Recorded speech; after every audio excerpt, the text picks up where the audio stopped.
Hey, fam. Hey, 4SK, we love rain. How y'all doing? Thank you for coming to my live stream. I can't see. Oh, now I can see you.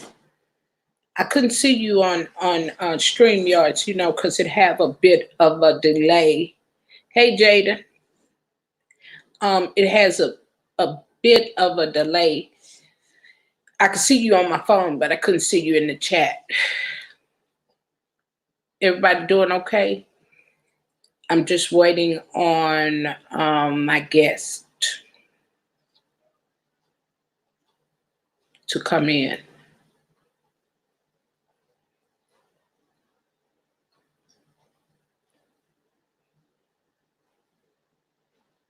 And they might have, we're in different time zones. So it's 5:30 here where I am, Central Time.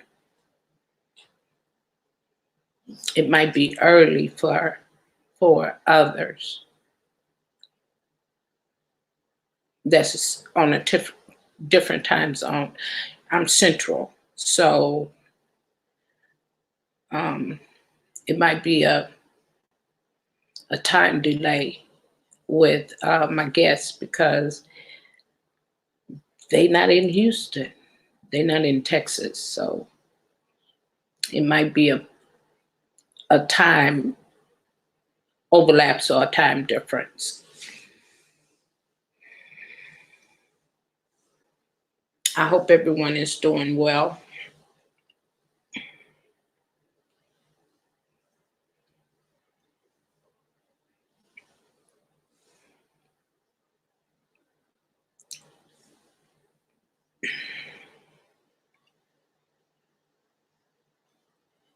So I'm just waiting on my two guests. I know I spoke with one of them today, Nicole Reloaded. I spoke to her earlier today. I emailed Auntie Donna the link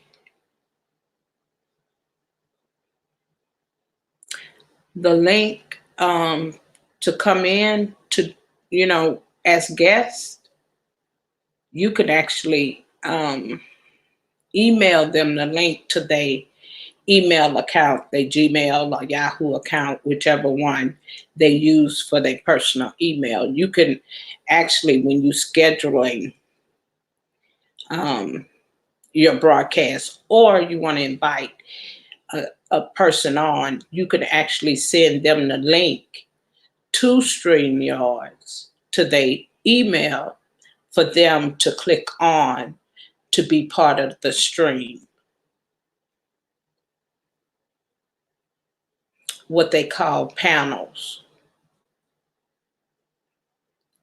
My first one was last night, and I had a little trouble, but I did it. I got it in now where you could drop the link in the chat, but instead of me putting the link in the chat, I decided to go ahead and schedule the broadcast and then email my guests the link so they could just link on. They don't have to come in and chat and click on the link.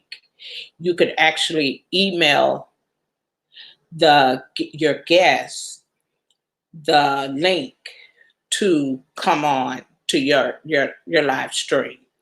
You don't have to always drop it in the chat because hey, Miss Deborah, hey, Miss Mosley, you don't always have to drop it in the chat because when you do that, it opens the door up for other people to click in on the link and come into the live stream that you haven't invited into the live stream. So that's a way where you only want the people that you invited to your panel on your screen. I have heard horror stories about these panels, so you have to be very careful. It's a good tool to do when you're doing, when you're talking about many different things, and you want your audience to hear other people's story. It's a good way to network. It's a good way to get information out. It's a good way to encourage. So I was asked by a new husband and wife who's new to me, asked me to do a panel about the grieving process when you lose loved ones in your family, and talk about it and help people get through it. Um, I always talk about my experience, my life experience, but to hear other people who have lost, their parents, sisters, brothers, you know, I think that's also good because we all grieve differently, you know, and we all go through the grieving process in a different way, and it's like steps that you have to go through the grieving process, and we all do it differently, but we all do it. We all go through it, and so I was asked to talk about this, and to do a panel about it. So the only two people I really knew of that I really thought of was Auntie Donna. Auntie Donna is always in my live stream. She's a big supporter of mine. Um, I knew of her loss uh, last year. And Nicole Reloaded, who's been with me since I started YouTube. Um, she, I knew that she had, when I met her, that she had not too long lost her mother. So when asked to do this panel, I thought of those two because I knew that they had lost loved ones, and so they accepted the invitation, and I was happy about it. And I know that me and Nicole are on different time schedules because it's 5 here for me. It's after 5. And I think I told her earlier today, she said, well, I think it'll be 4:30 for me. And I said, well, yeah, if you all are either ahead or behind us, and she must be Eastern time because we're Central time. So yeah, she would be an hour behind us. So she should have been in here already, but let's give them some time. Hey, Jaden, how you doing?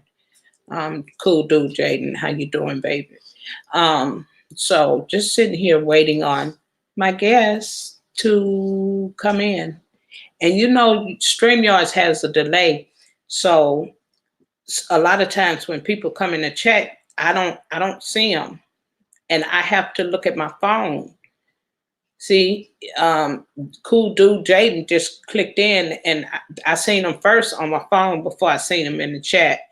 I don't know why StreamYard has this delay, but it's aggravating when you're doing a live because you have to literally look at your phone. And if you look at your phone, you'll see the message before you see it in the chat on your laptop, whatever device you're using to go live. Let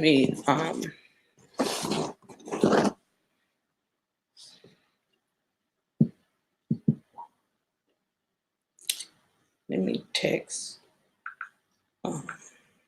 Nicole.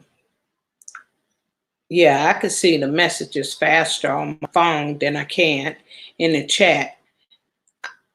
StreamYards, you need to do better with this because it's a bad delay that they have. I think it's like 20 minutes. It's a 20 minutes, 15 minutes or something delay.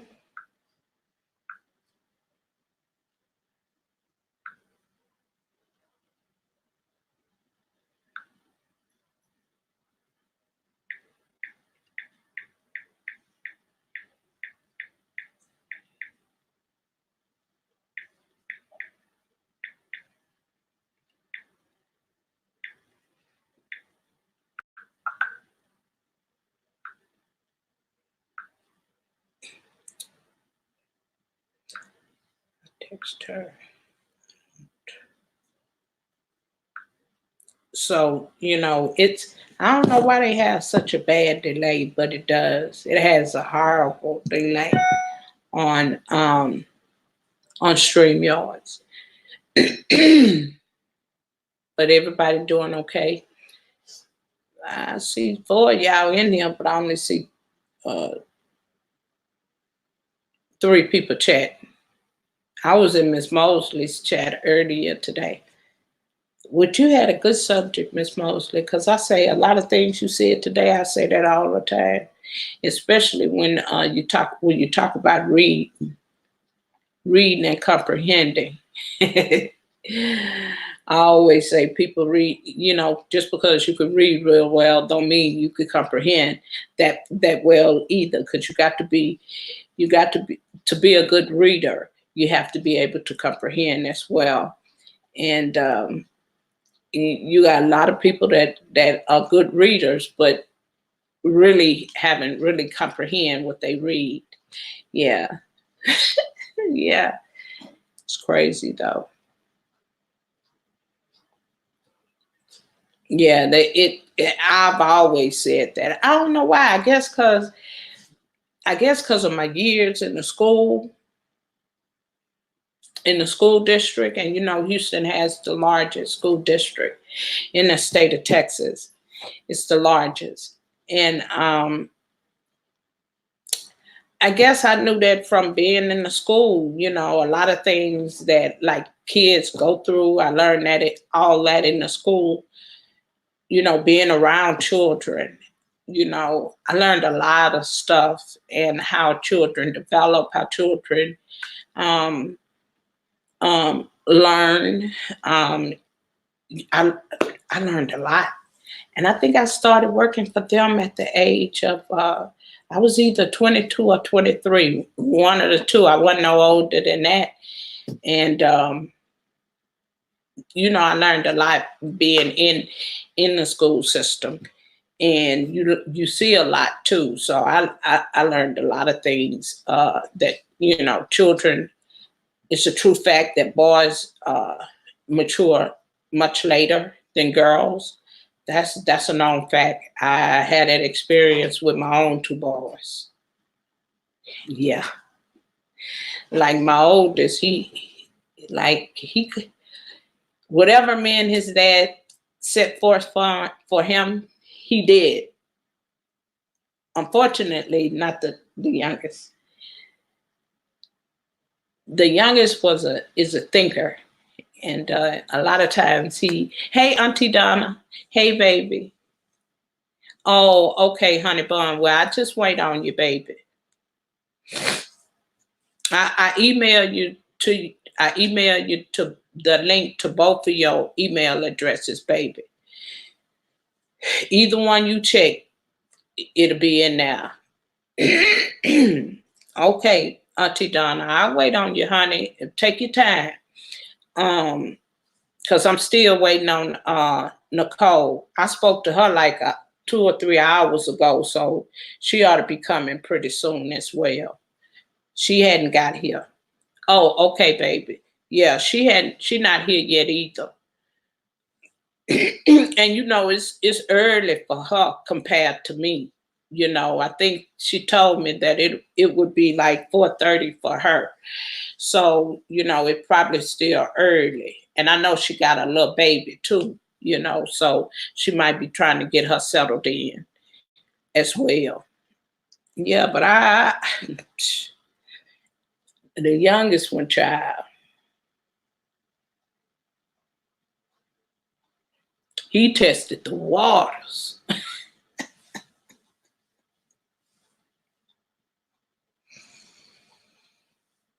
Oh, Lord.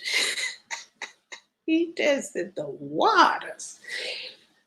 When people see him today, child, they always ask me, you know, how you got them boys like that? I said, shoot, by the grace of God. Oh, that youngest one of mine, child, he tried everything. If we told him to go left, child, he went right.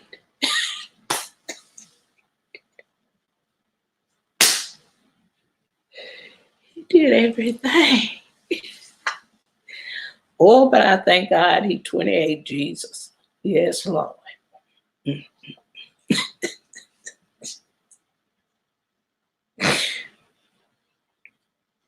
Yeah, he 28 Jesus. Thank you, Lord. Good. Both of them were studious students. They were good students in school. They didn't have a problem with getting a lesson or learning and doing different things. The oldest one, he didn't like being in trouble, which no child does. But he really didn't like being in trouble. And he really didn't like seeing me and his father upset, and he just didn't like that. So whatever we set forth for him to do or told him to do, he always did. He wasn't, he did do things in like elementary school, but the older he got, when he went off to middle school and high school, you could see that he was really paying attention and doing like he was supposed to do. Unfortunately, that he didn't do that. He didn't do it. Mm-mm. Mm-mm. He didn't do it. He just didn't. He had the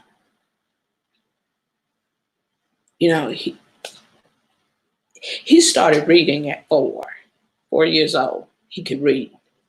He could just read anything you put in front of him. He was able to do. I always used to try to look at him and say which one is the smartest, but I never could figure out which one was the smartest from.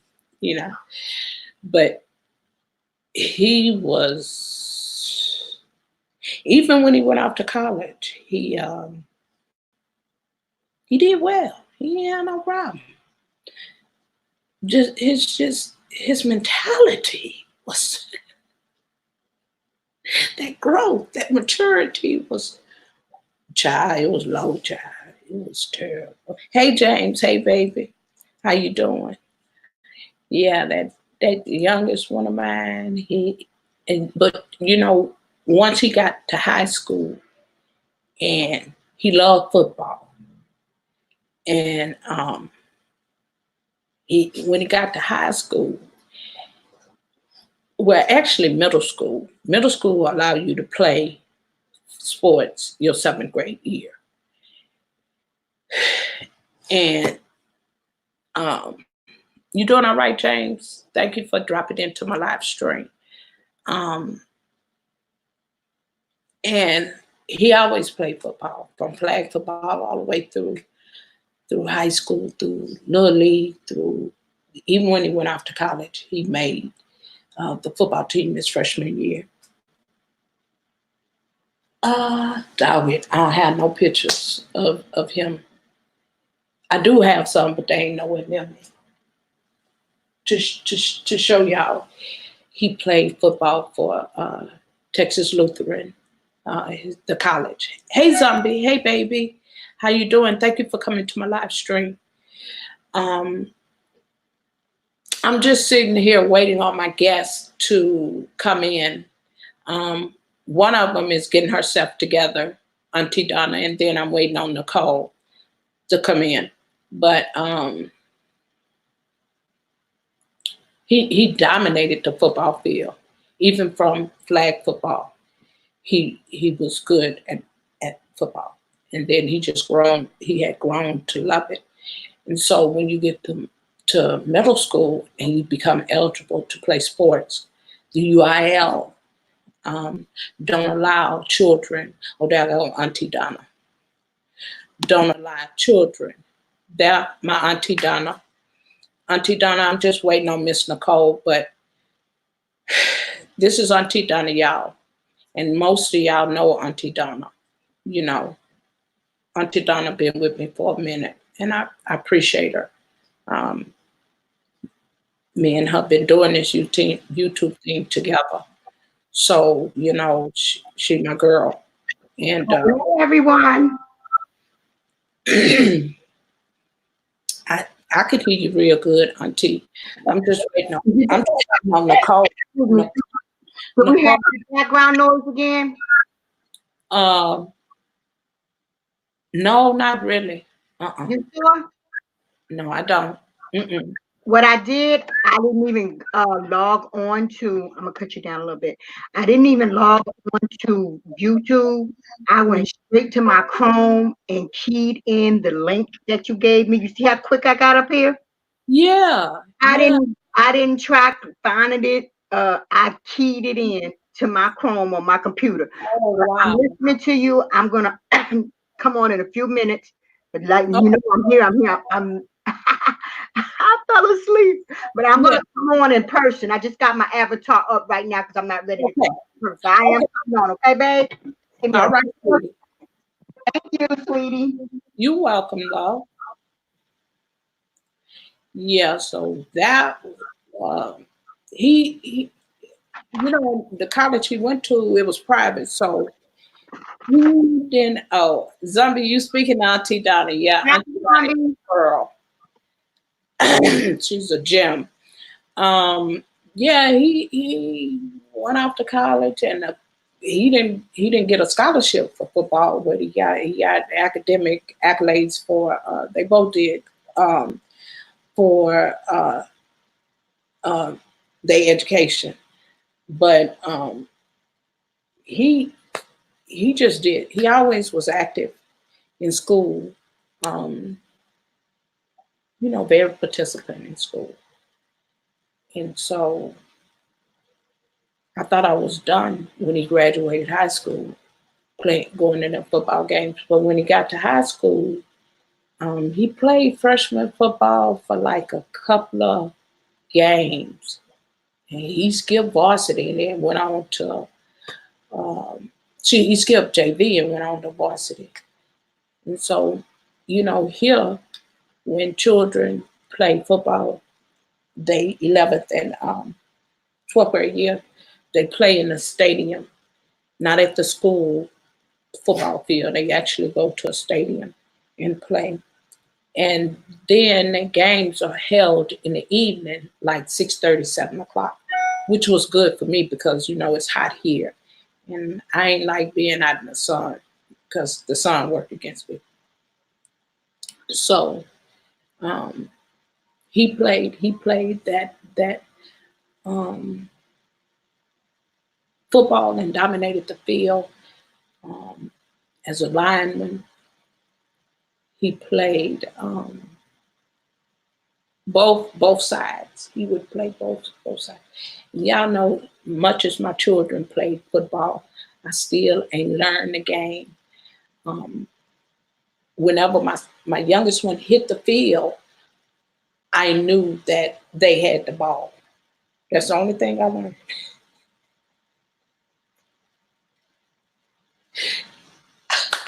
That's the only thing I learned.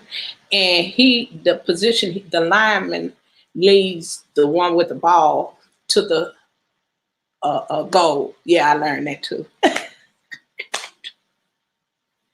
That's about the only thing I learned about football. I still don't know nothing about football right now today as much as they played. But yeah, big lineman. Now my oldest son, he played running back.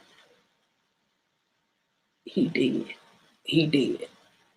But he didn't play his uh, 11th grade year. He had to stop playing because he had allergies so bad that he had reconstruction of his nasal passage. And then he had polyps. Hey, baby. Hey, Hi. hey, gorgeous. Y'all say hi to Auntie Donna. Wait a minute, I might have to clean off my camera. I done had it blocked for so long. Oh, I had to take the tape off of it. Oh yeah, you have it covered like I do. I cover mine too. I look blurry. No, you do to you. Mm-hmm. You don't look too blurry to me. Okay. Y'all, do she look blurry? Oh, no, I don't look blurry on my phone, but I look blurry up on my computer. But it's okay. Oh, oh Long as you can see me, that's all that yeah, matters. I can see you. Mm-hmm. Wait a minute. Give me one more second. Okay, One quick baby. second. I still forgot my coffee. Okay, baby. Yeah, so child, them two. No, you know, no, zombie. He don't. He play more on his what you call that little game? You know the game. You know the play system. That there. He play live. Cause when he visit me, child, it be lit up in here. He be back there hollering, talking to people, talking to people. Yeah. Yeah, hey Rochelle, hey baby, how you doing, love? You doing all right? Thank you for coming to my live stream. Yeah, zombie, he be back there. Child, I think it's a whole group of people back there the way he be hollering back there on that game. back there on that game. I'm moving around furniture and all. I don't like the way it looks. I think it's better. I'm coming. I need all my devices. Yeah, I know, Auntie, cause you know when they type in the chat, you can see it faster on your phone than you do in the chat. Yeah, because I have it on my phone. I haven't even opened up the chat on I haven't even opened up my chat on what is that? On the I'm sorry. I'm gonna get it together. That's okay. Go ahead, baby. But I had to get my coffee. Let me see. Where the camera at? Hey, Dunkin' Donuts, iced coffee. Oh yeah, my sister loves Dunkin' Donuts coffee. I used to do the Starbucks, but the Starbucks to me, the it don't have enough of the coffee to me. I call myself putting the fireplace in the back on the TV. Mm-hmm. But that's okay. Uh, get my coffee. You ready, baby? Yeah, Well, we might as well get started until so, Nicole. I'm hi. doing fine. Oh, they talk. I forget. Rochelle is in the chat as well. And What have you talked about anything so no, far? baby, I'm just sitting up here waiting on y'all. Okay, I'm so sorry. I called myself taking a little beauty nap, and what happened? Can you still hear me? Yeah. Mm-hmm. Okay, cause I call myself taking somebody. There I go. I call my. Are you believe me? I'm over here twerking the baby. Now can you hear me? Mm-hmm. I call myself closing out. You know how you get your emails down Mm-hmm. at the bottom, Mm-hmm. and I was there. I hit the arrow. You see, you can hear all that coming up. I hit the arrow and it popped up on the screen. I'm still learning. I tried to tell you the other day that I'm not as computer savvy as you think I am. Child, you better than me. I am learning every day. And I be making up my own shortcuts. Where they be working, girl. That avatar that I use when I make Mm-hmm. those videos, Mm-hmm. that's on my iPhone through the text Yeah. messages. But I can only do 30 seconds at a time. Oh, really? Oh, wow. Excuse me, that's the motorcycle going by. Y'all know I live in the city. So Yeah. how's everybody doing? I hope you blessed today. They Yeah. got all that mess going on YouTube. We can have us a nice peaceful conversation over here. Yes. And hopefully, Look, whoever's not here can catch the replay. yeah, and hopefully encourage someone and to let them know that they're not alone, No. as they go through this process, and that's the main reason for the panel, you guys. We're talking about how you grieve, the grieving process when you lose family members, and um, and that's what the panel is about. You're going to hear us share stories.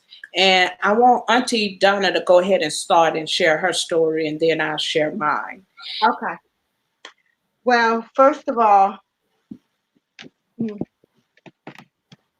when it comes to grieving, it's a learning process. You, to me, you have to take it day by day. Because some days can be different from others. Myself, I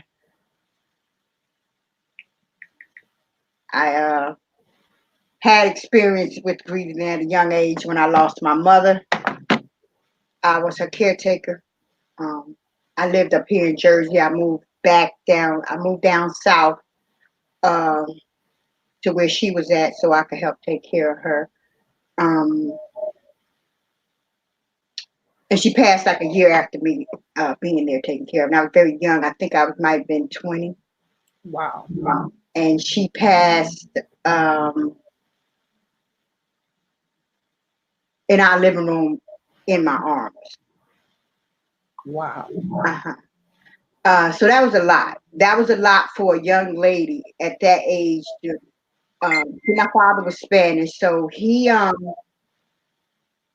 could handle business, but his broken English, when he was like trying to handle things, they kept acting like they didn't understand what he was saying. Right.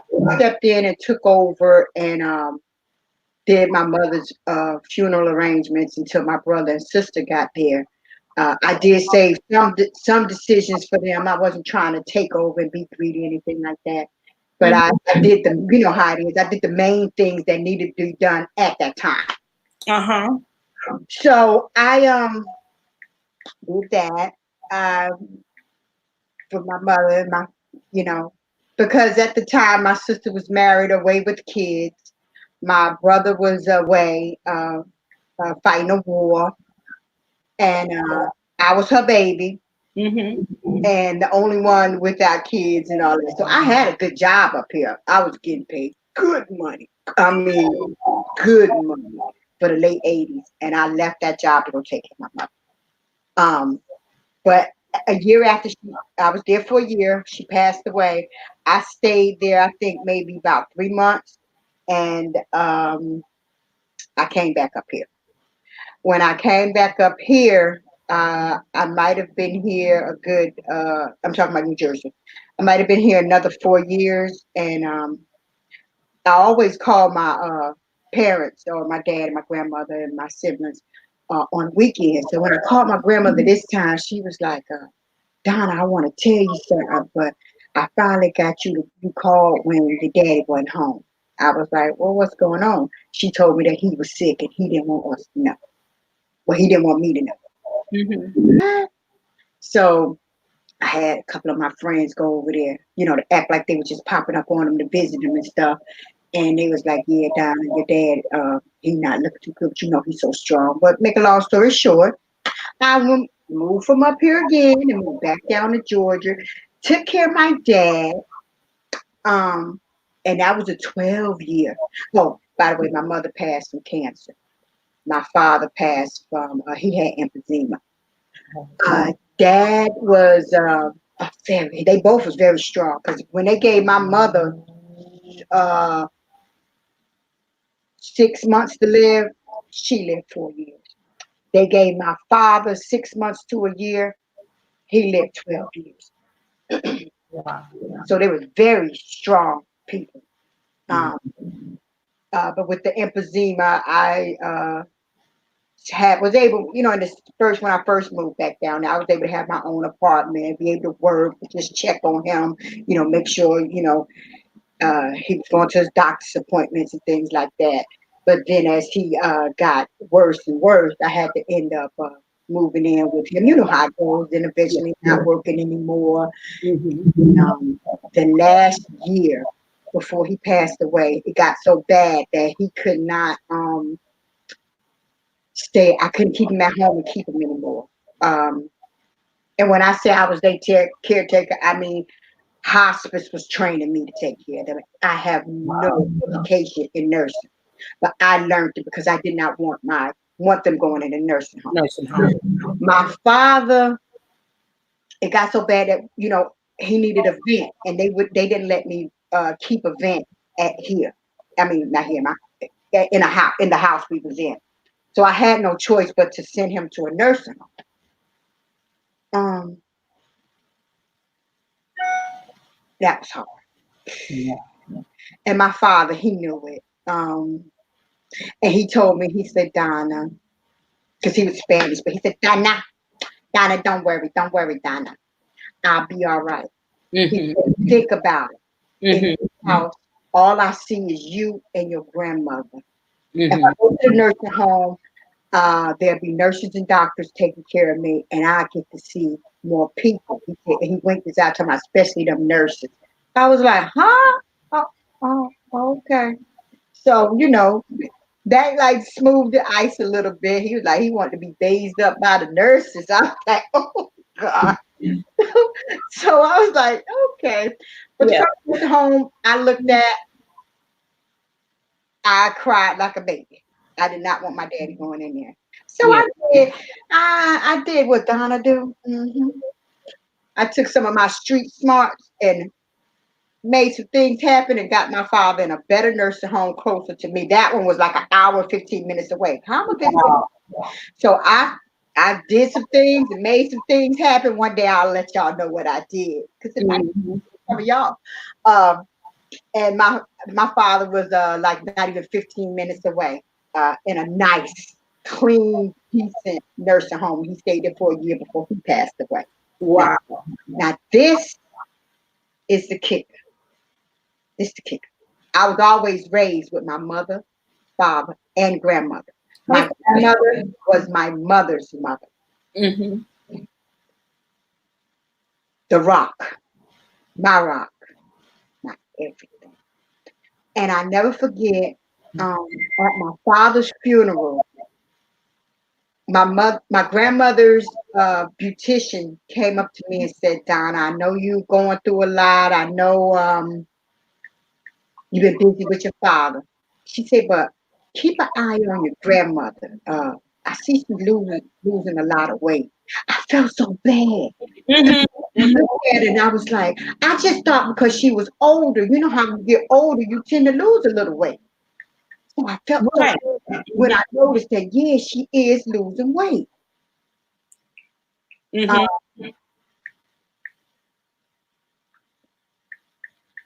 She got very sick right after my father passed away. When I say right, I mean right. I went right straight into taking care of one to taking care of another. Excuse me. Excuse me.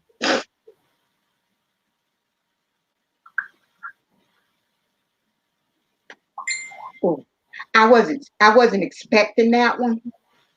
Because I thought she was gonna be able to be there for me. But she got sick, she started weight, she stopped eating.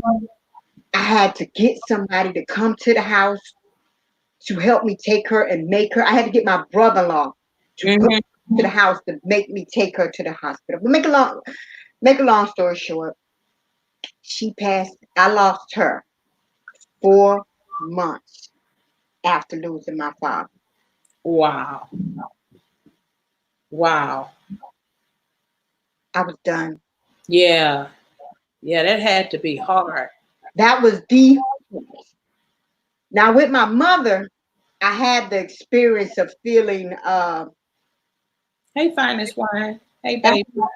after my mother passed away, I had a feeling of like a gutted fish.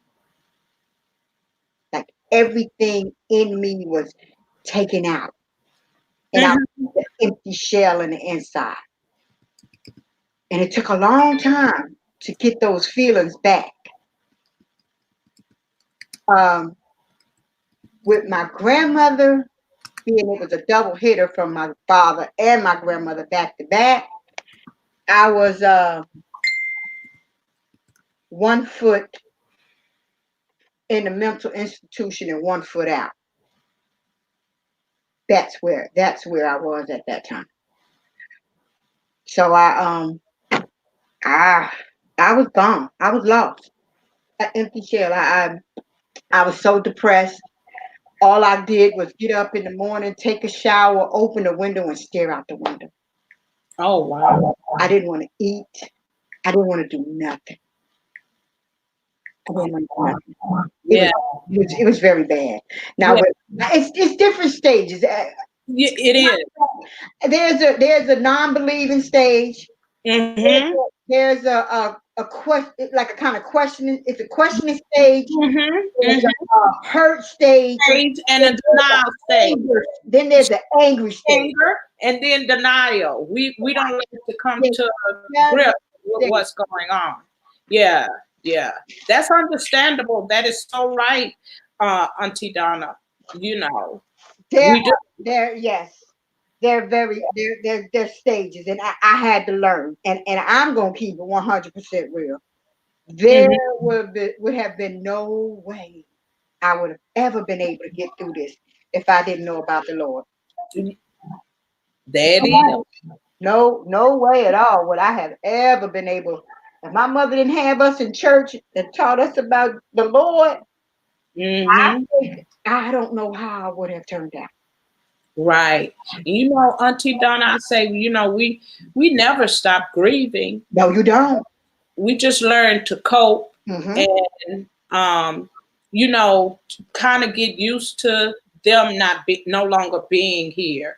But the grieving process still take effect, Yeah. on us, especially Holidays. holidays. Like this one wasn't so hard for me, but the year before it was, you know. But this year I did pretty good. I didn't really have any breakdowns this year. But that don't mean I'm not gonna have any. You Right, right. know? You're absolutely right. I don't know.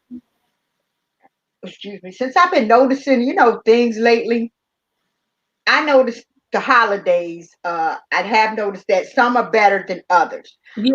Um, but if it wasn't for the kids, I probably wouldn't even like some holidays.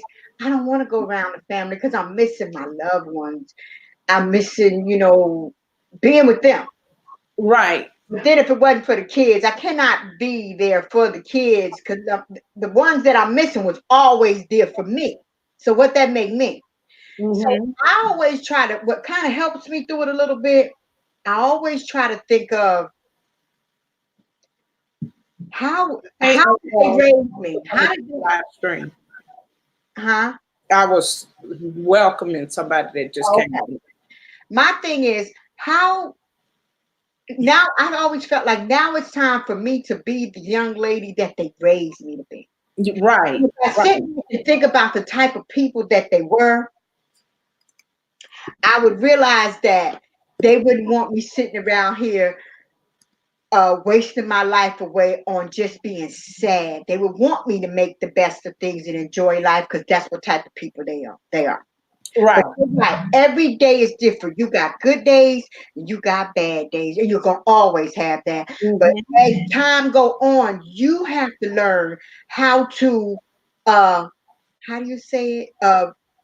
Adjust. Ride the wave, get through it, Mm-hmm. find you something that'll help you. Mm-hmm. Uh, and also to the people that's around the people that Mm-hmm. please give them time to do it their way. Mm-hmm. Because you're doing nothing but keeping them stuck in there. Mm-hmm. Mm-hmm. Excuse me. And you might be hurting the situation more than helping the situation. Mm-hmm. Mm-hmm. And also, excuse me, um, some people you have to give them a chance. You can suggest things, but just don't be beating it in them. Just don't beat it in them. Oh, why can't you get over it? Yeah. Oh, I'll be glad when you move on. Don't do Mm-hmm. that to them. Don't do that to them. Because see, there's a lot of people that don't even really grieve for real. Because they don't care about the person. Mm-hmm. I'm a loving person. Yeah. So I'm gonna be a griever. I Yeah. love on people. For real, for real. Mm-hmm. I had a talk with one of my cousins. Because I just told you about my mother, father, and my grandmother that passed away. I didn't tell you about the aunts. The Your aunt. nephew that Um, you just I, lost. I was there when that was the first person I was in the presence with to pass away. I was there in the hospital beside my uncle's bed when he took his last breath. I was there with an ex-boyfriend's brother, his bedside. I helped take care of him while his daughter worked. Then I was by my cousin's bedside, young. She was young, 35 years old, a couple of years ago, when she took her last breath. So I I have to stay strong and give it to the Lord to be able to get through these things. Mhm. Mhm. It's not easy. It's an everyday, it's an everyday day process. You have to learn how to deal with it. But I Yeah. just want to say to the other people, don't be so hard on people when they're grieving. Going through. If you're not helping the situation, leave them alone. Don't make it worse, because it makes the person feel bad. But me being, I've been through so many of deaths and grieving and things like that, and try to look for a positive and good way through these things. Mhm. I have to look at some people that don't grieve. I mean, you got some people hard and they don't grieve, but to me, a Right. person that don't grieve at all has a heart of stone. Yeah. Yeah. And any doctor would tell you, if you feel like crying, cry. Because I know my mother's Mhm. doctor and her hospice nurse told me, don't be holding that in, because it'll start making you sick. Yes, it will. Heart Yes, attack, that's true. stroke, etc. Hi, Nicole, sweetie. Yeah. I was, Hey, aunties, how y'all doing? baby. Yeah, we happy you here. Yeah. I'm sorry I'm not showing my face, honey. I've been crying today, daughters. No, just wait. How y'all doing? I was finna say, oh Lord, no, girl, cause I Well, just talked to I you. ain't worried about you not showing your face, but you've been crying for real. Hi, yeah, a little bit. You know how it is Yeah. sometimes. Let's You talk have your you have your good days. You have your bad days. Hello to everybody down the chat. For y'all that don't know, I'm Nicole Reloaded. It's Yes, a pleasure to be on Auntie Rochelle and Auntie Donna's panel. Thank you very much for having me, you guys. that's my girl. I'm uh, trying to look the chat up so I can see so oh, I you can see want the to chat. see the live chat? Yeah, Are you, Yeah. delay on are you, Nicole, are you on a computer, a phone, or You laptop? well see, I messed up because I was gonna come on my laptop, but it's dead as a doorknob, and the baby is in the house listening to Nickelodeon. So if I go plug it in the house, the video's gonna get blocked because Nickelodeon's playing in the background. Right. That's So why. you gotta have your TVs and stuff down. oh yeah, You yeah, can't yeah. have your TV playing in the background. Yeah. Oh, okay. Yeah, Yeah. wait a minute, which way? I got the fireplace. Oh, I done moved. I got the little fireplace going back there, but there's no sound. Yeah, No, oh yeah, long as it's just not like any form of copyrighted material. You know what I'm saying? Because Right. I did a live. I had a really good live, right? Auntie Donna Rochelle, and I did it for 5 hours. It was so funny, and I didn't realize I had Nickelodeon playing in the background. oh So wow. that's when I was like, oh my, because I got kids and stuff. I was laying on the Yeah. couch. I had probably about 30 callers that day. It was a great live, but it got blocked worldwide. But thank God I didn't get a strike though, Oh, okay. See, because we were talking about adult content. yeah, you got to explain to these new people because they don't know. Yeah, They don't know that you will get copyrighted. They won't monetize certain videos. right. YouTube do some crazy stuff. And Yeah, you got to be aware of it because, like you say, like you told me the other day, that even though we doing them silent streams, now when I did silent streams before, when I first started, yeah. people was actually had their cameras.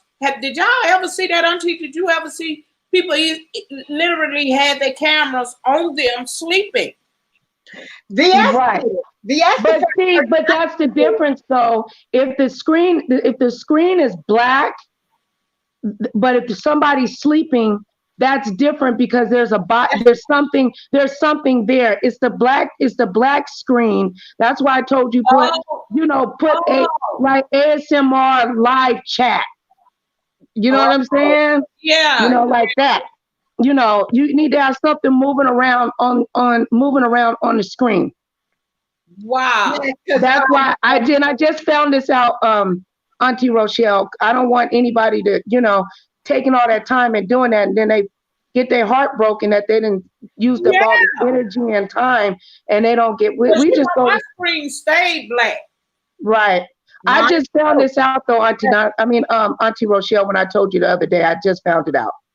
I'm sorry, but don't worry about it. God is a good God. Yeah, So yeah, keep it pushing. but when people come into my live stream, the only way I get up and talk to them is because I don't want to keep typing in the chat. Because Right. my eyes bad. I don't type that fast.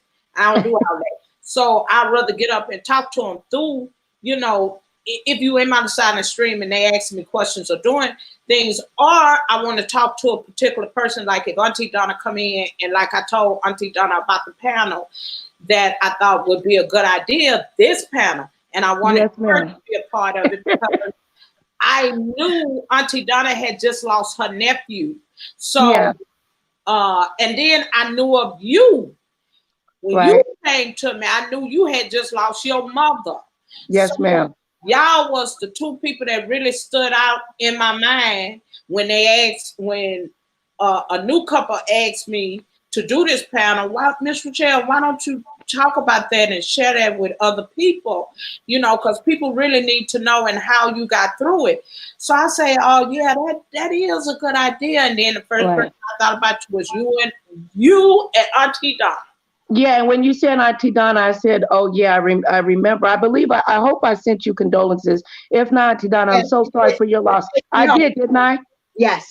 Okay, because I try to make sure that if I hear someone has lost someone, to send how important that one, just even my condolences to you, can make a person's day. As for me, everybody mourns differently. Mourning comes in different stages. So there's no wrong or bad way to grieve. For the only exception, if you become a harm or a danger to yourself or to others.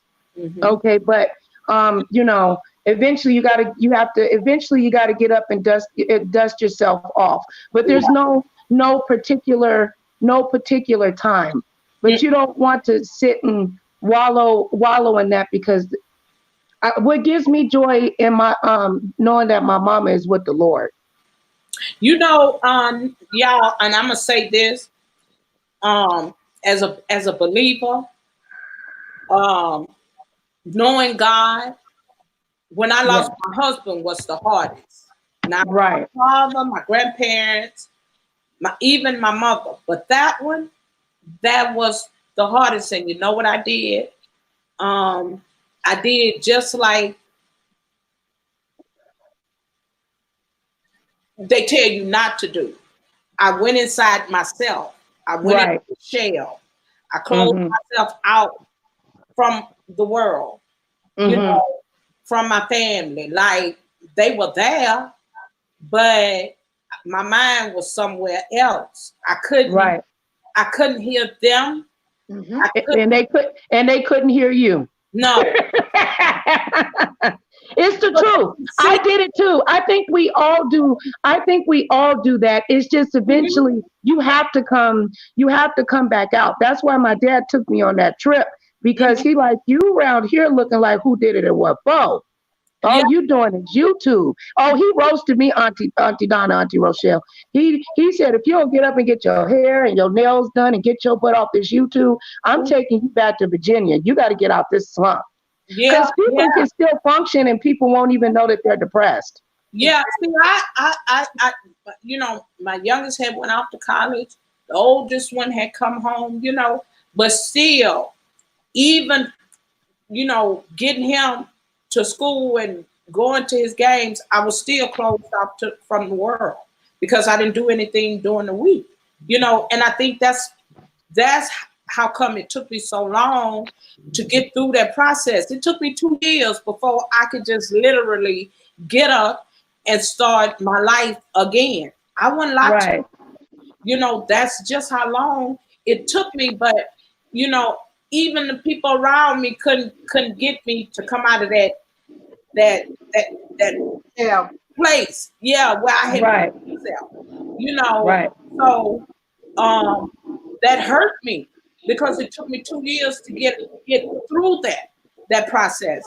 And once I got through it, now I look back and I say, just like Auntie Donna has said, just like you had said, had it not been for the grace of God and the people Right. that were around me at the time, although they were trying to encourage me and help me and try to keep my mind off of what I was going through, I closed myself out to that. I kid you not. I would get up, fix my coffee, get on this sofa Right. and sit in front of that TV and just look at TV. And some days I would cry all day. Some days I wouldn't. But I do the same Right. thing every day. I did the same thing. And my oldest son told me, say, Mama, come on now. You ain't the same. You usually get up, want to go to the stove shop, this and that. You ain't doing none of that. Something going on with you now. You got to pull yourself out of it. And even though with them telling me that and trying to be strong for them, girl, I was a wreck, child. I ain't gonna lie to y'all, child. I was towed up from the floor up. Yeah. I just can't tell you that wasn't hard for me. So when people, Nicole, they want someone wants Miss Rochelle to put Nicole's link in the chat. You mean for her channel? Because she could write in the chat and you could okay. Okay, so I'm gonna go get it. No, you could just write your name in the chat. Just write your name in the chat. Oh yeah, right. I was going okay. Your name in the chat, and they could just hit your name and go on to your channel. It'll be a little easier because we had to delete that, cool dude, because that's spam. Okay. So I think someone deleted what you wrote, but I hope you ain't block them. No, I ain't blocking. But don't get like the rest of block them. You all that don't have Auntie Donna and Nicole Reloaded, they've been with me forever, y'all. So I don't know what else to tell you. If y'all ain't got these two, y'all missing out. Really, because child, they've been dealing with me forever and a day, honey. Do you know? I didn't know that. I knew Nicole way back before I knew you. Yeah. Yes, ma'am. She asked me one day. She said, "Are you the same Auntie Donna that used to call up to Jessica Kahino's show?" Oh yeah, I like her. I was like, "Yeah, that's me." Auntie Donna, you used to call now? You used to call the show? He was me and I. Baltimore. Yeah, it was Jessica Kahino's favorite callers were Baltimore, Auntie Donna, and me. Yeah. And the other lady. Yeah. Oh, wow. Yes. Jessica Kahino was the one that started the call-ins in this sector. That's how he got and it bled over, and then Sean picked it up, and I started doing it and stuff, and then it just went haywire. She was one of the ones that I started watching first. Like when she was a man, a boy. Right. And watching him go through that transition. I watched her all the way up to that. Child, I didn't know that was y'all. That is how I ended up. Can you believe it? Watching it. I was a natural hair fit, trying to get my hair thicker, longer, because I had always had. Yeah, I rocked with Jessica real, like it was some rough times during that time, combating a lot of she was dealing with a lot of harassment and bullying. She needed the support of her party crashers. She needed her support. Yeah. So and we were there for her. Honey. Yeah. She's doing good. Yeah. And looking fly. She said she might come back. She said she might come back on camera. When I catch her, I tell her, I said, I love you. She be like, I love you too, baby. But I love Jessica. I in the comment section. I said, she be like, I remember you. She remember us. How could she forget? We called in all the time. Calling now. Is that her? No, that's my house phone. Y'all know I got the hotline. Girl, the hotline. You know the creditors looking for me. Girl, I'm on the run. Don't don't talk too loud now. Oh, sweetie, They ain't gonna catch me. I'm the running. no, that's a house phone. Yes, ma'am. Landline. Yes, yeah. Yeah, she got a landline. Ain't that something? I know that I'm old school. I haven't had a house phone in I don't know how many years. and I still call it a house phone. All kinds of doggone phones and still coming over there. Okay. And shoot, if you got 3 of them, I know you must got an older one. That's one of them all sitting them one over here. That's the phone. They got tape on it. Hey, long as it work. Everybody else be selling their phones. I be like, no, you ain't. This my 6. This my 8. No, that's my max. And this my 8. I want me a MacBook. Let me share this live out too on Twitter. Okay. Yeah, because I did put it on my community post. I want to change I want to get a separate Facebook and Instagram for YouTube. For your YouTube.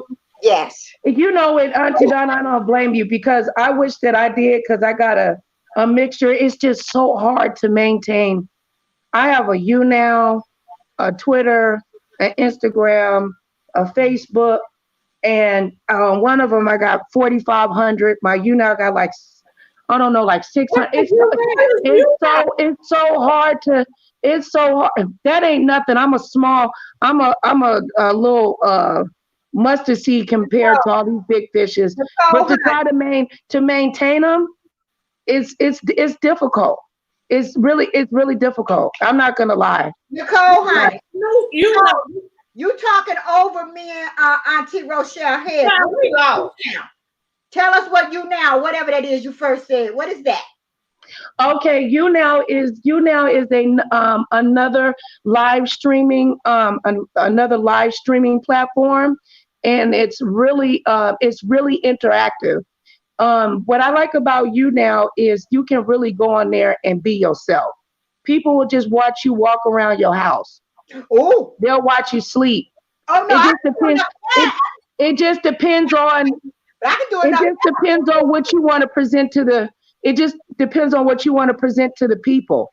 Oh, okay. If you want to get on there and start reading, and I got a Periscope too, and I haven't even gotten that off the ground. But I've noticed that the people on YouNow appear to be a lot more loyal, steady followers. Like you can leave for a long time and they'll still stay with you. Like your numbers don't really go up and down like that because they wait for you. They're loyal. Like they wait for you to come back. I've held this 6 for about 600. I've got to go check and let me not toot my own horn. Probably for about 5-6 years. And I come on, I told my mom passed this because that one is more, it can be more intimate, if you know what I mean. Okay. People are not doxing you and doing all that stuff over there. Oh, okay. You know what I'm saying?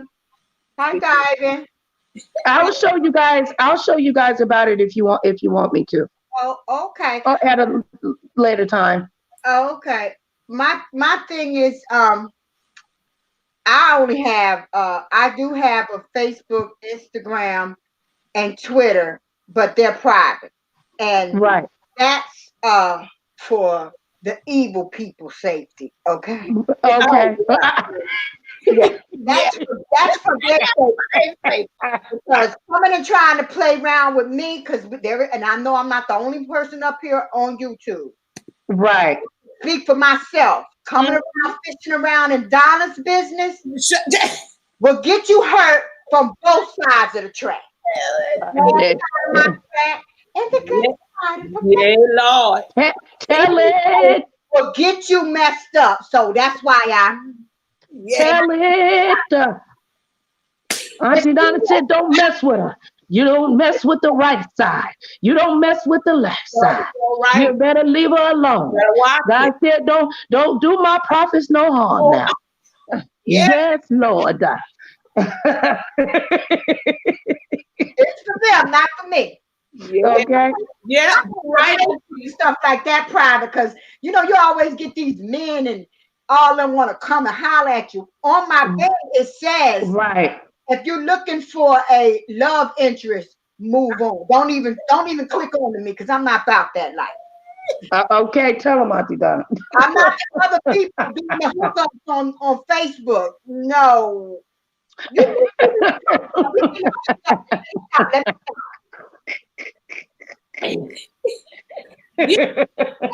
Did y'all know they had a dating app on Facebook? See, you started me back up. You know how we know it was a dating app on Facebook. You know how we know.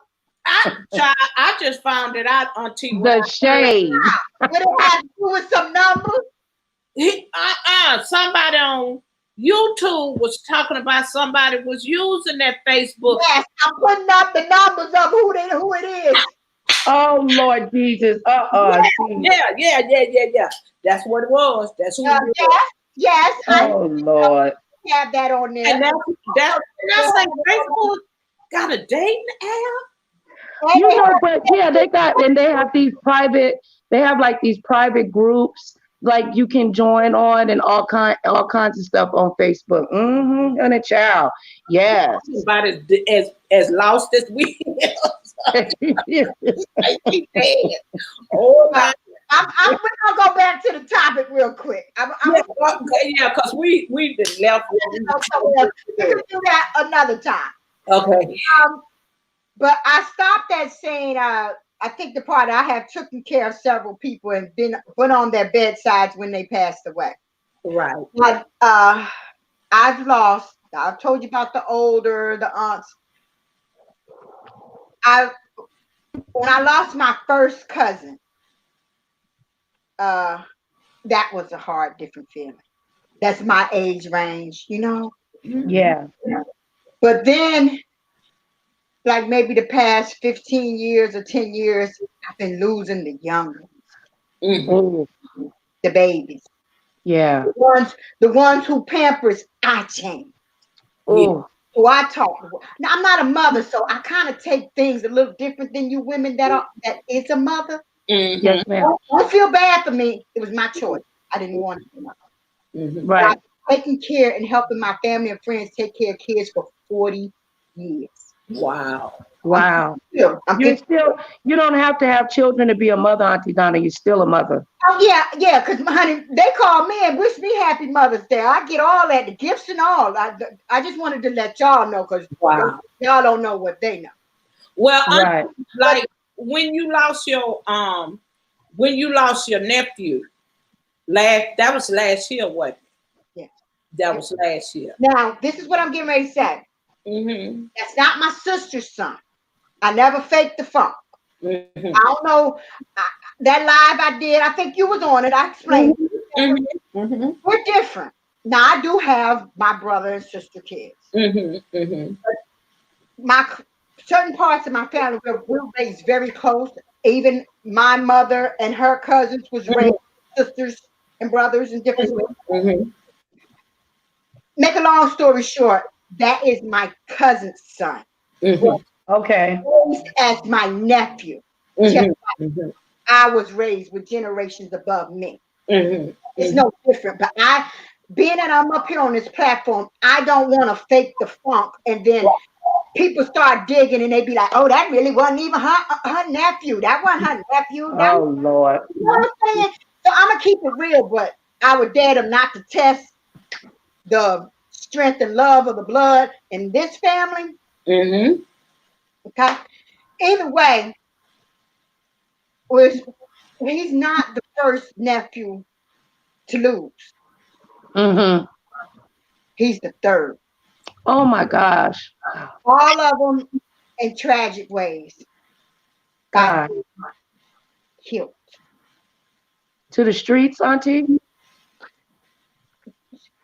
To the streets, but in a hateful way. Right.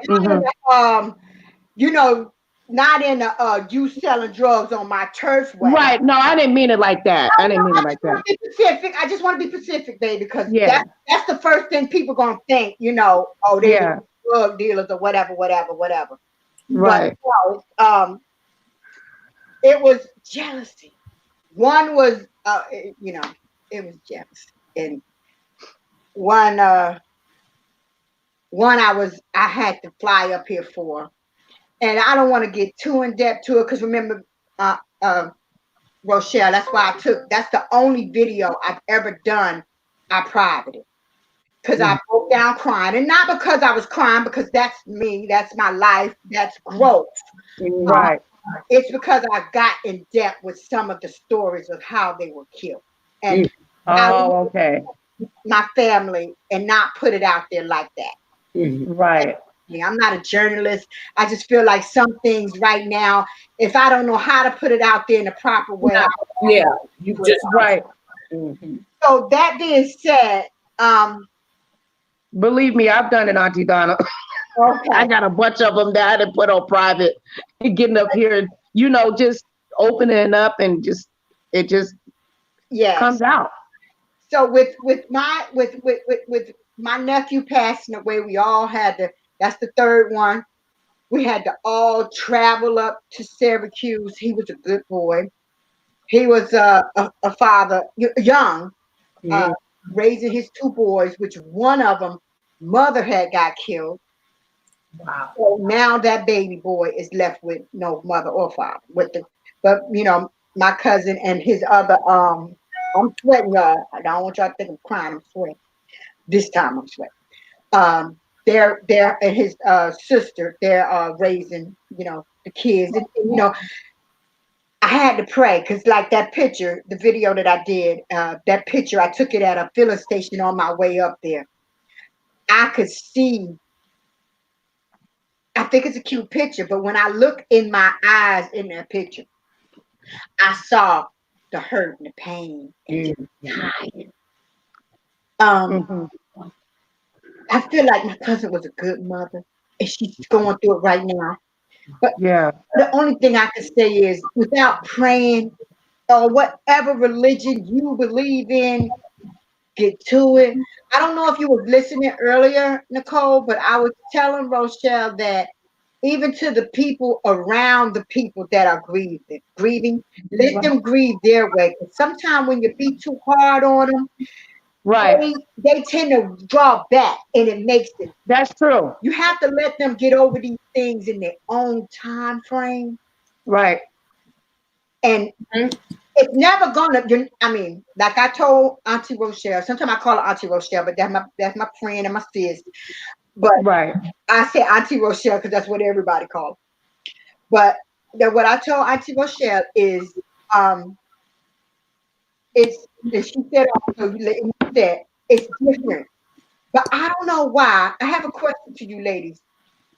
Is it odd that sometimes I get sad on good occasions because they're not here? And I'm not talking about holidays. I'm talking about something like the birth of a baby, a graduation of one of their grandkids. I get so wishy. It's a trigger. It's a trigger. It's a trigger for you. Yeah, that's what it is. It's a trigger. I think we all feel that.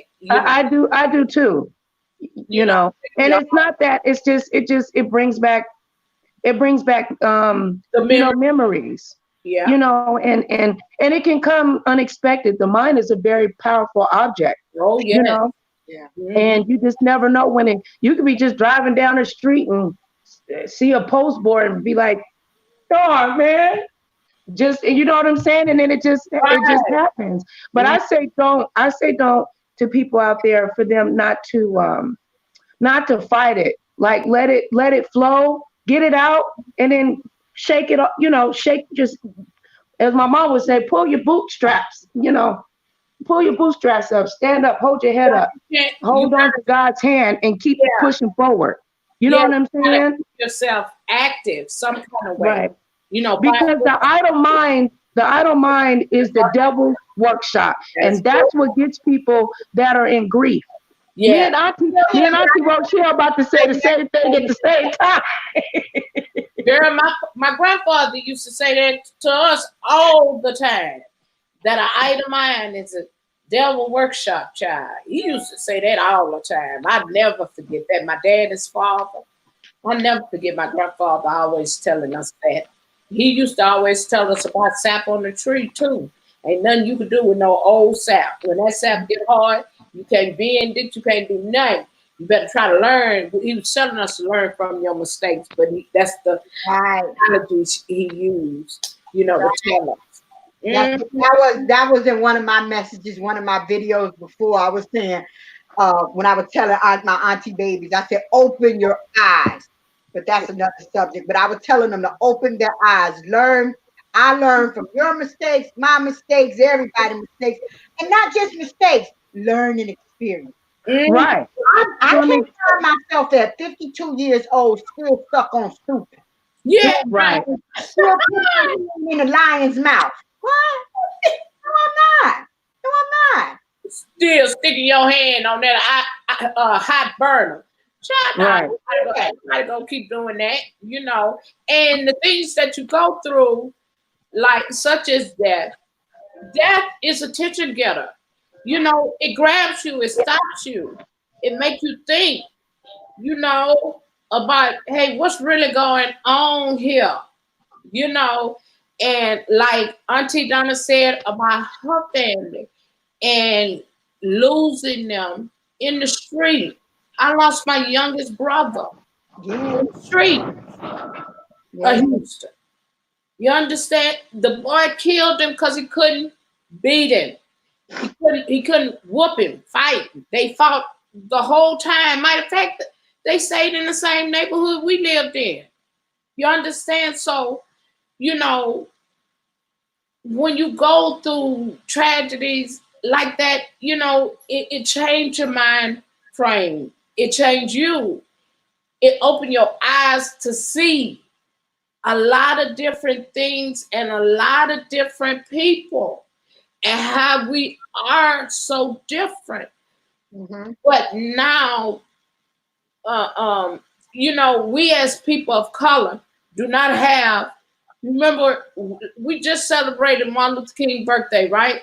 Right. But we come a long way, but we still behind as people of color because we don't stick together. We don't support one another like we should. Right. And we the only race that's hurting. I don't think nobody else is hurting no more than us because if you come in this country and you're an immigrant, you come in and you get the same benefits that everybody else get. But I just think that people need to. It's hard to explain to people, why you feel this way, why you do that. It's because I've been through so much in my life, and that alone will humble you. Yeah. It just change you. Yes, it will. It changed your mindset. It changed everything about you. And when you lose family members in large numbers, like my youngest brother died in 2000. 3 years later, my oldest brother, we had to take out for life support. Now, let me show you this. 3 years later, I had to bury my daddy. 3 years later, 2010, I buried my husband. So that was a 9-year span, right? Check this out. And this ain't nothing to try to top nobody. Maybe 5-6 years ago, when I tell people this, they don't believe. Mm-hmm. Between up north, down south, my family and friends of mine, sides of the family, however, spouses, if not them, you will not believe 12 deaths in 1 year span. Gotcha. I was sick of black. I said, Jesus, what is it? What is it? He brought me through. I lost two uncle, two aunts, a nephew, then down south a cousin, a nephew in Georgia, through marriage, but still my nephew. Uh, cousins, wife's daddy. It still was deaths all for a whole year straight. Once you know how we like to sit back and think about things. Mm-hmm. I thought about it. I started counting it up because you know I'm nosy like that. I was like, that was 12 in 1 year, 12 deaths. Yeah. My heart was so broken. Once again, gave it to the Lord, and I made it through. Mm-hmm. And actually, and you know, because you be in some of the same chats I've been. Mm-hmm. When you asked me to do this video, I was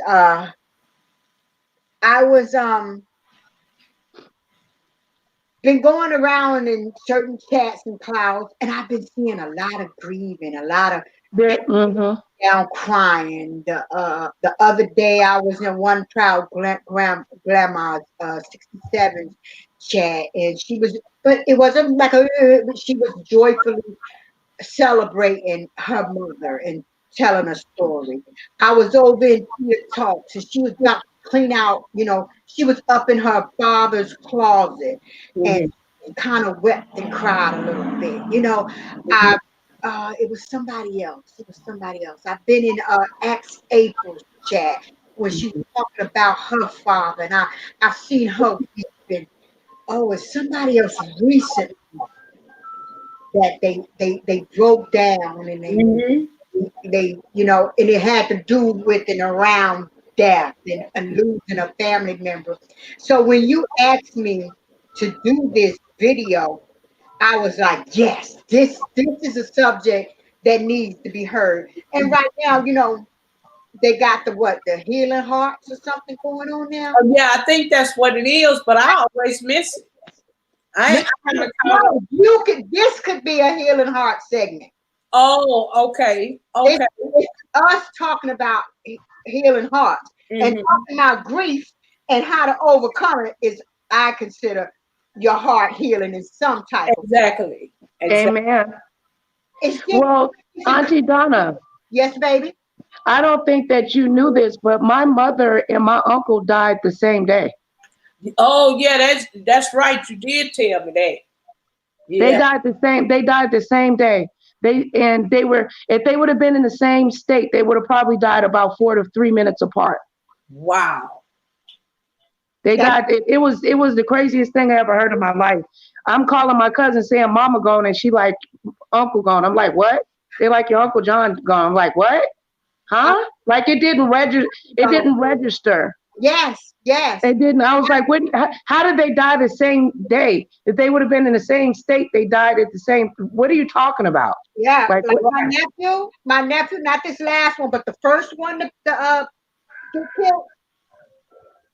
While they were fighting for him down in the emergency room, trying to revive him, his sister was upstairs giving birth to her firstborn son. Wow. Wow. Same hospital.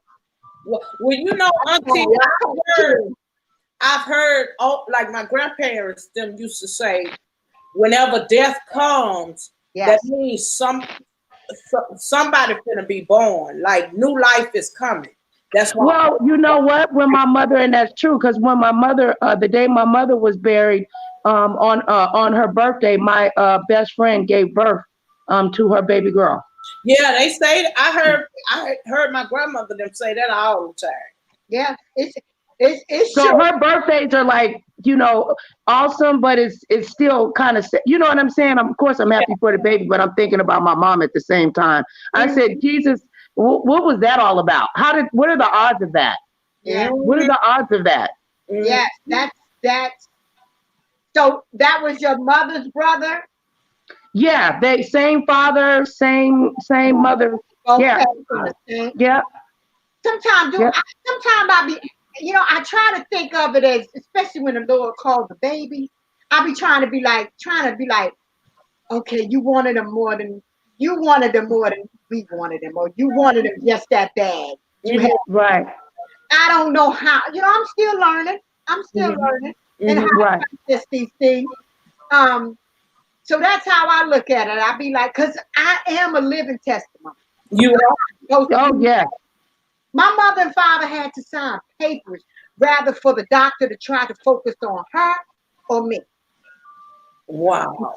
Wow. He told them, focus on my baby. I done seen this world.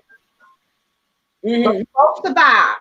But that's why I have problems with my ankles. They broke them because they were pulling me out as a breech. They broke them again when I was 1 year old because they didn't mend right. Oh, okay. So I'm a miracle from my first breath. I think maybe that's why I'm. Yeah. I think that is why. And I'm kind of weird. I always say. I have dreams. I have dreams. Uh-huh. I ain't no witch, but I have vision. That ain't got nothing to do with being a witch. Moses. Moses. I know you ladies know better. I'm talking to a person that might click onto this video. Right, that's true. Yeah, they do. Well, you know what they do? They would be the first thing to call a person that gets visions and dreams a witch. Ain't no hoodoo over here. I mean, no offense to anybody, but ain't none over here, honey. No, it ain't none but the blood of Jesus flowing over here. Because when my grandmother on my father's side, I was in middle school. I never forget it. And I had a pain down the right side of my body. And I went home and they had to send me to the nurse. So I had to take the note home to my mother. And when my mother read the note, and she told my grandmother, she said, "Oh my God, look at this. And look at the time." So I'm looking like, what y'all talking about? My grandmother in Puerto Rico had a stroke on the right side of her body the same time I had that feeling. Wow. All the way down in Georgia. Wow. See, and I believe God give us signs. Yes. He does. To open our eyes to who he is and what he about. Yeah. Because all this stuff that we going through, I don't believe that has anything to do with, well, a lot of it got to do with the people, but I think a lot of that is God trying to open us, trying to open our eyes, trying to get our attention, trying to move us into another dimension. Yes. Not only that, to really try to lean and trust in him, really lean on him, really hold on to his unchanging hand.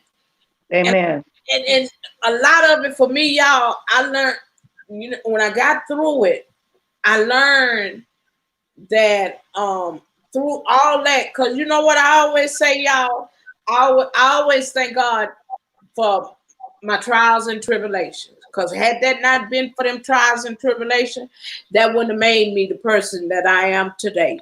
So I thank God even for the battle I was in, them storms, that arose, like death and sickness and different things. You just, when you sit back and think about how everything, because I think about that all the time. I'm like Auntie Donna. I think about a lot of stuff and why it occurred, and look at it in a way as though, what is God doing? Yes. And people fail to understand that God, if you always hear, if it was a God, we wouldn't be homeless, we wouldn't be sick. No, it is a God. Sin came up on the earth. He gave us free will. The choices we make is what causes us to sin. It causes us to go through the trial. So when Adam and Eve was here, they broke that law. So that's why free will is here. That's why he allowed you to make choices.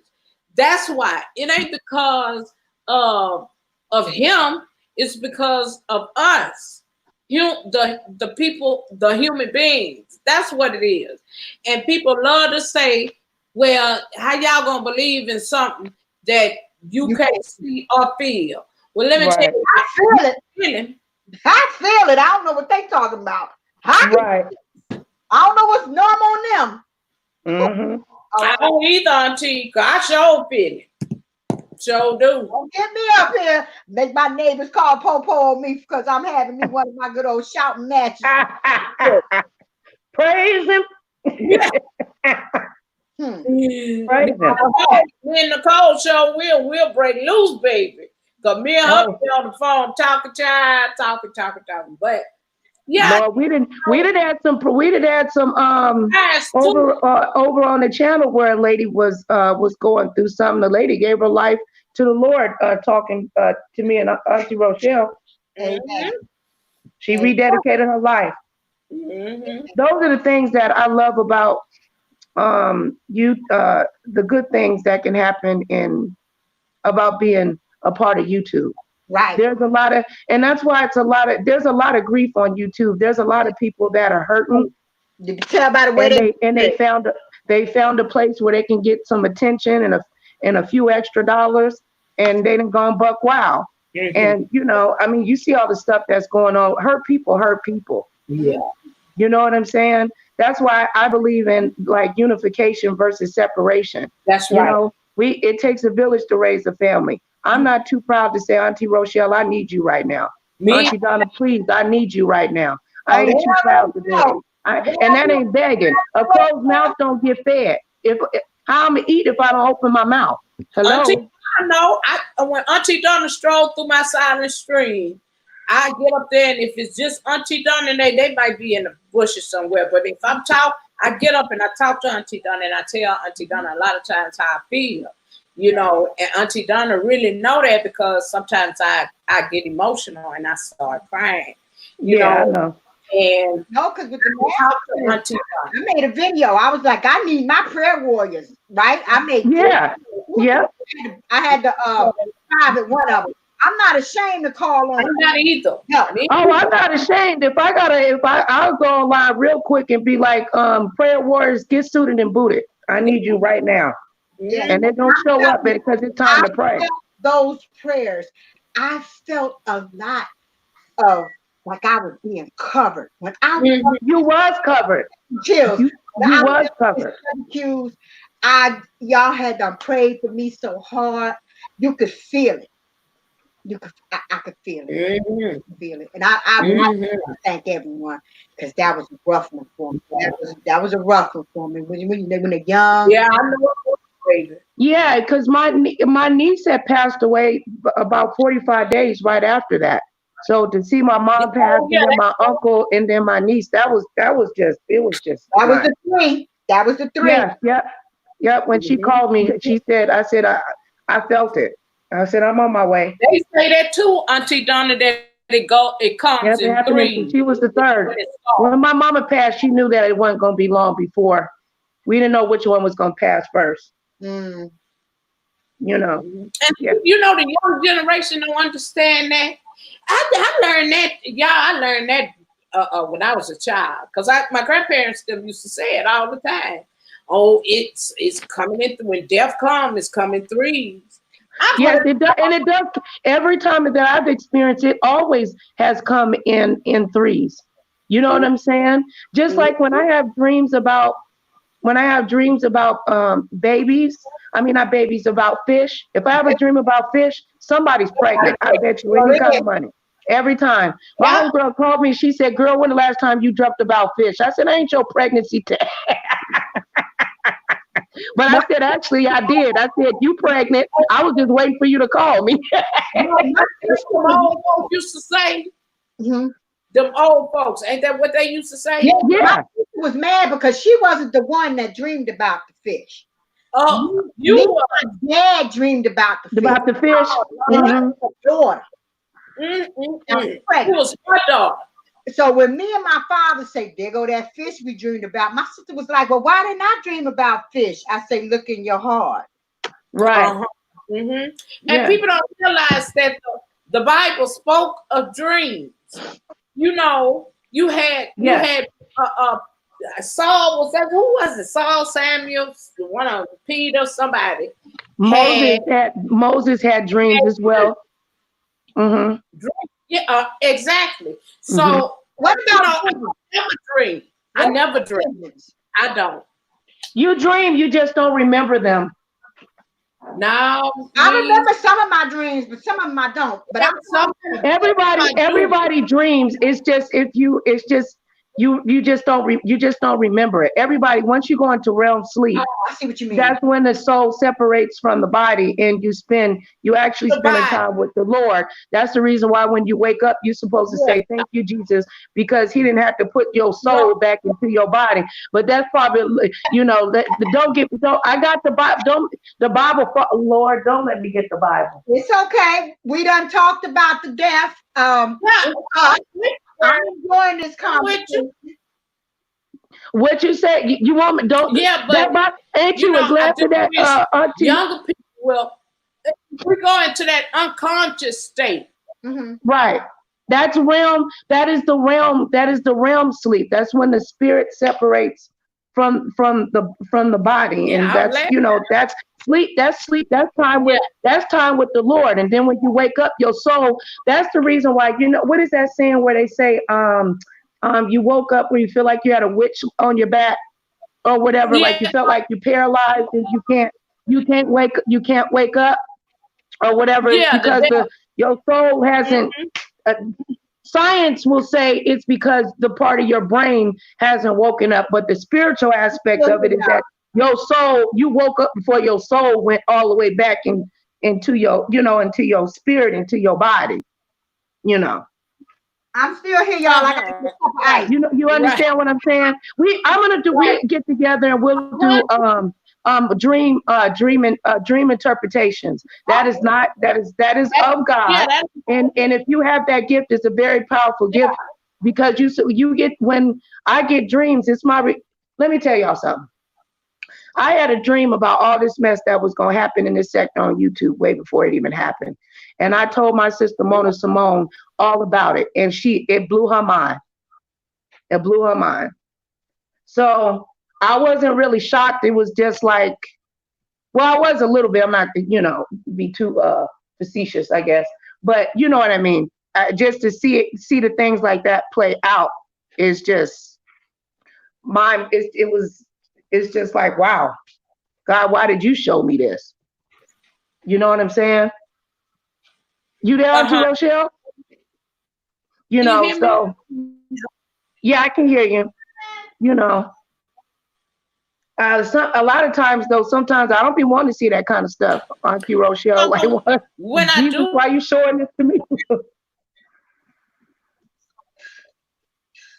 me either, because that means that's what it's finna come to be. Sitting there waiting on the signs to happen for it to come, because just like you, I have had those dreams. I always said that, oh, that ain't nothing but God trying to tell me, prepare me for what's finna come. This is finna come up next. Right. And the whole time you be Mm-hmm. sitting there watching and waiting, like what's really finna take place. Like what Right. you dreamed about. Is that truly gonna happen? Even when, Mm. like, my grandfather, my daddy, um, I'm husband coming, lady. died. I'm I had coming. dreams of of caskets, but you couldn't see the people in the casket. And I never Really? had, yeah, Oh, can I you had repeat a dream. that again? Um, like I have dreamed my grandfather when he died, but I didn't know that was gonna be my grandfather. But I had a dream like a couple of days before he passed. I dreamed my daddy and I dreamed my husband, and my brother, my youngest brother. But Mm-hmm. like when I dreamed about my husband's death, um, that when my husband woke me up out my sleep because he said I was up in there crying. And when I woke up, my face was wet. But I Mm-hmm. didn't realize that it would be my husband. You understand what I'm saying? So Right. I just sat back and tried to figure out who finna pass, Lord, who finna go, you know. Right. So, like it was like weeks later, when my husband went into the hospital and went into cardiac arrest, then he passed. Then I knew that God was trying to prepare me for He was that. trying to prepare you. Yeah, Mm-hmm.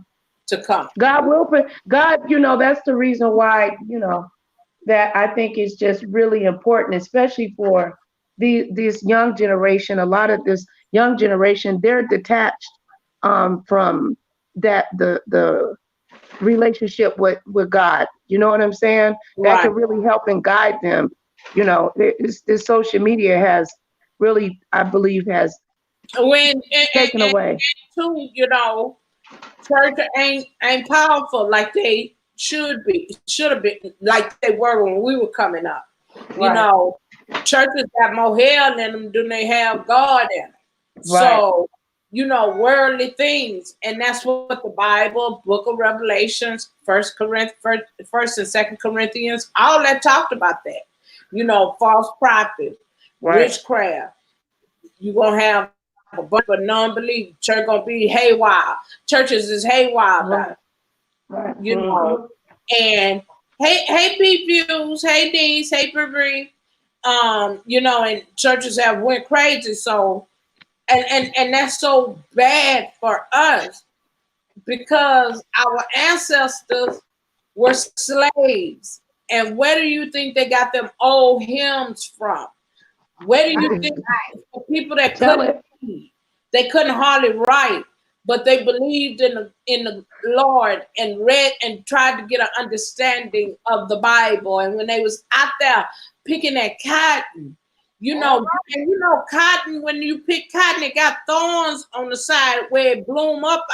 People, they was picking that cotton and had to pick that cotton a certain way so that anyone gets jabbed in their skin. And they stood out there in the fields and worship God. That's where their faith was.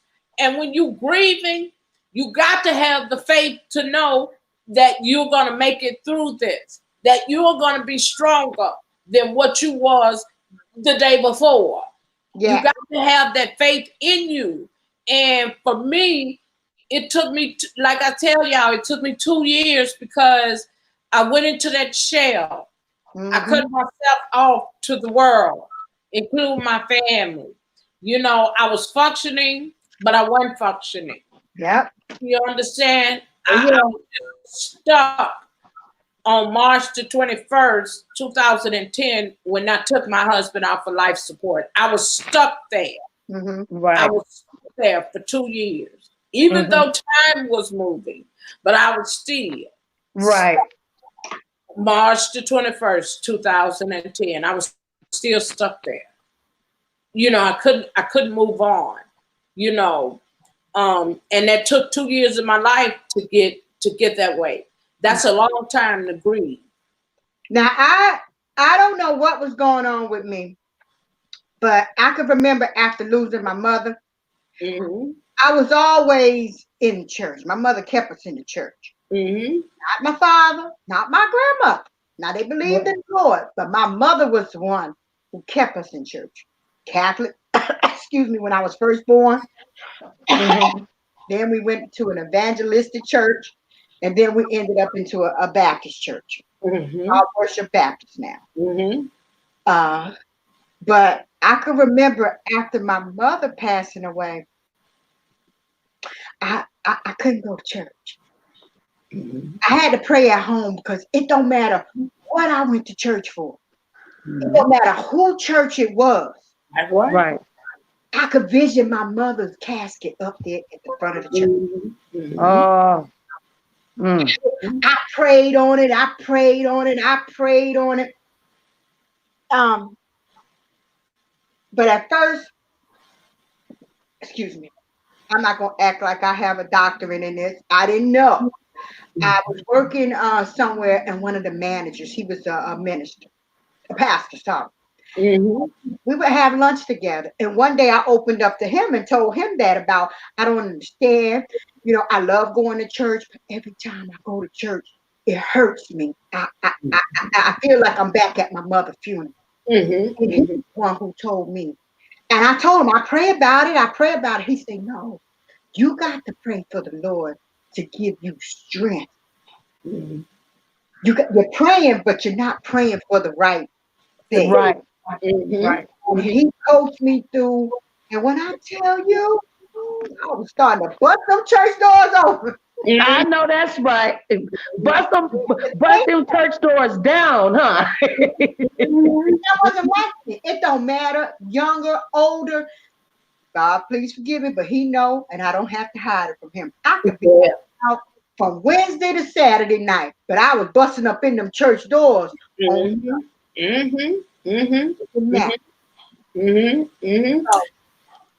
For me to just all of a sudden can't take it. I couldn't take it.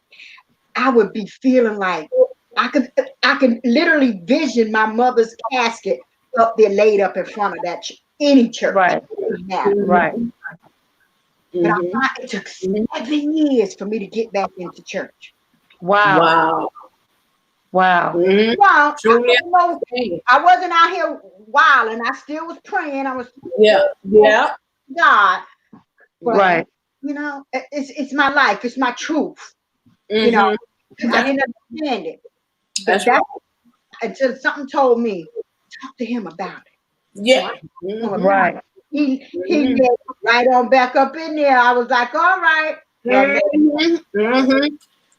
know I felt that way, Auntie. I know I felt that way. I did. I felt that. Hard for me to feel that I could see her casket up there. I had that. I went through that. Okay.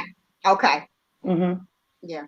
You know. And you know what too? I don't know if Auntie Rochelle remembers this, but you remember when I told you when I came back from my mama's funeral, there was imps in my house. You said ants? Do you remember that, Auntie Rochelle, when I told you about that? Yeah. It was spirits. It was spirits. Oh, spirits. You ever heard of imps like that? It's like they little demons that they dark and they just jump around. Some people have seen them, some haven't, or whatever. Honey. And my mom, I feel like my mama was there. Girl, I prayed so hard. Wow. Prayed so hard. I remember you telling me that you, for some reason, she had a lot of ants when she came back in the house. But it took you a while to get rid of them. Can I ask you something? Because I thought it was my glasses. See, now this, don't tell me this is it. I thought it was my glasses or my vision. Do they pop? Do they bounce real quick? Yes, they do. They bounce very fast. That is not your glasses. Those are imps. And you have to, you open your doors and your windows and you pray them out. You kick them out your house as fast as you can. Yeah. You start reading Psalms 91, get them out and rebuke them. Because, you know, you never know.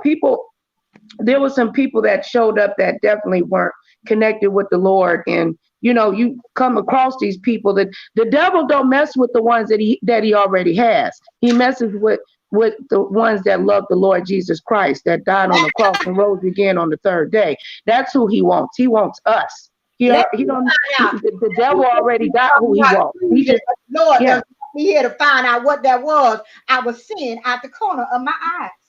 What happening, Nicole? Now I'm not a scary person. It's been happening.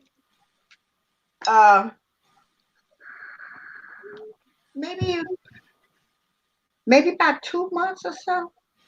Really? Wow. I knew it was something weird.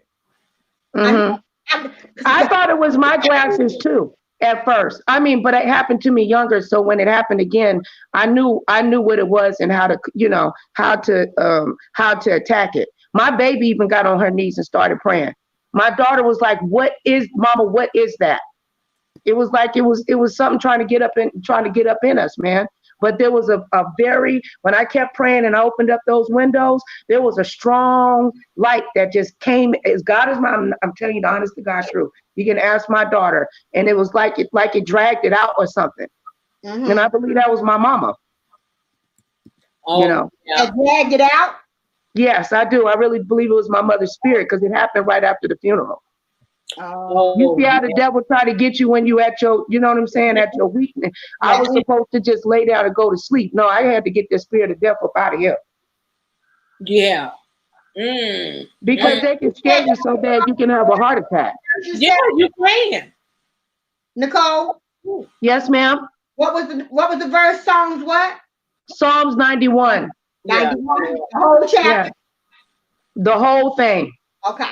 I got you. And then you go to each, and you get you some blessed olive oil, and you pray and keep hitting each one of your doors and window sills. You go through your whole house. Where I get blessed olive oil from? My church? Yeah, you can bless it. You can bless it yourself, but I mean, you can take it to your pastor if you feel like he's more efficient.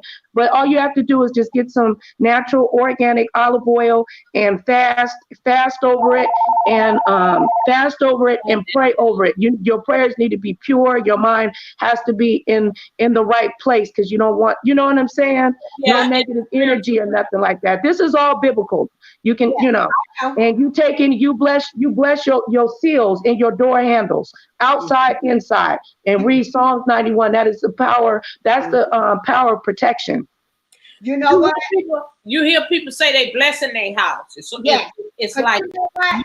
I think they do. I know they do that at my church, because after my aunt passed away, her granddaughter was going to take over her apartment.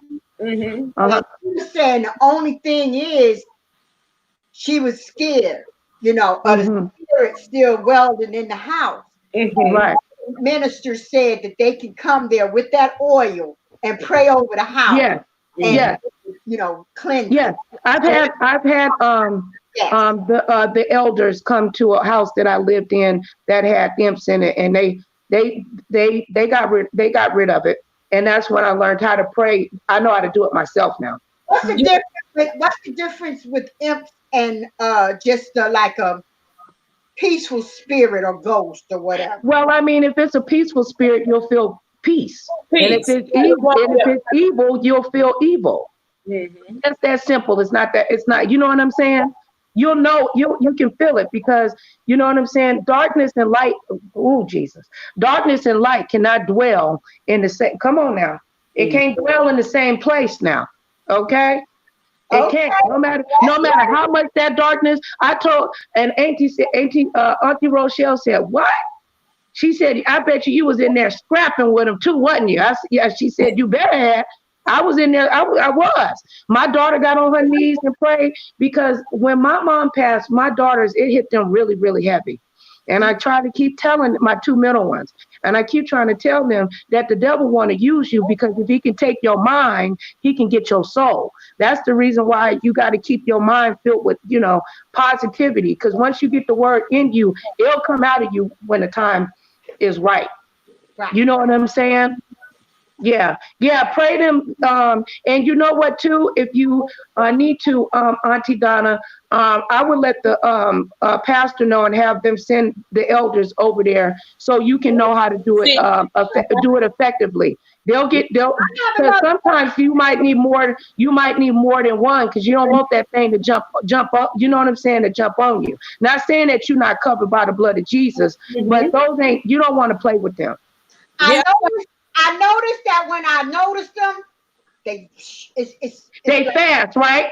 It's like they're very fast, and you think that you're going crazy. You think that you're losing your mind. Oh, all right, Lord, what was that? Right. I knew it wasn't something good, but at first I thought it was my glasses. I thought, I did too. No, it ain't. No, because that's what the devil wants you to think. It wants to trick your mind. That's the trick. It wants to trick your mind. You don't want to go to sleep with something like that. No, you can shoo them out, but to get more, to have the more hands you got, you know what I'm saying, two or more together to agree. That's, it's power in God's people in numbers. Thank You know what I'm saying?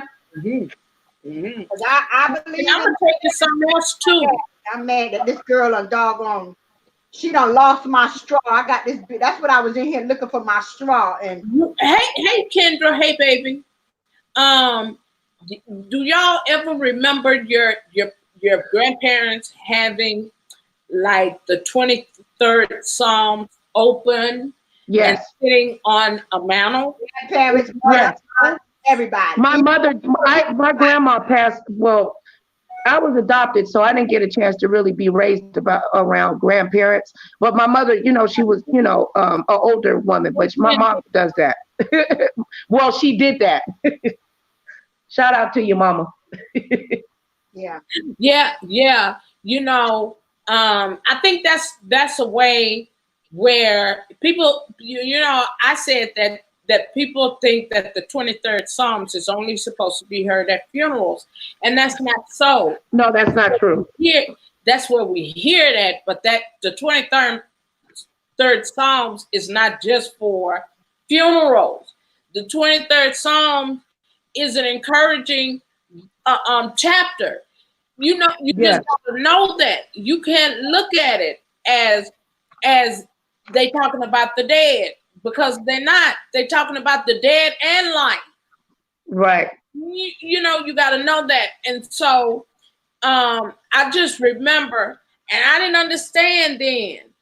When you always went into your auntie's, great auntie's house, all of them had the 23rd Psalm of the Bible open, propped up there on a book holder, up on the mantle somewhere. And I used to say, what's going on with the 23rd Psalm? Because as children, you learn, if you in church, you learn that first. You learn that the 23rd Psalms first, because it's an easy read. It's easy to hear it all the time. Yeah. Right. Never could figure that out until I got older. And I say, oh, is this why they had the 23rd Psalms open up in there? It's a powerful prayer. Even Johnny Matt came into one of my lives and he said, baby girl, keep your Bible open on Psalms 23rd. Get you another Bible and have that one and keep it by your bedside. He said that has worked for me, and it worked for your mother, and it's gonna work for you too. Let me tell you. I'm sorry. Go ahead. No, I was just gonna say, don't let go of God's undying hand. Right. The 23rd Psalm. My grandmother spoke on that. She had a time in her life, how you get depressed and you tend to drink or whatever. And she had became an alcoholic at one little period of her time. She was younger or whatever, but she said this lady told her, she talking to this elderly lady, and she was telling the lady, I want to quit doing all this drinking. I'm ready to change, from doing all this drinking. I don't want to waste my life away or whatever. She said this old lady gave her, them little Bibles, them little Bibles. They gave her one of them little Bibles and told her every night read the 23rd Psalm before you go to bed. When I tell y'all, after my grandmother passed away, and I found that Bible, you could barely touch it. It would have shriveled up in your hand. I gave it to my brother. Yeah. And you learn so much from, your elders. You just do. And, I can't tell you that the things that I've experienced didn't help me, because it did. And I always say that, nothing from our past hurts us. It really shapes you into the person you become, because you learn from them mistakes, but the grieving process, you never stop grieving. Right. No, you just don't. It's a scientific fact when you lose a parent or a grandparent, that something happens to your brain. Yeah. I don't know what it's called, but something. it like Something happens to you physically. Yeah. Well, I said that, you know, the more I thought about, you know, my grieving process, I said that I think I'm stuck back there in 2010, March the 21st. You know, although I'm sitting here in front of you guys in 2020, right? But some part of me is stuck back. I'm still stuck almost 10 years later because of the grief Yeah. that I endured when I lost. You understand what I'm saying? No, I understand. I do. Yeah. I do. I've got stronger. I've grown, but better yet, I'm still not. You know, I can't explain it, but it's like I'm stuck back there. You know. Right. My cousin that just lost her son, she wrote a post on Facebook, so I kind of don't like going up there too much. But she said she'll never be the same. She won't. Yeah. She won't be. And that's okay. No. As long as she Thank goes God. to She be better. Lord, she do believe in the Lord. Don't get me wrong. So. Yeah, God gonna get it. She angry and probably angry and confused right now. Why and all of that. God gonna give you trusting. Long as she trust in the Lord, God don't give you nothing that you can't handle. Nicole, at first, she forgave the young man. Wow. See, she was good. She gave it to the Lord. Like you said, you listed those 5 things. We touched on a couple of those things before you came up. You've touched on a couple more that we left out. But it kind of hit her like maybe 2 or 3 weeks after when she got home. Right. That's when the anger hit. Now she wasn't taking back what she said, but her heart wasn't in the same feeling as it was right after during the funeral, right after his death. It was some anger. So that is like what we were saying. There's different stages of grieving. You questioning things. Yeah. If I did this, if I would have called, if I would have, and then sometimes too that when people really grieve really hard is if they hadn't made peace. That's why you got to tell the people in your life that you love them and don't be carrying around unforgiveness in your heart. Those be the ones that be over the casket and say, I'm sorry, I'm sorry. No, don't be sorry now. Give me flowers while I'm alive. Don't give me flowers when I'm dead. My favorite song. And I did not allow no flowers at her. Yeah. I mean, I guess that's why, flowers.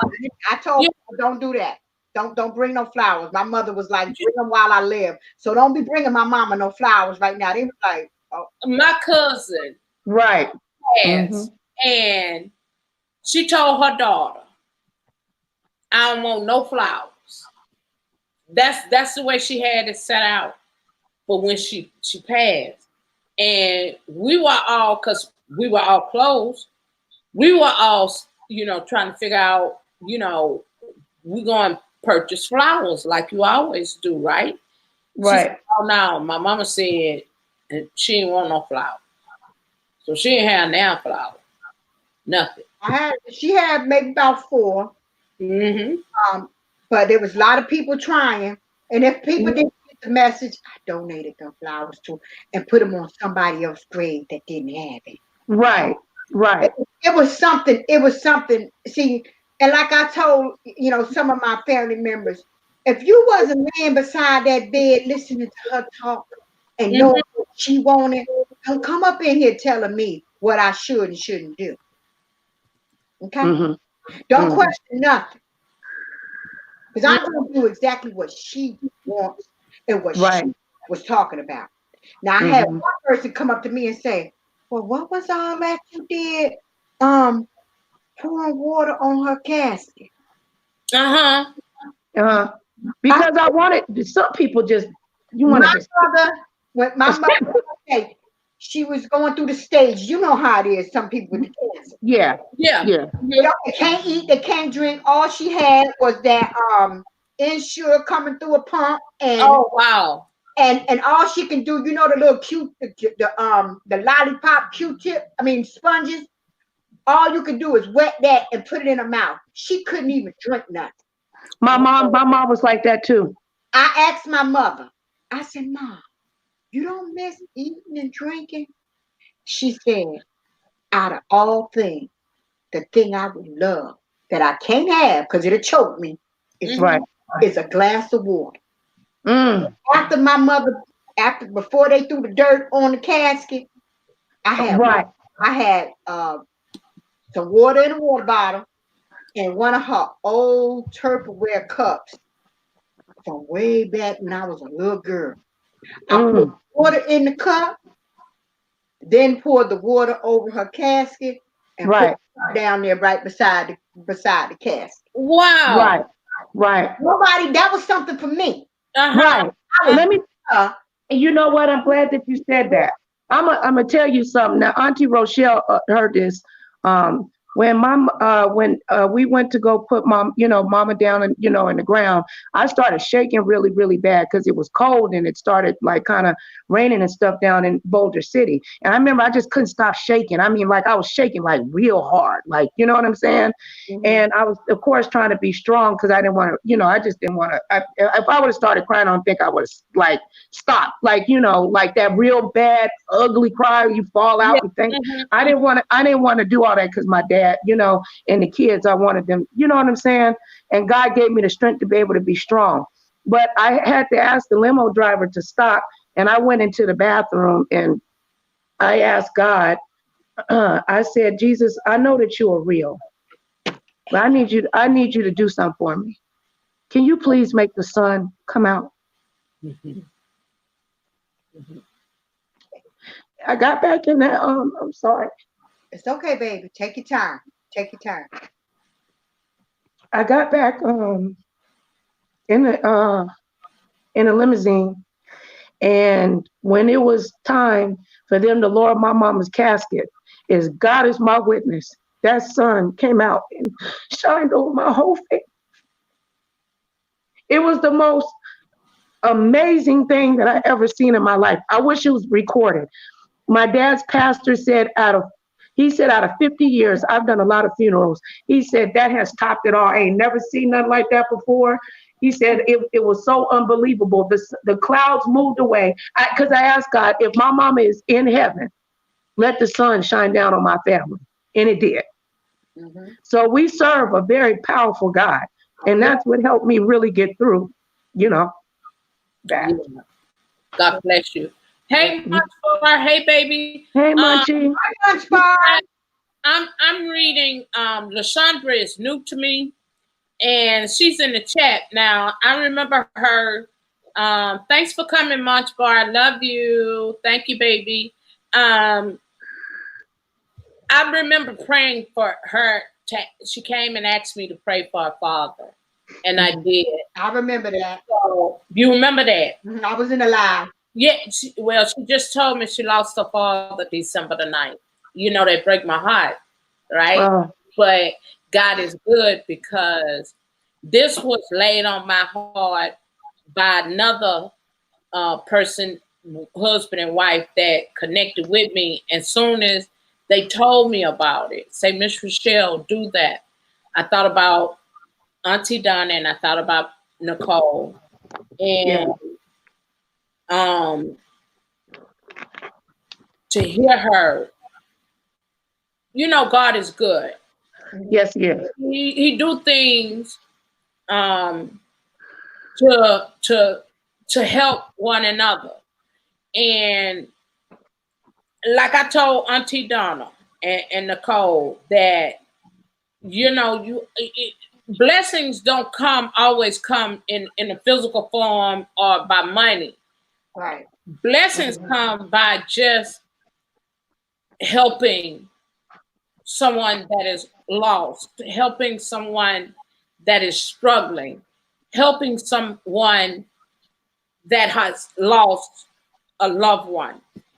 And this young lady, I don't want to cry because y'all know I'm a crybaby. I'll cry in a minute. That's what you want to, honey. You see, I was ready. Yeah, because I told Auntie, I say, Auntie, you know we cry, baby. Right? Oh, the three cry babies. Yeah, in a minute. And LaShondra, baby, if you can hear us, we are so sorry. Yeah, I'm so sorry for your loss. Your pain. Yeah, we understand what your family, your mom, because she do live vlogging, and when I connected to LaShondra, you know, her father and her mother and her family was all in the vlog. So I seen her father in a couple of her videos. Yeah. You know? And so when she told me that, I prayed for him, and then it was around Thanksgiving or Christmas, and she did a video, and the father was doing well. But you know, that's how God operates. And I think the reason why, you know, when you have, because that's what happened to me when I lost my youngest brother. Mm-hmm. We were all together during the holidays. We had so much fun, y'all. It was like the best. Mm-hmm. And then February the 24th, my youngest brother then got killed, you know. And then I sit back, why we had so much fun and this happened. You understand? Yeah. And that's the same. On one of my niece's wedding days. Her wedding was that day, and as we was cleaning up the reception hall, you know, and different stuff, we get to the house. Me and my cousin. I flew all the way here from Georgia for this wedding. Boom! They call and tell me that he passed away. Oh my God! Oh, my uncle passed away. Yeah. Well, no, I'm sorry. I apologize. That he fell down a flight of stairs and he had trauma to his head. I'm so sorry. Oh, wow. Think about it. He wasn't passed just then. A couple of days later. Just imagine, I'm up here on a vacation. Right. For a wedding. And after the wedding, I'm spending all my time, then mine, with the rest of my family, bedside with my uncle. When he did pass away, I was right there. I whispered in his ear. Well, Sandra, we want to encourage you. Yes. We want to let you know that you're not alone. No, baby, you're not. I'm glad you came to the live stream. We did this in hope to encourage someone. And here you are, baby. And it's a reason why you're here. That's because you lost your father. Yeah. And you're struggling through the grief process. It's okay. That's how God made us. Yeah. And you know what? You know what, too, Auntie Rochelle? For all that are listening, there is nothing wrong with getting grief counseling. That is another thing that I did. I automatically got myself into therapy because I knew that I was going to need it. Because I didn't want to slip into it, you know, because it's some of us that are already dealing with depression. So when you, you know what I'm saying, or some type of mental illness that's under control, and something like that can happen, can cause your spirit to break, and you don't want that to happen. We can't prepare ourselves all the time. We can't prepare ourselves all the time, you know, because, you know, we don't know. You know what I'm saying? We don't know. But I'm gonna tell you something. Her name is Cassandra. LaShondra, fabulous. LaShondra, your father loved you, and he will always be with you in spirit. Yes, hold on to God's hand. He will never leave you, baby, and he'll never forsake you. And it's okay to cry. Oh, yeah. And don't be ashamed. Don't be ashamed if, you know what I'm saying? Even if you get angry, get a journal, write down your thoughts and your feelings, and connect with grief counseling if you feel that is necessary for you to do. But get into that Bible and hold on to God's hand. Hold on to it. Because God don't leave us, we leave him. So we need to stay close to Oh, him. you see what she just wrote up there? Read Yeah, that, baby. Uh, yeah. you could tell her to stroll up, or if you could write it again, Nicole, those 3 steps in the chat, please. It might help her a little bit because I don't know if it's still in the chat. The 5 stages. I mean the 5 stages. Yeah. If you could write that in the chat. Oh God, my thing went off. I think it'll help her. That in the chat. Oh God, my thing went off. I think it'll help her. That in the chat. My thing went off. We got audio feedback. Is That's that me. Okay, I'm ready. that's the host. That was me. The host with the most. I thought it was me because I had my phone in my hand, strolling up looking for it. I found it, but I think that might help her a little Yeah, bit. If I, yeah. She's saying it don't seem real. Yeah, girl. We all understand that. You know, Yep. your mom is there. You know, and I know it's difficult for you all as well. You know, it's difficult for her. And the best thing is that you guys stay active.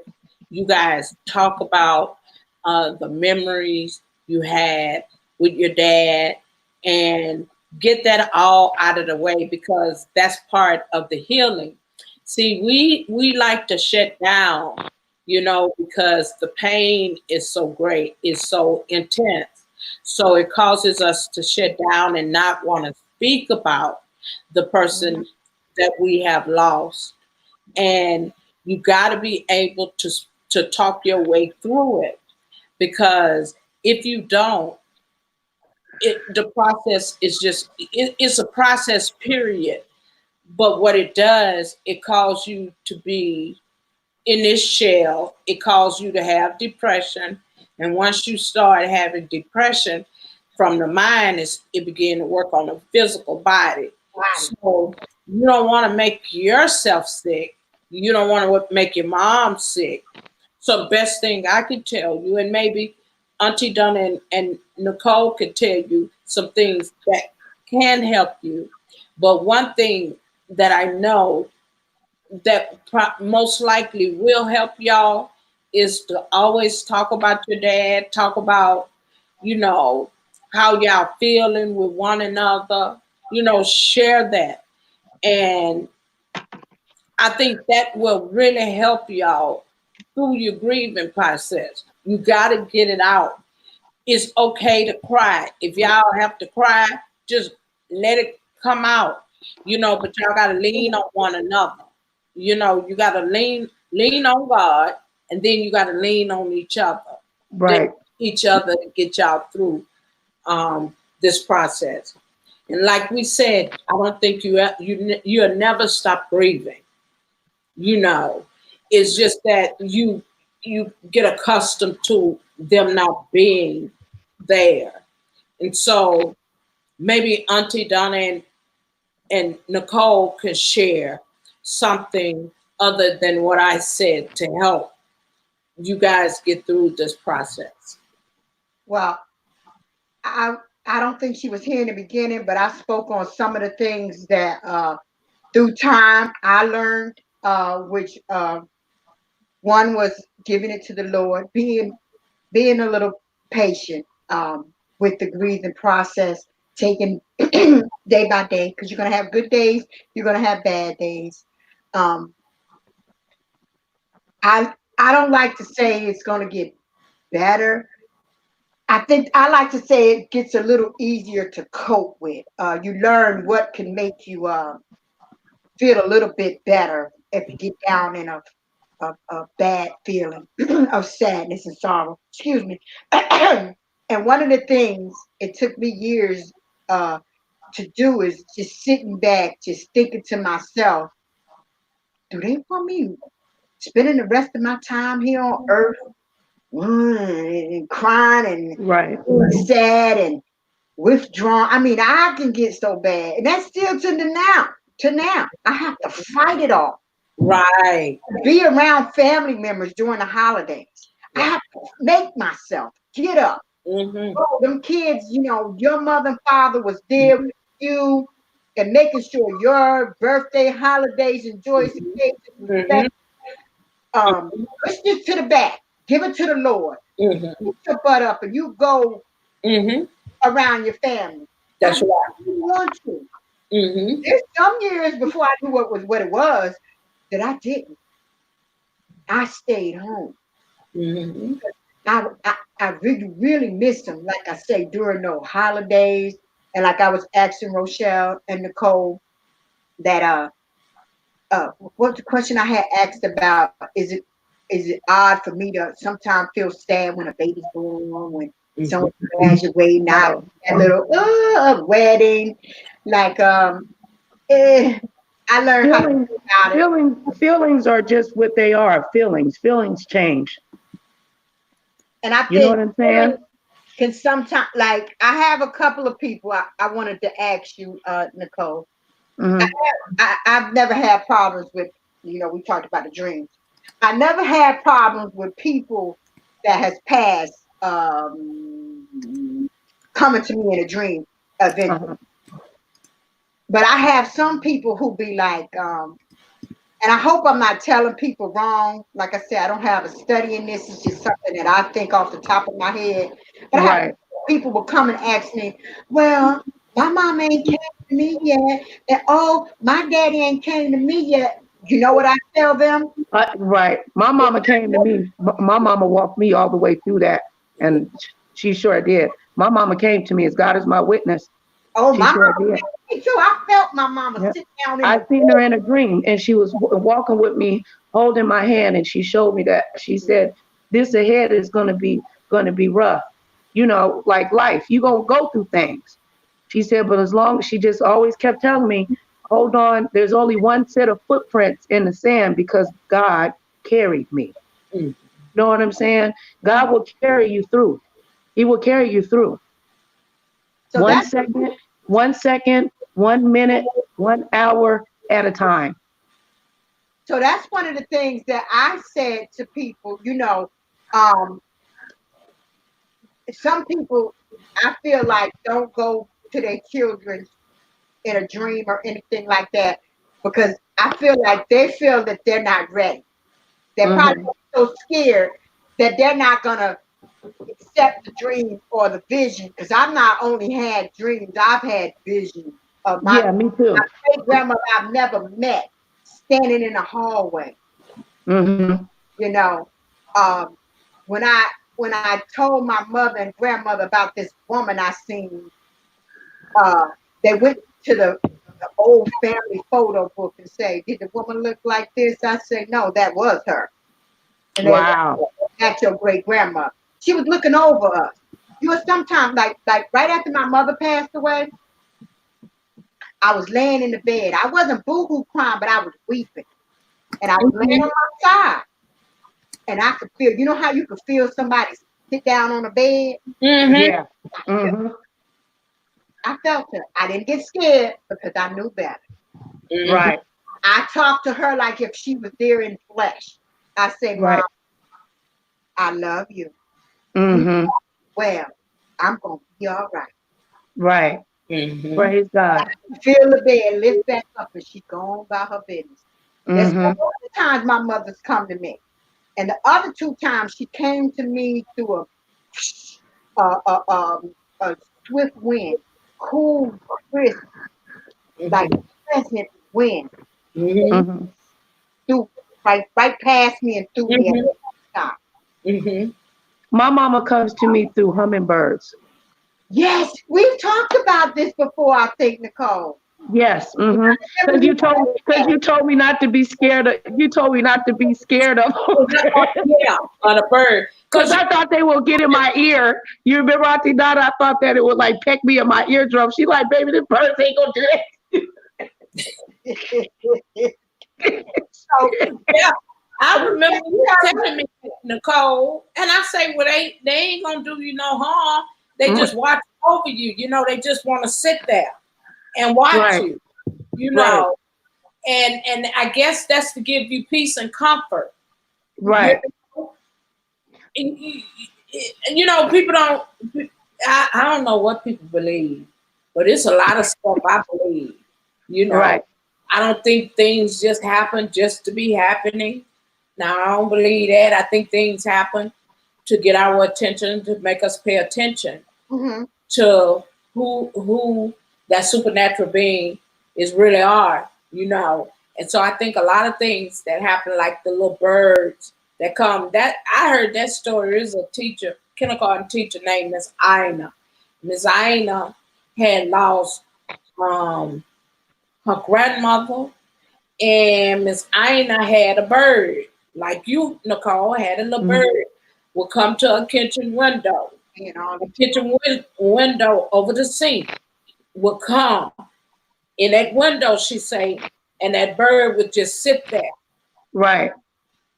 Mm-hmm. sit right there and watch her. And then always, that bird always came when she was washing dishes, cooking in the kitchen. It came to Mm-hmm. a window.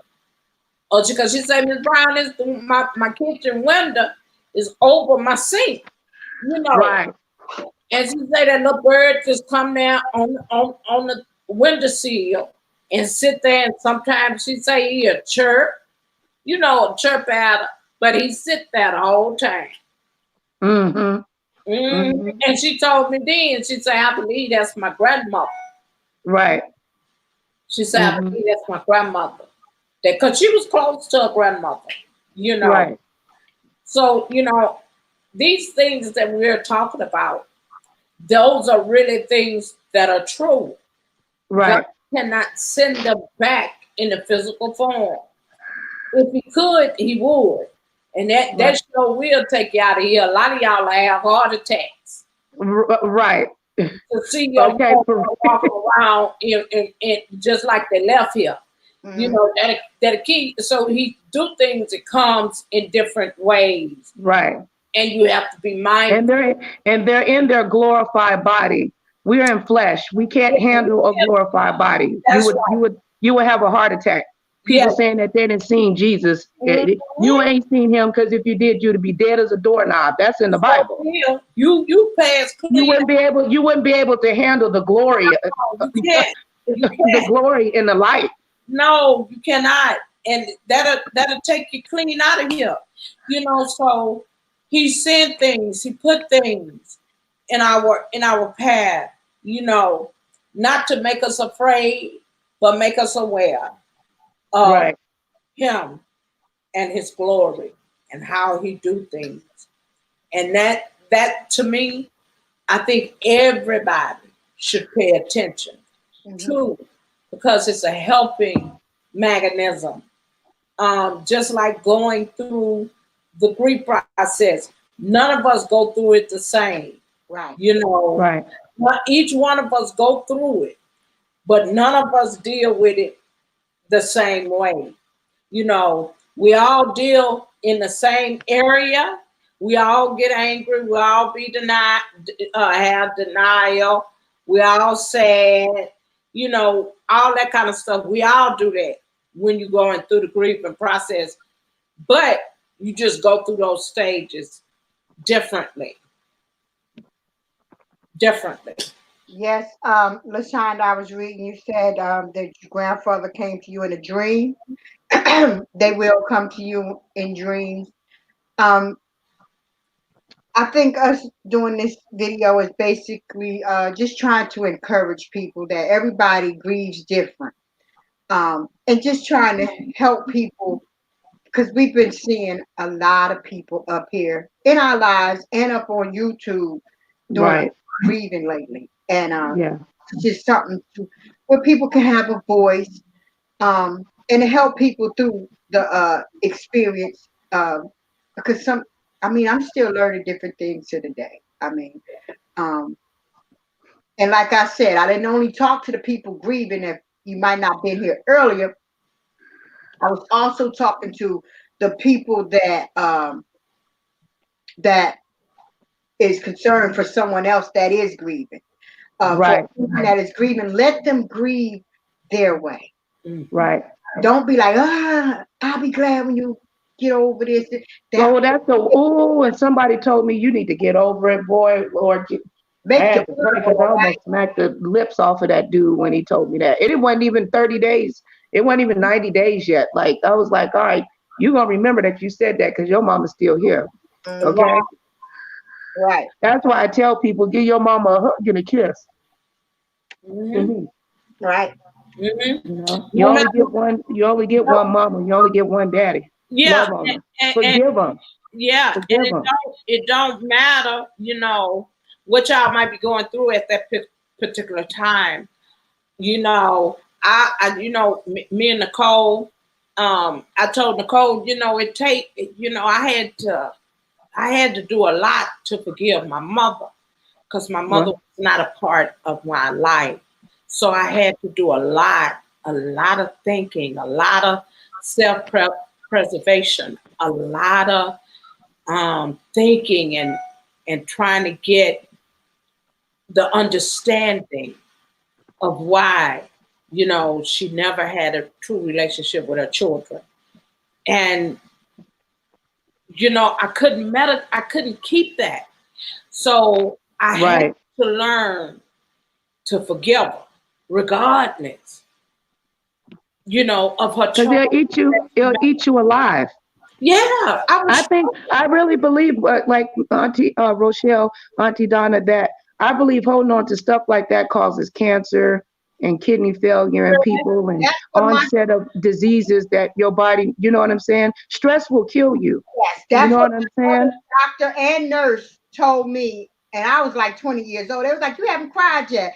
I was like, no, I ain't got time. I got to do this. They was like, look, if you feel like crying, cry. They said, because by holding all that in and not letting go of things, no matter how old you are, you can have a stroke, you can have a heart, depression. They was naming all the different illnesses I can have physically with my body and mind that I think of it because I wanted to be so strong and I wanted to.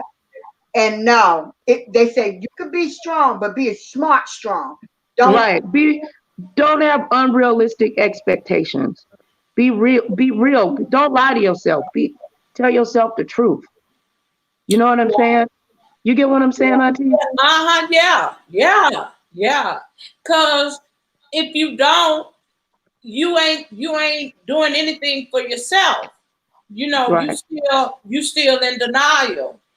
A lot of things we don't like to come to grips with, and that's another thing that the devil used against us. I always say when we don't get healing in certain areas, it come back and it manifests itself and it constantly repeat itself. Just like me, when I couldn't understand to forgive my mother. And, issues kept coming back in my life where I had to forgive people for things they had done to me, And that was the forgiveness is a hard thing. I don't care what nobody say. It's a hard thing when people have hurt you, when people have done things to you maliciously. It's hard to forgive them. It's hard to forgive. And that was hard for me, child. That was hard, child. I ain't gonna lie. But I did. And when I did, it was a weight lifted off of me. I ain't had to carry trying to figure out why she didn't want to have no relationship with her children.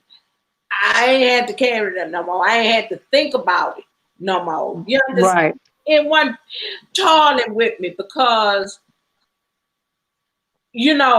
I had became a mother. You understand? So I couldn't understand it. I couldn't get it because I had became a mother. But I had to learn to put myself out of the way to become a better person and not allow that to come things constantly come up in my life without forgiving people. And that's the same way with death. When death happens, you got to allow yourself to grieve. You'll never We'll never grieve the same way. And I tell you, do not shut yourself off from the world, because I did it. And it took me forever to get through the grieving process with my husband. So, Lysandra, stay busy. Stay having family talks with your family about your father. Don't sit there and hold that in, because you all y'all are hurt. Everybody's hurt. You understand? So you gotta know how to work through this thing, even when you're hurting. Even and trust me, child. When I lost my husband, it felt like they had snatched my heart clean out my chest and pulled it out to the side. Ooh, that ache, it's an ache that you ain't never felt. Man, I didn't got my feelings, you know, when you lose your first love, you feel like you're gonna die. When that man first break your heart, you feel like you're gonna die. You know what I'm saying? There ain't no feeling like losing a parent or a loved one. And then everybody else is sad, and then you want to be the one that is strong, or you know, like the strong one probably is the one that's like, I don't want to be strong right now. You know what? I would also encourage everybody not to get any, don't leave. But Funky Dineva has a where he talked about when his dad, Funky Dineva dad died last year. And he had just started getting close to his dad. Don't watch it if you ain't ready to cry though. But he gave some really, really good advice. He said, look, I'm always working. I just want to have time to just lay in the bed. I don't want to shower. I don't want to shave. I just want to be left alone. Can I just have this? And then one day he said he just kept praying and God brought him out of it. You know what I'm saying? Yeah. We all go through, you know, like when my sister, when my niece passed, she was filled with rage. She was just angry. Yeah. And, you know, I just stepped back to let her go through, you know, and to an angry and a depressed person, that ain't gonna mix. I'm like, I'm gonna go to therapy. We'll meet back up in the middle. And we did. You know what I mean? I told you about that, Rochelle, how nasty she was to me. You said God was gonna bring her back to me, and she was gonna apologize for everything that she did.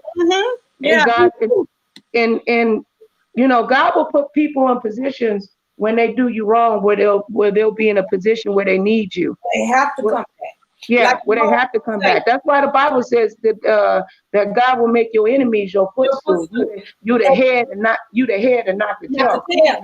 And look, they also say you know, y'all in her, y'all better don't burn your bridges behind you, because you might have to go back across that bridge. That is so true. You know, so I have a question. I have a question to Nicole or to both of you. What about when it's the younger ones week? I had to think of certain things, and it's very hard for me to deal with the younger ones, because they grieve too. A lot of people forget about them because they think because they're young, they don't know what's going on. I have a nephew that lost his grandmother, and he's still this was a couple of years ago. He still to the day will come and talk to me about her, about how he missed her, or you know, different things like that. He still remembered things, and he was very little when she passed away. Wow, mind is so, you know, I don't know how to call it, but he's a very smart young man. And his grieving process shocked me. Right. I never really thought that the kids really grieve like that hard. No, sometimes they can actually even grieve in a sense worse, because they don't have their brains are not there, especially if they're above the age of 25, their frontal lobe of their brain is not closed. They're still trying to learn how to figure life out, and you know, and relationship, especially if they're trying to figure out relationship with God. Well, why would this happen? You know, and they deal with anger and grief. So they really need, that's when the elders, when we're supposed to step in and lift them up. Yeah. Because my kids are suffering really bad. Y'all have no clue what my kids are going through right now. Yeah. That's another reason why I thought to ask the question. Are there certain things that you're doing to help them, or like They're still in the are denial, angry stage. So it's kind, they it's do kind they of difficult. talk to you about their feelings? Huh? Do they open up and talk to you about their Yeah, yes, yeah, they do sometimes. Baby, I mean, because baby girl will call Auntie Rochelle, and I'm like, she's still crying. Is she ever gonna stop? Like it went on for like a year. Mhm. Like she cried every night for hours, and she still does it. Not to the extent, but I think that she's 7. That she, she finds comfort in knowing that grandma is with Jesus in her glorified body. Mhm. Mhm. You know what I'm saying? I filled her with, just kept trying to fill her with the word of God. My baby girl can pray now. And I amen? tell her, if you feel like that, pray. Hold on to God's hand, man. Mhm. Mhm. You know? Mhm. And she I, says now, grandma in my heart. Now she telling other people to get their life right before God yeah, call them home. Lisa, I told you, I say, shoot, I did my children like that, cause I wanted them to have something to hold on to, if anything happened to me or their father. Right, A lot of children don't know how to deal with that, and you want to give them some kind of substance. You don't right, want them to go to drugs and alcohol and to doing things that's not them.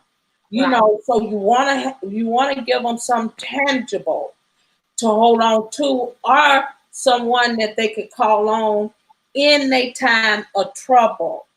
And Exactly. and so it's hard too, especially as you being the mother or the husband or the wife or whatever, because you like, darn, okay, I'm lifting the kids up, but then you get tired. you like, man, who lifted me up around this month? Right. I need a hug. I want a happy meal. You know Yes, what I'm saying? yes, I'm just keeping it real. yes. Hot That's for a Sunday. You know, yeah, what I'm talking about, Auntie Donna. You know what I'm talking about. And you ain't nothing wrong with feeling like that. I'm hurt too. You are not alone. I'm hurt too.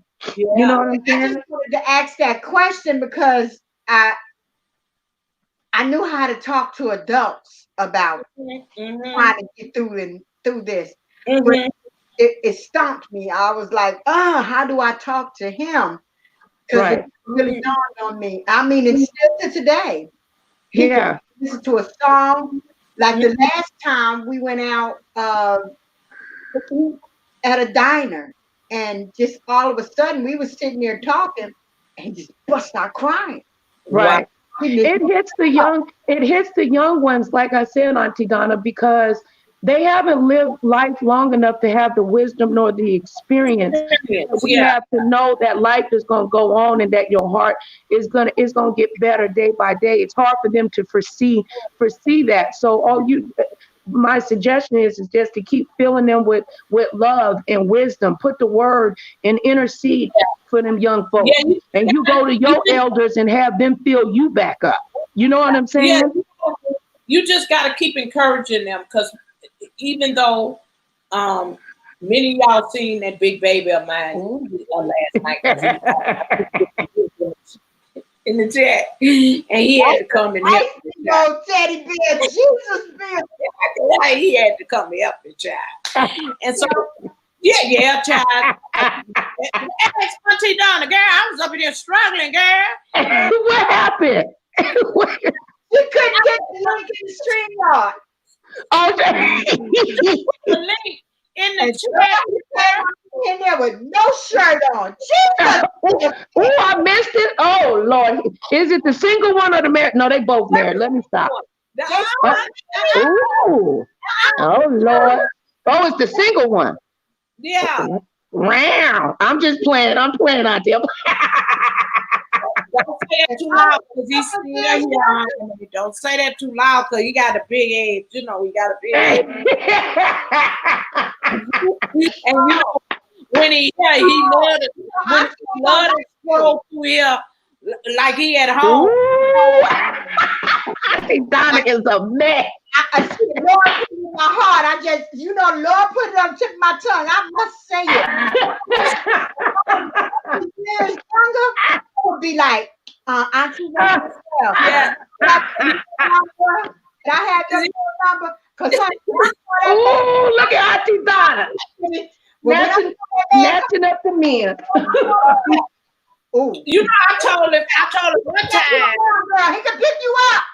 Yeah. I told him one time, come on over here and speak to my friends. I say, oh no, thank you. You ain't got no shirt on, baby. Don't. Oh Lord. You know, but last night I couldn't get the link in the chat. Make it post in the chat. Hey, just my 5 cents, baby. Hey, how are you, love? Thank you for coming over. Just my 5 cents. Love you, sis. Well, The wrong phone. well, child. Since I love you, babe, I miss you. Yes. Well, child. He just like y'all saying, he has a hard time. You know, especially certain things that come up in his life, on his job. You know, he was close to his father. He could go to his father. So he had a very hard time dealing with his father's death. And even today, at 28 years old, he still cried like a baby. My mama cried all the way up until she wasn't even able to over her mama. You know, so what? And my mama mentioned her mama every day. Yeah, every day. I love you too, baby. I try to always tell him that, you know, your father, he here with you. He proud of you. You know, he proud of the man you became. You understand? I say, right. But it's okay. You know, it's just certain things that he accomplished. You know, that he feel like he wish his dad was here. You know, and so he still at 28 shed tears. You know, you can see. Yes, yeah. Mm-hmm. And I think that's why he works so hard. Nicole, that's why he do. I had a flashback thinking about that man. I don't mean no harm. I did that. Auntie Donna had to. I gotta go see this video. Wait a minute. What? Give me the timestamp. Girl, if I had your email, you know I recorded it. Girl, did you scream? Did you scream? Close your ears, Rochelle. Did you scream? Did you scream? Record? Did you get? Oh, I want. Oh, girl, my email is Nicole. Know the truth. Yo, wait. Auntie Donna, the next time he up your way, I'm gonna tell him to over there and holler at. When he coming to Vegas? Send him to Vegas. I'll be 40 in June. Tell him to come with his shirt off and wrap a bow around him. I'll send him back. I don't know. I might try to keep him. And then Rochelle be mad. Well, Auntie Rochelle be mad with me, Auntie Donna, because I done took her son. I can't let her come give me all that love. She said, I'm just messing with you, Auntie. Auntie said, don't make me go get my pistol. Look at that face. That's the face of a mother that loves her son. I don't mean no harm. She showed me pictures of her sons. They're very handsome, good men that she and her husband raised. All right, LaShonda, thank you for coming through. God bless you. God bless you, LaShonda. Thank LaShonda, love you, baby. I was like, see, love you, baby. That was a thick, solid man. Ooh. Yeah. Let me show y'all what he looked like. Let me see if I could get a picture in my phone. You can show her whatever you want. I got the video of it.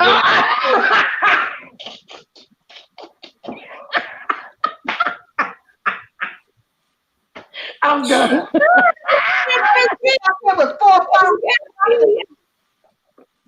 She got a video. She said you can show whatever you want. I got the video. And you know, my oldest, y'all, he spoiled his wife, because he cooked, clean, everything. He a whole lot. The youngest one looked like his father, but the oldest one, he got his father's ways, you know. Yeah. That's the baby. That's that. Oh, child. See, Oh, he that's him. handsome. Call me. Yeah, that's his vet. No, this way. He's That's handsome. his vet. I call it. It look like Batman to me. But yeah, let me see if I got. Oh, he'll good a picture of He is very handsome. He kind of looked like my daughter's father. He handsome. You got a message. Move the phone. You got a message. Okay. Yeah, Ooh, he's sitting up there looking like one of my ex-boyfriends.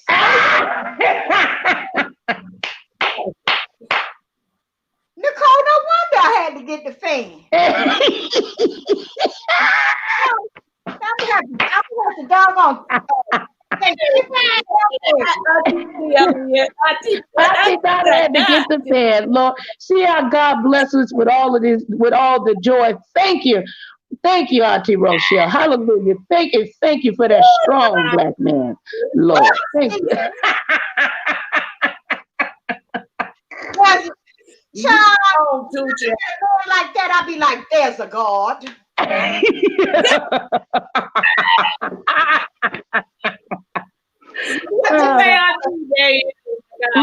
Look, Auntie Donna.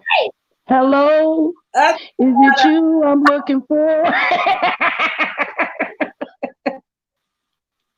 Hold on real quick, y'all. Y'all a man. Yeah, he go up now. He losing weight now. I don't know why, but he doing shit. That's how my brother is. My brother weight has always been like that. Even back when he was in school, his weight goes up and down, up and down. And I went that during the seasons. I lose more. I'm odd. I lose more. It depends. It depends on what's going on in my life. Sometimes I'm wrong about that. Sometimes I can lose in the winter. Sometimes I can lose in the summer. Because if it's too doggone hot, I'm not doing that. So I do tend to. That's him playing his college football. Let me see. Okay. What he number 62? Yeah, Gary, he had that number all the way from little league to high school, middle school to high school, child. Look, not big and they ain't no fat, flabby men. That ain't nothing still. I told you I saw that man. I was like, he's standing about 6'3", child. Standing tall over me, child. And aunties, when he hug on me, he do me like this. And I'm like, oh God, child. I don't want to hear no more. I don't want to hear no more. What I missed? Did I miss a muscle? She was talking about how tall he is and how it feels when he hugs her. I don't want to hear about that. Yeah. Oh Lord. I ain't got no 6'3" man. Ooh, look at that. That's football. They not big. They big, but they not flabby, solid. Both of them, they solid, like a wall. You know, like cement. Girl, child, both of me. But you know, so which one of them is in law enforcement? That one, the baby, right? There, yeah, he got him a bed, child, auntie. A Corvette. When I'm riding with him, I be holding on for dear life, and he breaking the whole time. Girl, and it looked like it's like a matted black, and I say it looked like Batman car. That's what I say when people ask me, you know, because people be shocked at him because a lot of people remember him like when he was younger and how he used to cut up when he was younger. But when people find out what he doing and what everybody be Karen, and I Karen. I say Karen. I tell you. But yeah, he not married him. No, he ain't married, child. He just around here living his life. He don't go out that much, you know. He don't go out now. Like he the spitting image of his daddy, but he ain't got none of his daddy ways. Like, well, they got their daddy ways when it come down to women and how to treat women and what. Now they do got that. They do. That's good. I can't take that from them, you know, because I guess my husband talked to him all the time, but you know, he was still young, you know, so he really didn't really he always enjoyed his father, but he really enjoyed his father like when he got older, you know, and really could understand and talk to his dad. He could talk to his dad about anything. But like now he don't have that. So, you know, a lot of things he don't share with me because he had that relationship with his father. And the only time he'll share things with me is when he really get bad and he can't, you know, he need to talk to somebody to you know, say how he feeling. But he still, you know, anything he accomplished in his life that's good, you know, he had that sorrow that comes over him, that grief comes back over him because he you know, he could always go to his father and talk to his father about anything. Whereas that for me, he couldn't, you know, so when he accomplished things, when he do things, it's very hard for him because, you know, he really, and he always say his every time he say, I just wish my father was here to see me, you know. And I say, he is. He's here. Yeah. You know, I say, so you can't hold that. You know, it's good you talking about it, but you got to understand that your father is with you. Your father see everything you're doing. Yeah. He's your guardian angel. He'll forever be here with you. You know, and I think talking about in a physical form. You know, where he get tangible, just sit there and talk to his father. You know what I mean? Yeah. So yeah, I had that with him. You know, like Nicole and that landline. That, you know, as long as I've been knowing Nicole, It feel good to hear a real house phone ring.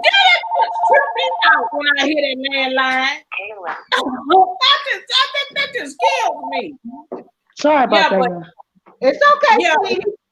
yeah, that's all right, child. We laughing at that landline because it brings back memories, child. Because I am the originator of the party line on YouTube. Get into it. Yeah. You know, there's some thieves in the house. No, on YouTube streets. There's some thieves. I hope they don't take my clouds and chat thing. Segment. Yeah, what? Clouds and chat. Oh yeah, I seen that. That's good, Auntie. I just haven't had a chance to put nothing on there because too much stuff is happening. Yeah, I know. Yeah, Seems too much. I'm trying to protect my mental health. Yeah, that's another thing too. I wish well, maybe she'll watch the replay too. People that are dealing with grieving, please don't start sitting up watching Back to Seattle and all these love stories and all that sad stuff. Don't do that. Yeah. You know what I'm saying? Bunch of Tyler Perry movies and stuff. It's gonna trigger you to be really, really sad. Wait until your mind gets somewhat right before watching those sad stories. Would you both agree? Yes. Yeah, I totally agree. I listen to my gospel music. Me too. Yeah. Me too. That helps a whole lot. It does. You know, I always talk about John P. Keith because the reason why I talk about him so and I love him so much is that when you hear his music, like Watch Me, Greater, when you really hear that young man's music, you could hear that Pentecostal, you could hear that opposite, you could hear that in him. And he was I think the 12th child out of 16 children. Wow. And all his songs, if you go back to the Lily of the Valley, Colorblind, all those songs, he talk about his deliverance. Right. He's powerful. And that's who I really, really listen to, because he wrote Not Guilty. And Not Guilty, he talk about how your past don't hold you. You know? Right. And you know what? I'm glad you said that, Auntie Rochelle and Auntie Donna. And I know for sure both of y'all are going to agree with me, because both of you guys are women of the Lord and love the blood of Jesus. Okay. What the devil tries to do is remind you of your past, to attack you and to break you down. Yeah. Yeah. You know what I'm saying? About that how depression come, how anxiety come, how is, and people don't realize that that's a demonic spirit. It works Right. through the mind. So I was saying how to get healing in certain areas that affect you, certain trauma that you had in your childhood, things that you are dealing with in your adult life. Certain traumas cause you to hold you bondage, and the devil operates in the mind. He don't operate in the body. And another thing that I realized, that the devil do not operate in the present form. He always operate in the past. Right. And that's how he hold you bondage. That's how you get depressed, because he constantly working. That's why you have to, that saying, out of mind is a devil's workshop. Right. That's it. That's it. That's all with that one, because it ain't nothing better back in cover. What did Solomon say? Didn't Solomon say that he had it all? He had all the love and the women and the palaces and everything, and it still didn't mean nothing until he got right with Jesus. King David as well. That's how come we got the book of Psalms, because King David wanted God's honor and all that he did to God's people. So when he started to believe in God, he began to write the book of Psalms. That's how the book of Psalms. And he was singing, really singing out to the Lord, trying to get deliverance in everything he had done. So that's the same way with us. That's why I always talk about positive things, because if you allow your past to hinder you, you cannot grow. Right. You can't learn. You can't get rid of anything, because, and I'm gonna be honest with y'all, and I said this once before. Snooty Cass, her mother have a bad habit. It's horrible. She holds on to the past, like she won't come into the right now, and that's hurting her, because it's hurting her mentally and physically. Right. She can't come out of her past. And I tell her all the time, I say, Raina, I don't know how. I just don't understand it. I said, because, we were all raised in church. And I said, you got to understand, you can't, like when my youngest brother died, she went to the crime scene, seen his body, her and my brother. And she holds that. That's something she can't get rid of. Think my father, she can't get rid of that, because she just had a breakdown just before Thanksgiving, because their birthday, my brother, my mother-in-law, and my dad's birthday are all on the same day, November the 22nd. And she just had a breakdown just before Thanksgiving, because she was thinking about my father, my brother, my grandparents. And I'm like, Raina, if they could come back, they wouldn't. They wouldn't come back. Right. That's fact. Yeah. They wouldn't come back. Some people don't understand that. But I do. I do. Yeah. I understand what you did. They come back, they wouldn't even come back. They wouldn't come back, baby. And honestly, I don't think I would either. And I tell her, nobody would. Nobody with good sense. No, yeah. I just think they in a place that ain't no worry, ain't no sickness. I say they enjoy, and they around other family members. Amen. They ain't alone. You know, because I sit up and think about, I wonder what y'all, my husband and my father came best of friends. Like my father couldn't move without having my husband right there. That's how my family knew which girl my husband was married to.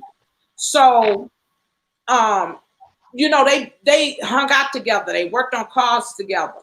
They did everything together, you know.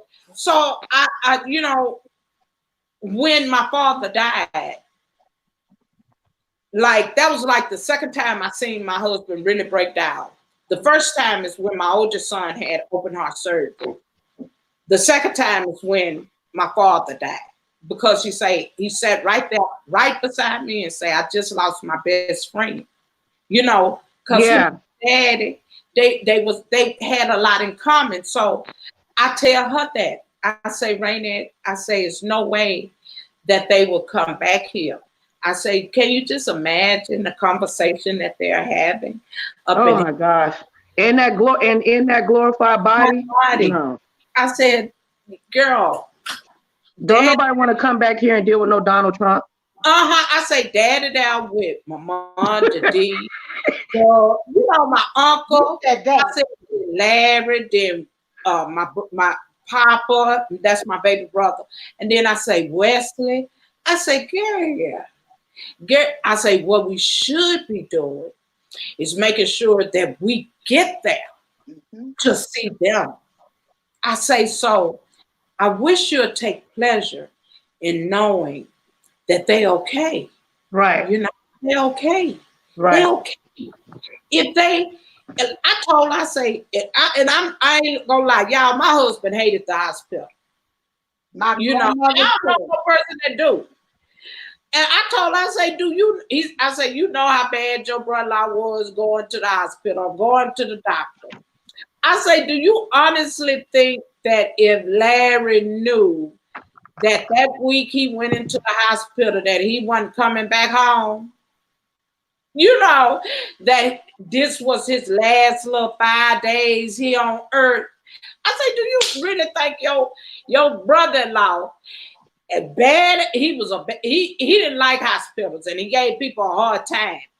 And as much as he did, and much as he taught, I say, do you honestly think if he knew that he only had them 5 days left, do you honestly think he would have went to that hospital? Girl, no, he would have did everything to keep him right. Yep.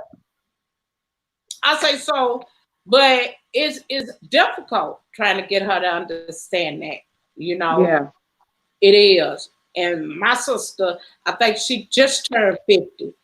And it's just hard. You know, it is. It's Snooty Cassidy mama. And see, Cass stayed in Kenner, Louisiana, and it get difficult for her trying to deal with her mom. It get difficult for her. And she the oldest, you know. And she always call me and tell me, hey, Rochelle, can you talk to your sister, my mama? And I'm like, girl, I don't feel like fooling with your mama today. That's what I said, girl. I feel like fooling with your mama today. She said, ain't it? I'm so tired. I don't know how can I get through it to my mama. So that's the thing that we're battling as a family, you know, because it's hard trying to get her to understand. And I'm not going to sit here and lie to y'all. Like Auntie Donna say, I'm real. The things I talk about is because those are the things that I went through, and I'm, you know, and trying to deal with a family member that can't get rid of the past. Y'all just don't know how terrible that is. Yeah. It's draining. Yeah. draining. And that's what I was. No, I know. I know. I have my sister is like that. It's draining. It drains everybody. What is she like? She can't let go. She's in a deep mourning. Is that what you're saying, Nicole? She stayed in the pain. She just stay in the. She just. I talked to Auntie Rochelle, and she just stay in the past. All Yeah. Anytime, like if we having a good time, just having a good time. My sister will say, y'all remember this? Y'all remember that? Y'all remember that? And it just go on and on. And I had to tell my niece, I told Cassidy, Cassidy, I said, I don't know. I said, your mama, I told her the other day, I said, Rainette, you really need to go get counseling. That's what I told her. So I just say, Annie, you know what, Annie? You sure right. My mama don't know how to let go nothing. She back there in the past. I said, girl, I've been saying that ever since you've been in the world. That's been 32 years, 30, 34, 35 years, child. Yeah. And she say, yeah, Amy, you're right. Some people are just like that. They just have a hard time letting go.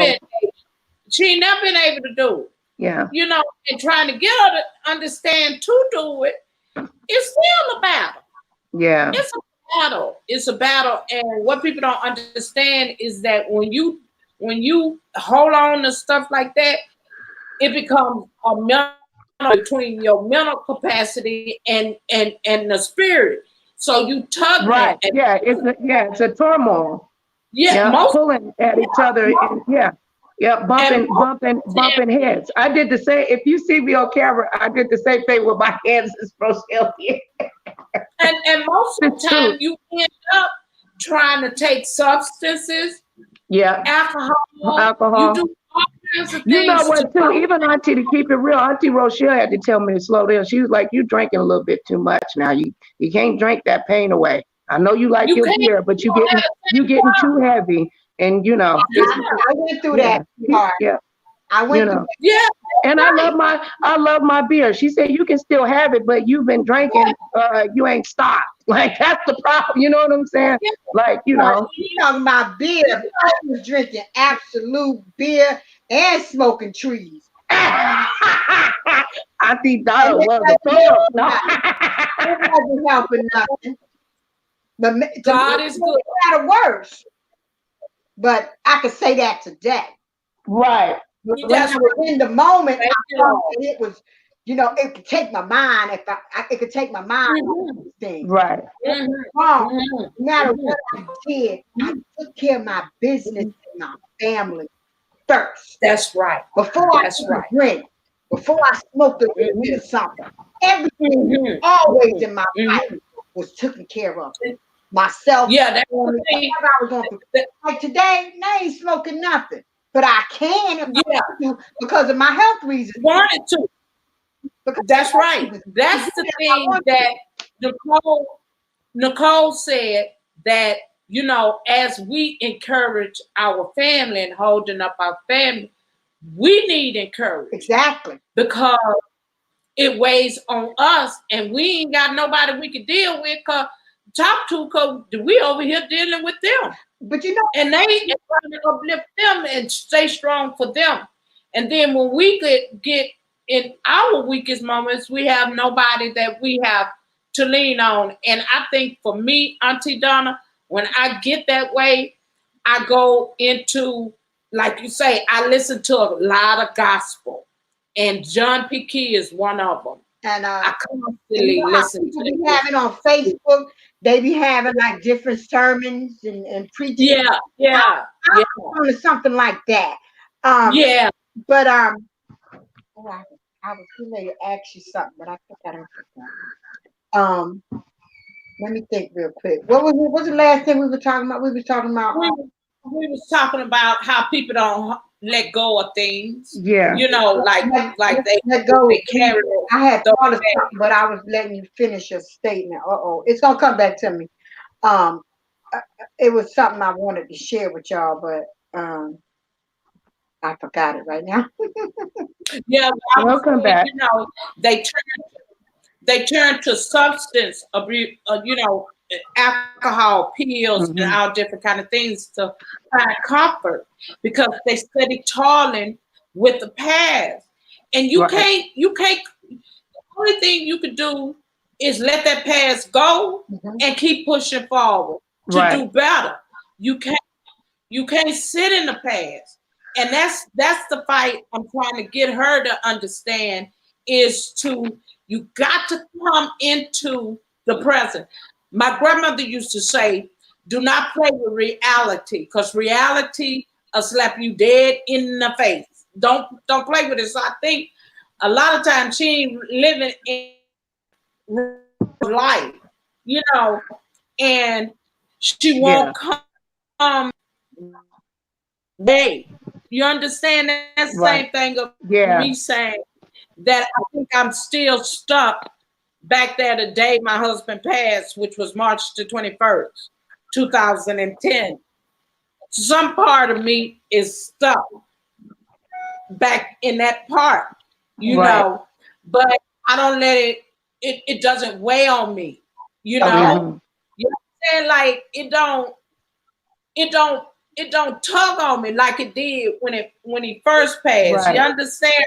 Yeah. I don't know how to explain it to you, but I do know that when he passed, a part of me went in somewhere else. Mhm. Right. That you know, at some point I'm stuck there because I understand death, but still, you know, trying to get to a certain place and trying to really, really get but that's again, that's what I say when you never stop grieving. You Right.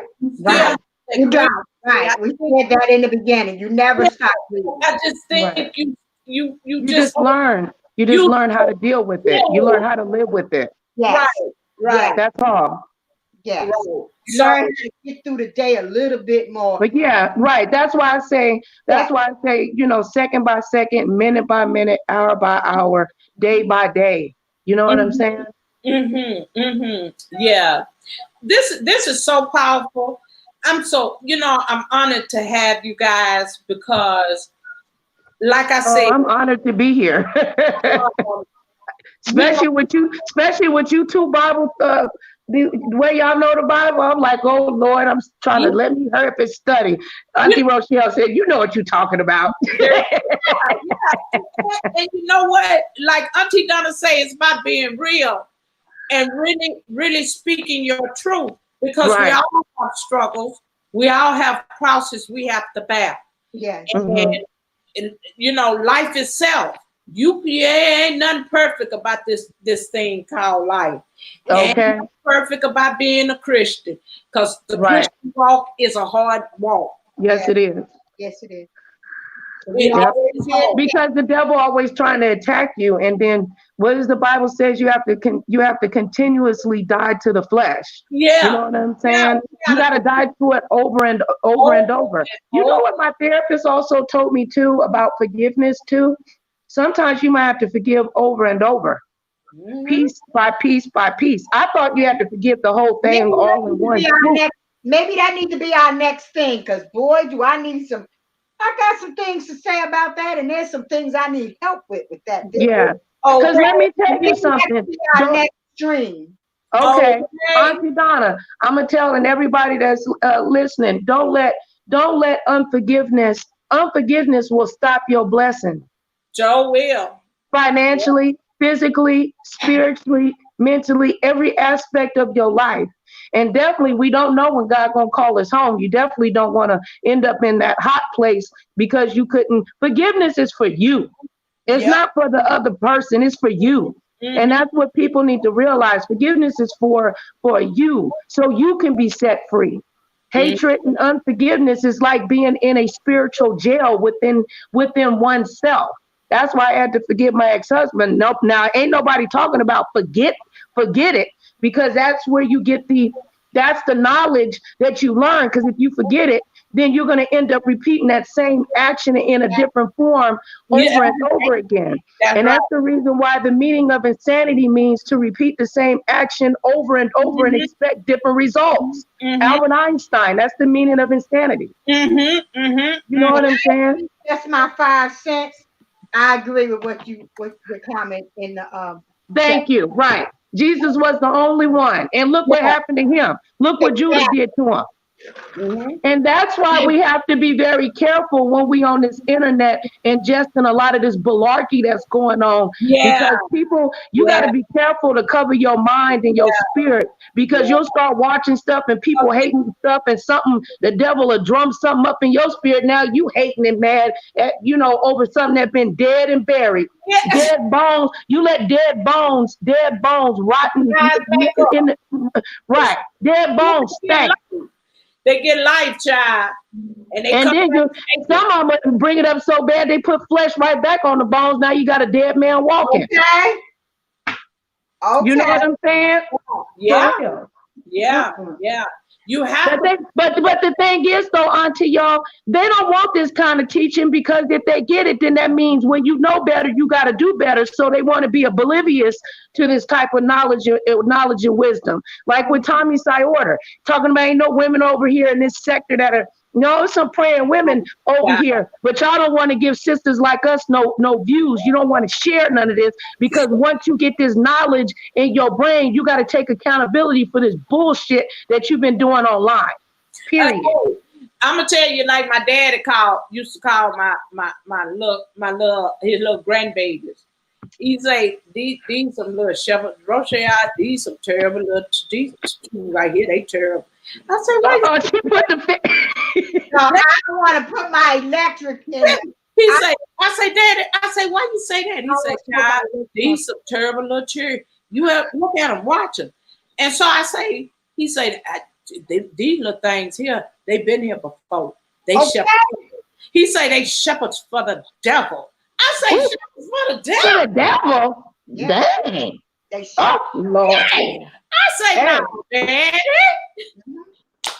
No, I'm telling you, because the devil do want these young folks. That ain't the way these kids are acting, and back then, we're not saying that we ain't messing around and dibble and dabble and nothing, but they doing it like 10 times 10, and the internet is pushing their malarkey, and their brain cells are not even reproducing the way that it's supposed to. They have false serotonin and dopamine. That's why you got a whole bunch of angry people walking around here. They don't want the knowledge. They want that microwave lifestyle. Okay. Yeah. And a lot of hurry up and give it to me now. Yeah. Right. And false entitlement. Yeah. And that's what's wrong today. You know, I always say that the internet will build you up and it'll tear you down all at the same time. Yep. And you have to be mindful of that, because we're in a virtual world. Right. And you have to be mindful of the people that you run across in this virtual world. Yeah. And a lot of people might be wanting help, but they don't want to change because they like that lifestyle, because they're comfortable there. And people are afraid of change, because change means that you have to take accountability, therefore, for your actions. So you want to click clack around here and pretend like you don't know. That's why they say when you know better, you do better. Yes, you do. You know what I'm saying? On that change. As I was getting older, I was stuck in, things changing. I didn't want things to change. Right. Me too. Down with my right. Me too. They say life goes on. Every day changes. Things are going to change, Donna. Let it go. Right. Yeah. Learn to let things go more. But I was one of them people. Right. I'm still learning too. I'm not talking about the change. Some people don't want change because it don't benefit them. Right. That kind of time. Right. Everyday change. Like, I'm mad now that they want to put some doggone whipped cream on my chocolate shake at Right. When I ordered a chocolate shake, I never had it coming to me with no whipped cream. I don't want whipped cream on my chocolate. Right, I want right, whipped cream on my strawberry. right, right, And right. I could caught myself getting furious, like, but when did McDonald's change it? You know, something like that. Yeah, I know what you're saying. Me too. Because you get comfortable, you get kind of comfortable in the way things are. And then it's like if something, because unconsciously the brain is probably saying, well, if this is changing, what is the big change gonna be, Lord? You know what I'm saying? You know? Yeah. You and for me, I tell people that, you know, look, I've always been saying, I had to go through some things to get here. Right. I had to pay attention to what I was going through. Amen. And really learn from. My father used to always tell us, learn from your mistakes. Right. You know, and that helps you. Now, if you don't learn from that and you keep hitting that brick wall, eventually you will get it, because you'll get tired of running into the wall, like a crash dummy, you know. And I try to, you know, even raising my children, I try to teach them the same thing, that learn from that. Don't go back and repeat the same thing, because that means you ain't learned, and then you holding your own self from progressing. Right. You can't grow like that. You can't grow like me. Like, I love to hear people opinion. Right. I love to hear that, because it helped me to learn. It helped me to understand how that person thinks. Right. Person see things. Right. And everything. I don't have a problem with people's opinion. I just don't like it when it becomes malicious and harmful and the tearing down. That's what I like, you know. But still, because people don't know that the same thing you spit out your mouth, you could be spitting it over your own family. Yeah, so and a lot of, you know what, a lot of people don't realize that. The power, you are what in the tongue? The power of life and death in the tongue. That mouth is the strongest, the most powerful weapon on earth. That you got. Yep. Yep. That's why God said, you better put the armor of the Lord on. You got to control that lasso in your mouth. Yeah. You know what I'm saying? Because you can say something to somebody to build them up, but you can also say something that can break a person that they'll carry with them. They'll carry with them for many, many years. I don't want to be that person. No, me either. If you see me acting a fool, check me. Yeah, please. Check me. Like, you out of pocket, Nicole. Go sit down. Okay. Like last night, Auntie Donna was trying to explain to me how to do StreamYards and when you have guests. And so, you know, Auntie say, put a finger and some eyes in the thing. And I say, well, what that finger and them eyes mean, God? Go up and read. You told me, girl, you ain't read none of my first book. But none of my read the whole thing. So she wasn't getting the whole point of what I was saying. So I was writing it. So I put a finger, two eyes, and another finger, like, go back up. And then she said, read. I had to write the word read and then put the finger back up again.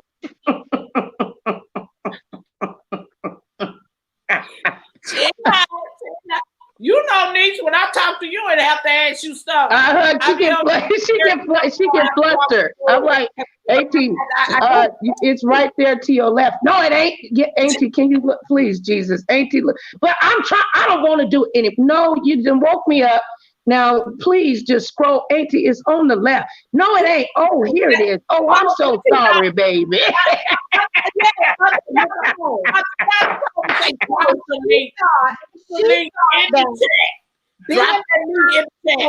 Come on.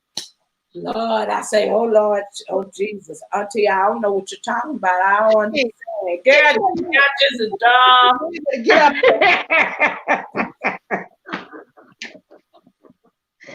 Oh Lord. I think it took me 30 minutes to get up on her stream in some kind of way. I can't do it right. I have to key it in. But I make it work. I mean, Yeah, I'm the computer that people think I am, but I make it look like you see, I don't know why my computer keep telling me to install Chrome every time I want to go live or do a panel. So I say, well, child, I don't know. That's strange. Okay, so she say, it runs better off of Google Chrome. Yeah, she said that's what I was trying to tell you. That each time I get on StreamYard, I have to download the Chrome, search bar to get on, and it takes a minute. So, child, I was trying to tell you that, but you wasn't reading what I was understand that. But then I remembered, because I think I don't know how to what is it? Copy, paste, and then bring it over. Yeah. I don't know how to do that. That's what it is. So that's Alt and C. That's what I told last night. I said you gotta hold down Alt. You have to Alt and C. Yeah. Alt and C. You hold it down, and then you take your mouse and highlight what you want to highlight, and then you press Alt and C. Yeah, and it will copy it to your clipboard. Now, what Auntie was trying to show me, I think I see last night, how to invite, get the link to y'all, the show, right? So Auntie came on and told me, now that ain't what I'm talking about. You ain't listening. That ain't what I'm talking about. I'm talking about the private chat. Yeah. She said, no, that's different. That's different. Right. Yeah, that's for just us. If we want to, discuss something private, you click on the live chat to be able to see the chat. She had somebody in the chat agreeing with what she was saying. I'm like, oh, Jesus, no, she's not. No. Oh, Lord. That's not what I'm saying. And you telling me somebody was actually agreeing and she was wrong? You got to pray for people. I'm just saying. I hope she ain't in here, but oops. Oh, Lord. See, honey, don't do that. No, giving people wrong misinformation. So, Auntie come and told me, right? Auntie popped on the screen. She said, I was trying to tell you, child. Look over here and look over there. And you know how people be waiting backstage. So me, down to the I made that computer, up to the top right. Right. I told you what I was trying to show her how to do. Oh Lord, ATB, she abused me and everything else. She would get bad, talking about she gonna throw the fall. I said, Lord, I'm gonna pray for you, Auntie. But we finally got it done after about 17 days. I'm just kidding. I gave Auntie the blue because Auntie was trying to tell me the same thing, child, and I couldn't figure it out for nothing in the world. And so I say, when she popped on, so today, y'all, the little bulb just clicked on in my mind, and it say go on now on StreamYard and schedule your broadcast, right? Right. When I went on StreamYard, it asks you when you setting up before you get into the broadcast screen, right? It asks you about, do you want to invite a guest? Right. And when you click on it, it show you the link. Right. See, I couldn't figure that out last night. But it also should say right below that copy, and you click on copy, and it will automatically copy it. No, niece, look here. Before you even get to this part, you're talking about all the way at the beginning. Because you can create your whole broadcast and have it already set up, and then go to when you enter the broadcast, and then that's where it will copy it automatically. It gives you the link, and then it tell you to go Gmail. And when you go to your Gmail, you put the guest name, and then the link. That page of just pop up. Well, let me tell you something too to make it easier for you, Auntie. Those links expire. They expire after a certain amount of time. So you don't have to worry about if somebody come back on and try to click on it. I think the link probably would last for only 10 minutes in a live chat for that broadcast. 10 minutes. Okay. The link, it won't be accessible anymore. I got a question. I'm gonna verify that though to make sure that it's still true. Is the link to when you're on StreamYard, is it a different link for this whole video on YouTube? Mm-hmm. Okay. Yeah, because up in the left, up on the right hand corner where you drop down, if you were the one that was creating the stream, it will say view on YouTube or whatever. But be careful when you do that, because then you'll go live and you'll hear your voice over and over feedback, and you because you have forgotten that you're trying to view it live. So just leave that part alone. But once you get more experience, that will help you go. You can edit and go in, and that's where you put in your tags, and you want your commercials to play and all that other stuff. Yeah. Do you get what I'm saying? Yeah. You can do that before you go. You can do that before you go live, and you just click. That's what I was click trying edit. to explain to her. Yeah. See, I think begins. Mm-hmm. But she kept saying, "Oh, up here in the private chat, you talking about the private?" I'm like, "No, I'm not the live chat, daughter."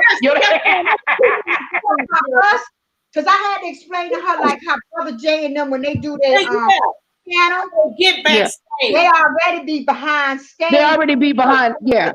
Time comes out. Mm-hmm. Right. I had to pick up my daughter, so I came on as soon as I got into the house. Yeah, I understand that, girl. So today, when I went to schedule the broadcast, when you scheduling your broadcast, it asks you on at the very beginning, do you want to invite guests? Right. And you click on that guest, then it sends you the link pop up. Then at the bottom on the right hand side, it had a Gmail. So you click on that. And all I had to do was put your name in there, and it just popped up. So that's the way. That's a lot more efficient. Oh, okay. Okay. Yeah, it just popped up. See, I like to do the stuff the difficult way, so I might change my mind and don't want them to come on. Yeah. And I like to do stuff. I don't want to say the N word, so I'm gonna say the ninja way. Yeah. Right. Hey, just pray for me. I'm a little ninja sometimes. Wait a minute. That's what I need to do. Look here, my husband used to say jigaboo. Lord Jesus. But Nicole, this is what I had to do, so I didn't have to keep going through that Chrome thing. Once she sent me the email, I didn't click on I was getting ready to say Facebook. I didn't click on YouTube or nothing. I went straight to my Chrome, hit StreamYard, and in the link that she sent me. Bop, I came right up. Right. Mm-hmm. Ain't that what you did? You had to search for the link. See, Nicole. Well, see, I have 3 combined emails, and for whatever reason, it's suppressing certain emails. I don't know why. Because people tell me they be emailing me, but I'm like, I don't see it in there. So I don't know something. I got to figure it out and probably be programmed or something. Auntie Rochelle with the YouTube email. Mm-hmm. All the emails that people going live is stuck on the emails we want from YouTube. Right. Mm-hmm. And that's so frustrating because it suppresses your important emails and stuff. You know what I'm saying? Because you got you're getting 100 emails because 100 people then went live today. It's like, oh Lord. And you have to go we done did the networking, so I got a lot of people I'm serving. Yes. Me too. Yes. I was missing a lot of people videos because I got so many people I was subbed to. So you know what I did? What? I made me another page that I don't drop down in. Right. I sub to the people on that page. I sub to the people. I did that too. I know what you're talking about. You give it up. Don't be giving up too much game. They're gonna have to cash app us. And that game is meant to be sold, not told. I should have Rochelle, you're gonna have to edit this out. I'm done. Y'all done lost me again.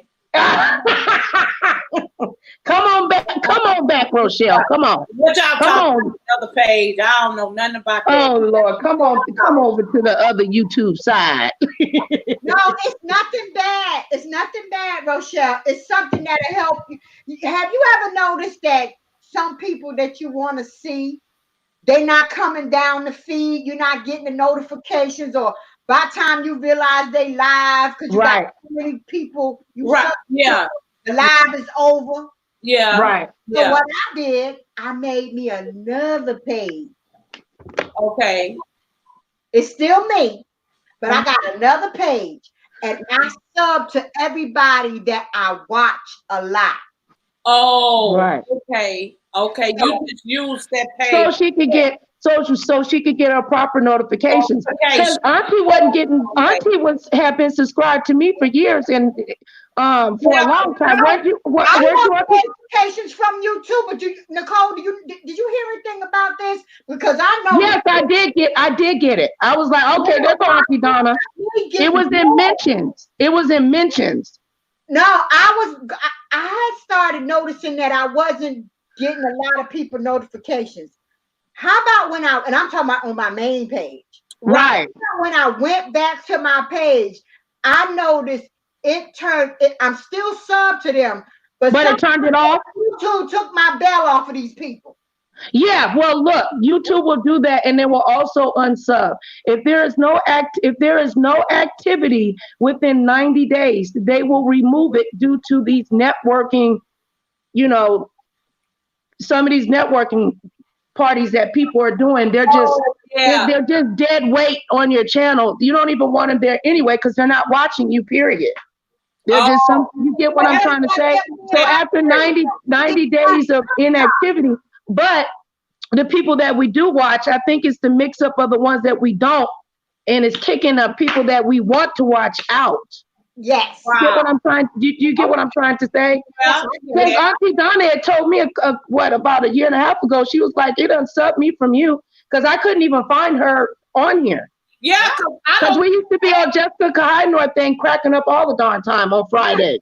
Remember when I was a brain? I used to be over there with you. Yeah, Auntie Donna used to come on my channel all the time. Stop getting your notifications. So yeah. What's going on? I thought you had closed your page down. A lot of people have said that. I seen you in Vegas. I'm like, oh my girl. And I took on it and I made sure, but then they took the bell off. Yep, and it will take the bell and it will also unsubscribe. Yep. Okay. Now see, and if you want to, and Auntie Donna, you did that right when you did that act. We got to teach Auntie Rochelle that. That at. That's how I got it. You have to put that at sign and then the correct spelling in what is the word I'm looking for? The proper punctuation. Is that what it is? Capital and lowercase. And they'll pop, you know what I'm saying? Pop up if not. And I try to do it for you, Auntie Rochelle, but wait, did it go through? I got to go back. You did your URL, right? I put you on a community post? Yeah, because, you put me on your wall, right? Yes. Put the thing on the wall on your community, right? Okay. Yes. Yeah, because I shared this stream on my community. Yeah. And some people tell me they don't get my notifications until days later. I'm like, what the? Well, that's like Auntie. I don't get half of the Auntie. I don't hardly get her notifications, and like I have to sometimes go over there to her page to see if she live or uploaded a video because I wasn't getting none of Auntie Donna notification. If it get that bad, just go ahead and unsubscribe and resubscribe to her and click the bell again. That's what I was telling her about because me and Auntie Rochelle have done a lot of networking. Yeah, so, people we watch are stuck up in all these all that mess. Yeah, I know what you're saying. Yeah. Mm-hmm. Stay with me. Just like Nicole, when most of the time when I'm up, when Nicole I go back to her live stream, but Nicole like to do that quiet storm.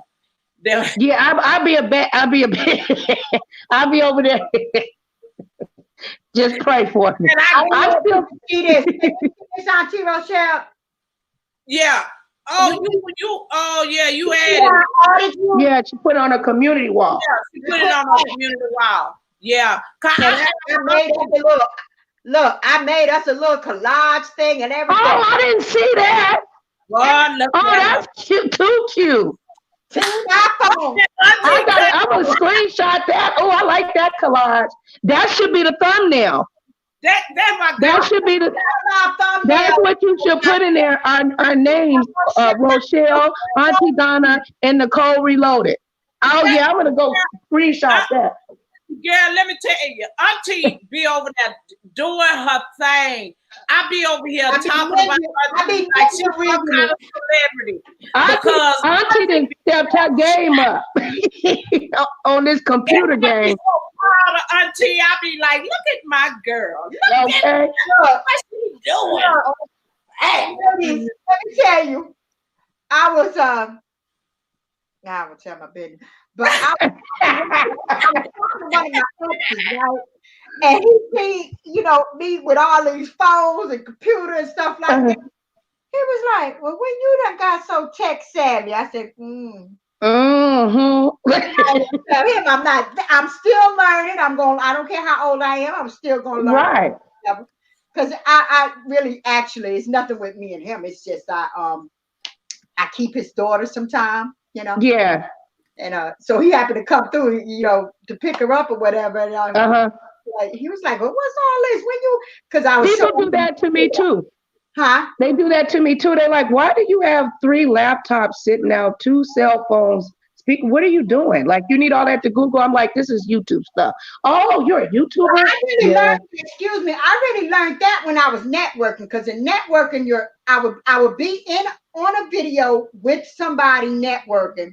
And then you want to go to the person that you want to sub to. You post to go to their channel, right? And, pick a video, and then I will always put it on my watch later list.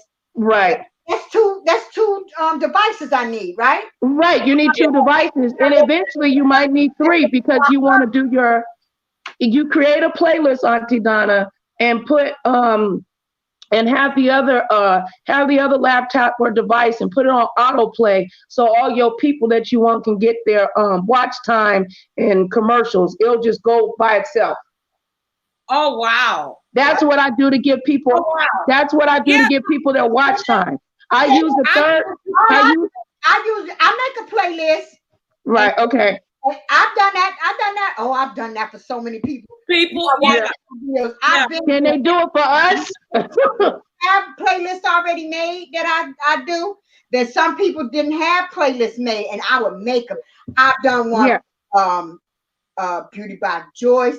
I done Rochelle. I've done Butterfly Progressive. I've done so many people. Too many to name. Yeah, because playlists, that's very important part of your channel, and you get recognition too because it's on your channel. You get some form of benefit for that. Oh wow! My videos. Yeah. Some people be why do you think I got so many playlists on mine? And it makes your channel. It makes your channel look better. Listen and don't let it run. Mm-hmm. Wow. Yeah. Oh, you're teaching me some stuff tonight. I told you my Auntie Donna be over there cutting up, child. She be over there doing I said, once Auntie Donna know how to work this out, Auntie Donna gonna be running around these YouTube streets tearing it up.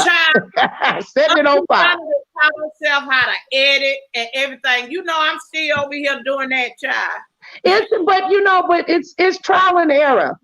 There's some apps that are, that can make a lot of it a lot easier for you. Yeah. Like PixArt is not really is really not that difficult. You just got to learn what I think I did that with PixArt. PixArt.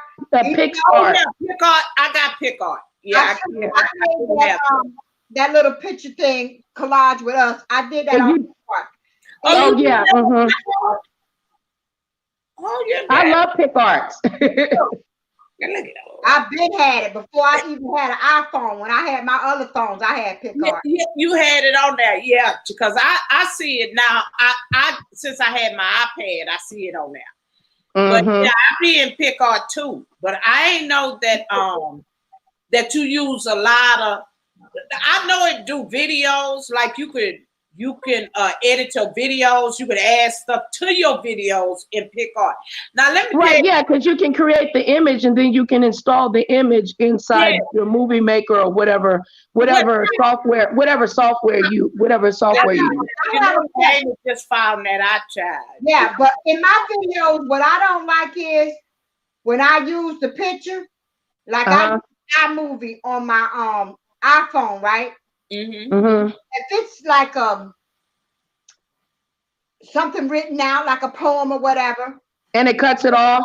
It cuts it off and it starts. I hate that. Why they don't have nothing that's keeping you gotta I'm still trying to kind of figure that out. You know what I do? Because then when I resize it and then I blow it up, then it's kind of blurry. So that's a little bit more like, that gets a little more in depth. I would have to like see the image and walk you through it. It's not something I can just say off the top of my head, but I can explain it to you if I can.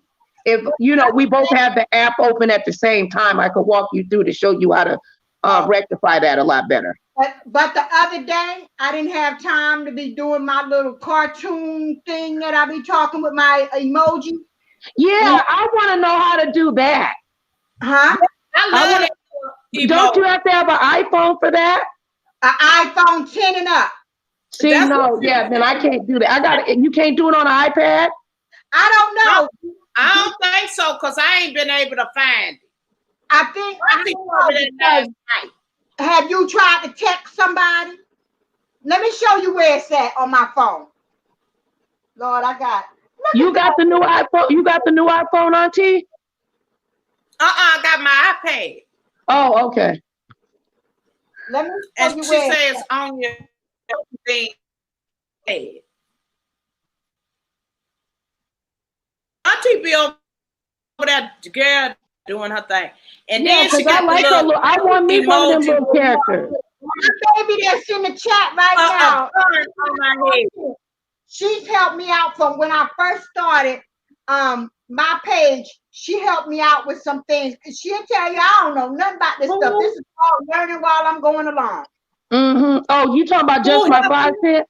She's in the chat. Just my 5 cents. Yeah, just my 5 cents. Yeah, we put our heads together, girl. We be coming up with all kinds of stuff. She very tech savvy when it comes to. Come over here, just my 5 cents and help your auntie, child. Where I'm at. Okay. Hello, Mr. Mail Advice. How you doing, handsome? Mail Advice. I don't want to mess around and show too much information, but I'm gonna go to my text, right? What is the name of the I go to my text and then I got another number. I'm gonna pretend like I'm texting myself. Hey, baby. Because that is. Oh, okay.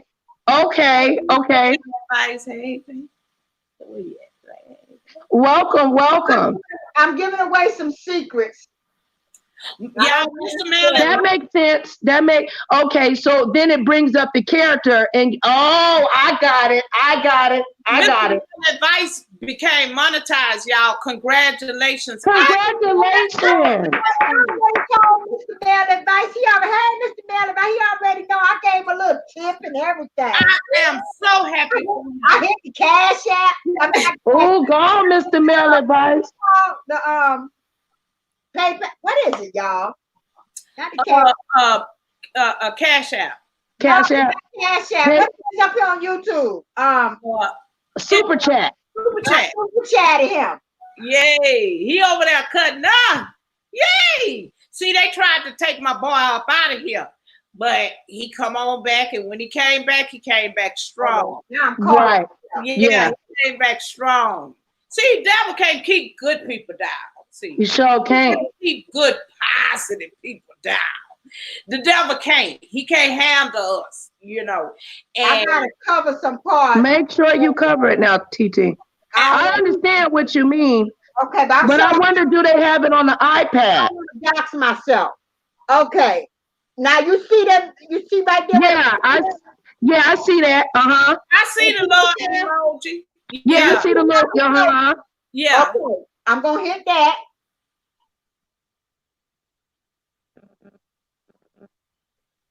And then there I go. Oh. I made my own emoji. Yeah. Oh, wow. But if that looks just like Auntie. You make your emoji right there. Yeah. Okay. Okay, I got you. The other little emojis, you know, the monkey, the clap. Yeah. But the thing about it, I have to text it to myself. I make a recording. I text it to myself. Then I have to send it to myself on the other phone. But I don't even touch the other phone. Once I put it in this little log or whatever that I sent it to the other phone, Do you text it to the other phone or you email it? No, this is a text. That's why I got my number and my name. Okay. That's why my real name is at the top up here. That's why I got it there. Yeah. It's a text message. I text it. But I write the text on here and send it to that phone. But I never even touched it. And then when you type it in, it speaks it itself? Yeah. Okay. Let me do it right here, right now.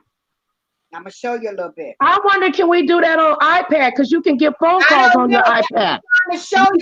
If you go right there to your text message part, if you can do it, that's where you will find it.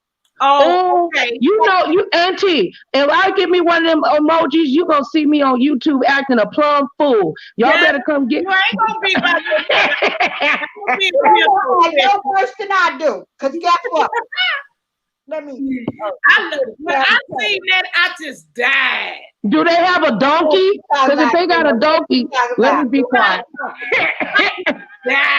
When I went over that Auntie page and I seen, because I wasn't getting no notifications, so I said, I know good and well my girl been live or they uploaded a video. So I went over that little page, girl, and I seen that little head, and it was saying, hey, Auntie babies. I say, look at Auntie. I didn't feel like I be having my hair in protective styles because I'm natural. Yeah, right.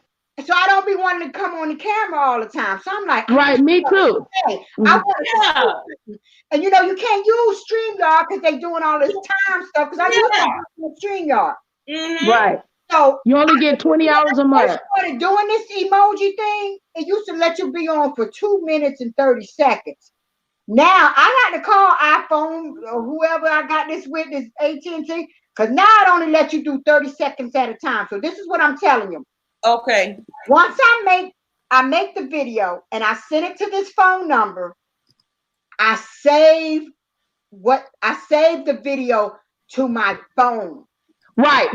I know what you're saying. That's it. Then I go over to my iPhone movie, put it all together, edit it all together. Put it all. I got it. I got it. Okay.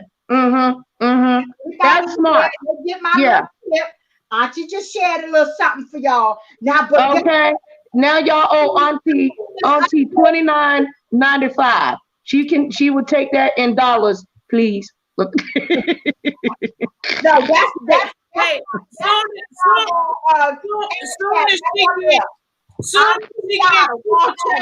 Soon as she get her check monetized, I'm be first one right over there and super chat. Ding, ding, ding, ding, ding, ding. You know that make that sound, and then you could put little emojis dancing. Yeah.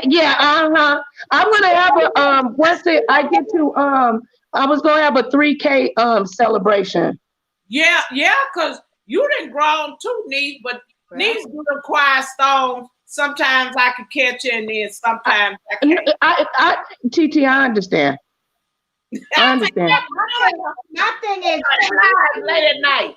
But you know what was crazy, Auntie Donna, Auntie Rochelle? Wasn't nobody really over here in this sector going live like that in the middle of the night. Now all of a sudden everybody want to go on the time. I said, you mother. Yeah, I need to start back because I don't got long to get to that 4,000 before. What happens if I don't get to the 4,000 watch hours? I gotta start What? up again? No, it just keeps it keeps accumulating. No. Okay, you know how when you go to your analytics, it tells you how many subs you have, and it tells Right. you how far you are with your watch hours. Watch hours. Now, Mm-hmm. above that, it tells you, it gives you a year to do all of that, right? Oh, yeah, you know what? Oh, Oh, yeah.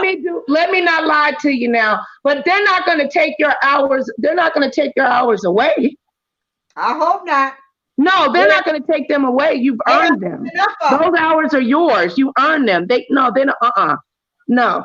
They Once took you get 250,000 minutes, which is 4,000 watch hours, that's when, you know what I'm saying? They'll allow you to be monetized. Yeah. You're not monetized yet, Auntie? How far away are you? Child, ain't none of my hours showed up under monetization, child. My subscription showed up there, but I'm gonna have to when you get a chance, then you're gonna have to let me you're gonna have to show me and let me see what happened. Because I was told that the live stream hours might not be catching on like they did before. I thought that's how they took a lot of my watch hours from me. I was doing a lot of running the playlist. Uh-huh. But I was running it on the same TVs under the same name. Oh no, you can't do. No, you can't do that. Yeah, it won't count. The bot will catch that. Don't. I wouldn't advise nobody to do that. Yeah. I'm just glad you are right. No, you were supposed to do that on a completely different device. A different device under a different name and email. And I had my niece's accounts. So I would run it from their account on a TV downstairs, a TV upstairs. I did that in the summertime, and it gave me some hours. But when I went back to check, a lot of hours was snatched, and I think that's where it came from. And but also too at the beginning of the year they do a rollback, also too. Yeah. Just my 5 cents. I have the YouTube Studio app. I have it on my phone. Okay. Yeah, I have it too. I told you to download that, Auntie Rochelle. Yeah. You got to look on that app information.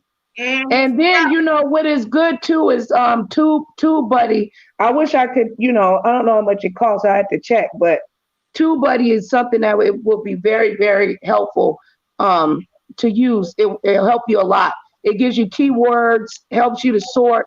It'll let you know that you're doing.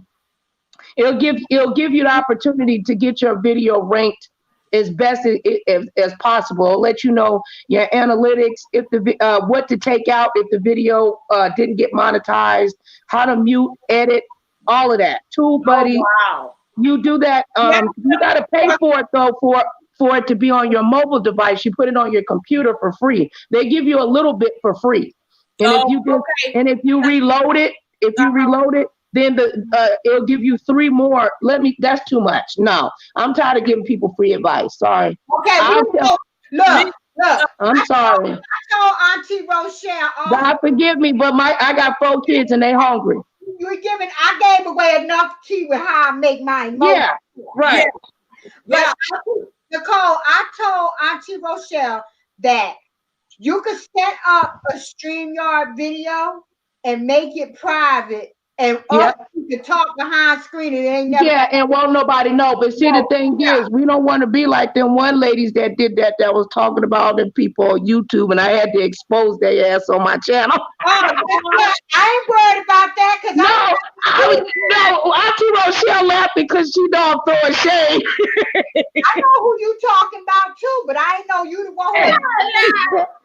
Yeah, honey, they was talking about everybody but Jesus Christ. Okay, they resurrected the dead, honey. They was doxing all team two. Let me be quiet, girl. Almost got my YouTube head blown off for putting that stuff out. I mean, girl, But like I said, thank God it got in my hands versus somebody on here that's messy. So I told him I actually did you a favor that I was the one that broke down what y'all was talking about. You better be glad it was me that exposed you versus somebody else, because they was gonna care that. It was way too many content creators. It was, I don't know if you've seen the video, but yeah. It was a hot mess. Everybody talking about how many troll pages they got and what the likes and who they were flagging. It was a hot mess. These people. And the lady thought it was on private. I said, I think that lady knew that was live and she did that so people can come over there and subscribe to her. And hear what was going on. So much stuff going on. It was on private, but all the other people should have had common sense. How you thought it was on private and you talking to somebody in the chat? Girl, goodbye. They didn't notice that it was a chat going?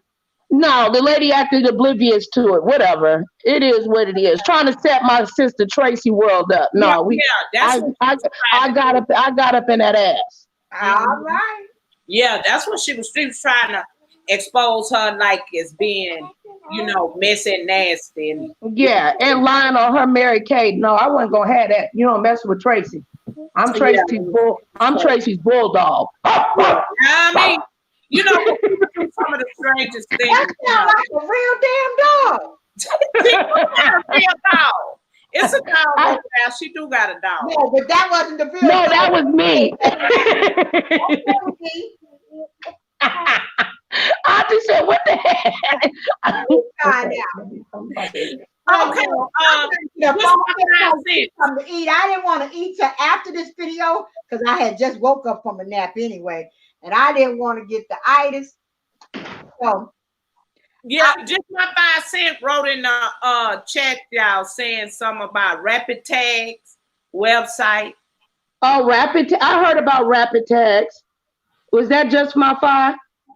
Yeah. Yeah, she know all about that good stuff. That good.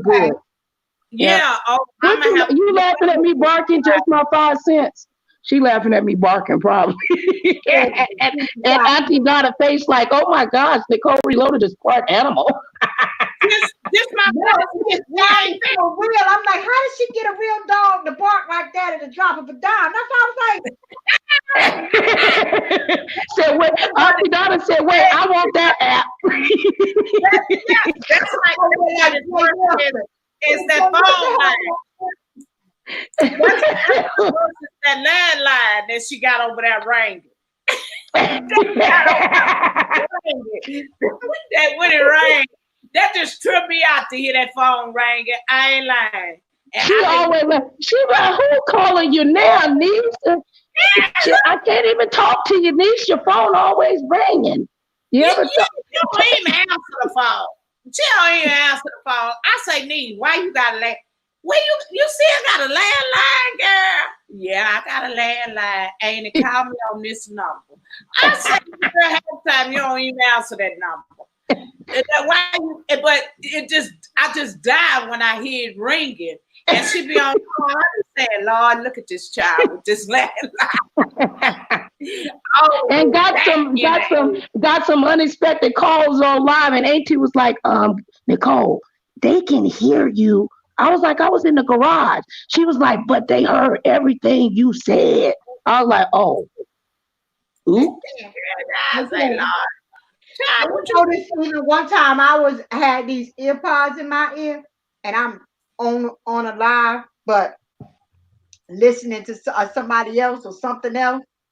And after I re-looked at it again, you can hear from out of these earpods what I was listening to on that video. Oh, really? It's still it up. The wireless ones. Yeah, that's what I got in my ear right now. Wow.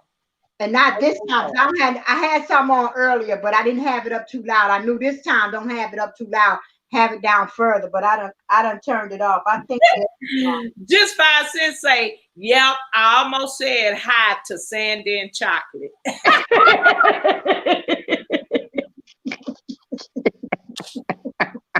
Lord have mercy. Lord Oh Lord, they Sandy and Chocolate is in the house. Sandy and Chocolate, Lord. My dog Auntie Donna is a prophet. Excuse me? A prophet? Yeah, Chocolate. She can sense when somebody evil come on my channel. Lord Jesus. The dog start disturbing the computer. She jump up on it and try to knock it off, and then she'll start barking and sniffing like she trying to figure out who's out there. And once the person leaves, she stops. I'm serious. I've been on live many times where people will be like, yeah, that little dog do cut up on live, especially because Nicole always have call-in. She always have people on her panel. So a lot of times I done heard that little dog cut up some bad, but while we be on live. And yeah, she be on when as soon as I go live with that laptop, the dog wants to say hi to the people. Yeah, like this one sitting up next to me. Every time I go live, he get to whining and crying, and now he's laying up here next to me. But yeah, child, when I seen Auntie and had that little head bobbing on that, that is so adorable. And I went back and watched the video over, and I said, "Look at Auntie! How she got that up there?" With red glasses on it. Do it, Auntie. Yeah, it just sounds just like Auntie. Hello, Auntie babies. Look at Auntie. Yeah, I just with that pretty voice. Yeah. I said, y'all, I'm gonna be honest with you. After that happened with my nephew, I kind of lost my mojo for my video. And then when they changed the rules with the kids thing, my channel is Auntie Donna. It was gonna be for kids and adults.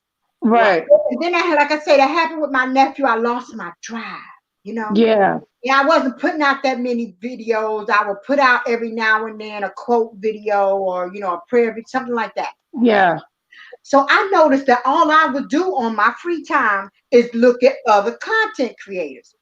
Now, y'all, I know it ain't just me, but sometimes when you're looking at other content creators, you be talking to the TV like, girl, yeah. Laughing, right? Right. I got tired of doing that. I'm like, I got something to say. Amen. Okay. I didn't feel like getting in front of the camera because people also knows you want to look behind, see what's back. See if you got cracks in your ceiling, all kinds of messy stuff.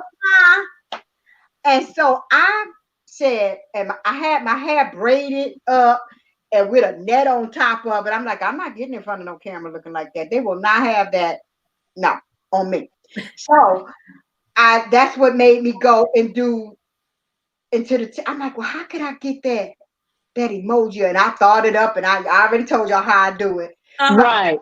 I noticed somebody use I think it's another type of phone because iPhone don't do it. They got it all the way down to the waist. Really? Still got it, Rochelle. What they got? An Android? I mean, a Galaxy? I don't know. I don't know. I have a Nicole told me I could do a lot of things on the Galaxy, but I ain't. Yes, she can. I Rochelle, it was one of the ladies. Oh no, I'm sorry. It wasn't you. I'm sorry. I think it's the lady that was on with Tita Talks. I think it was her, but I'm thinking she has a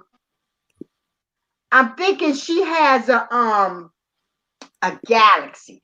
Now she got an emoji just like my head, but it's all the way down to the waist. It got arms and everything. Oh, really? And it talks. I'm like, oh Lord. I did get another phone on my plan. Oh, do it.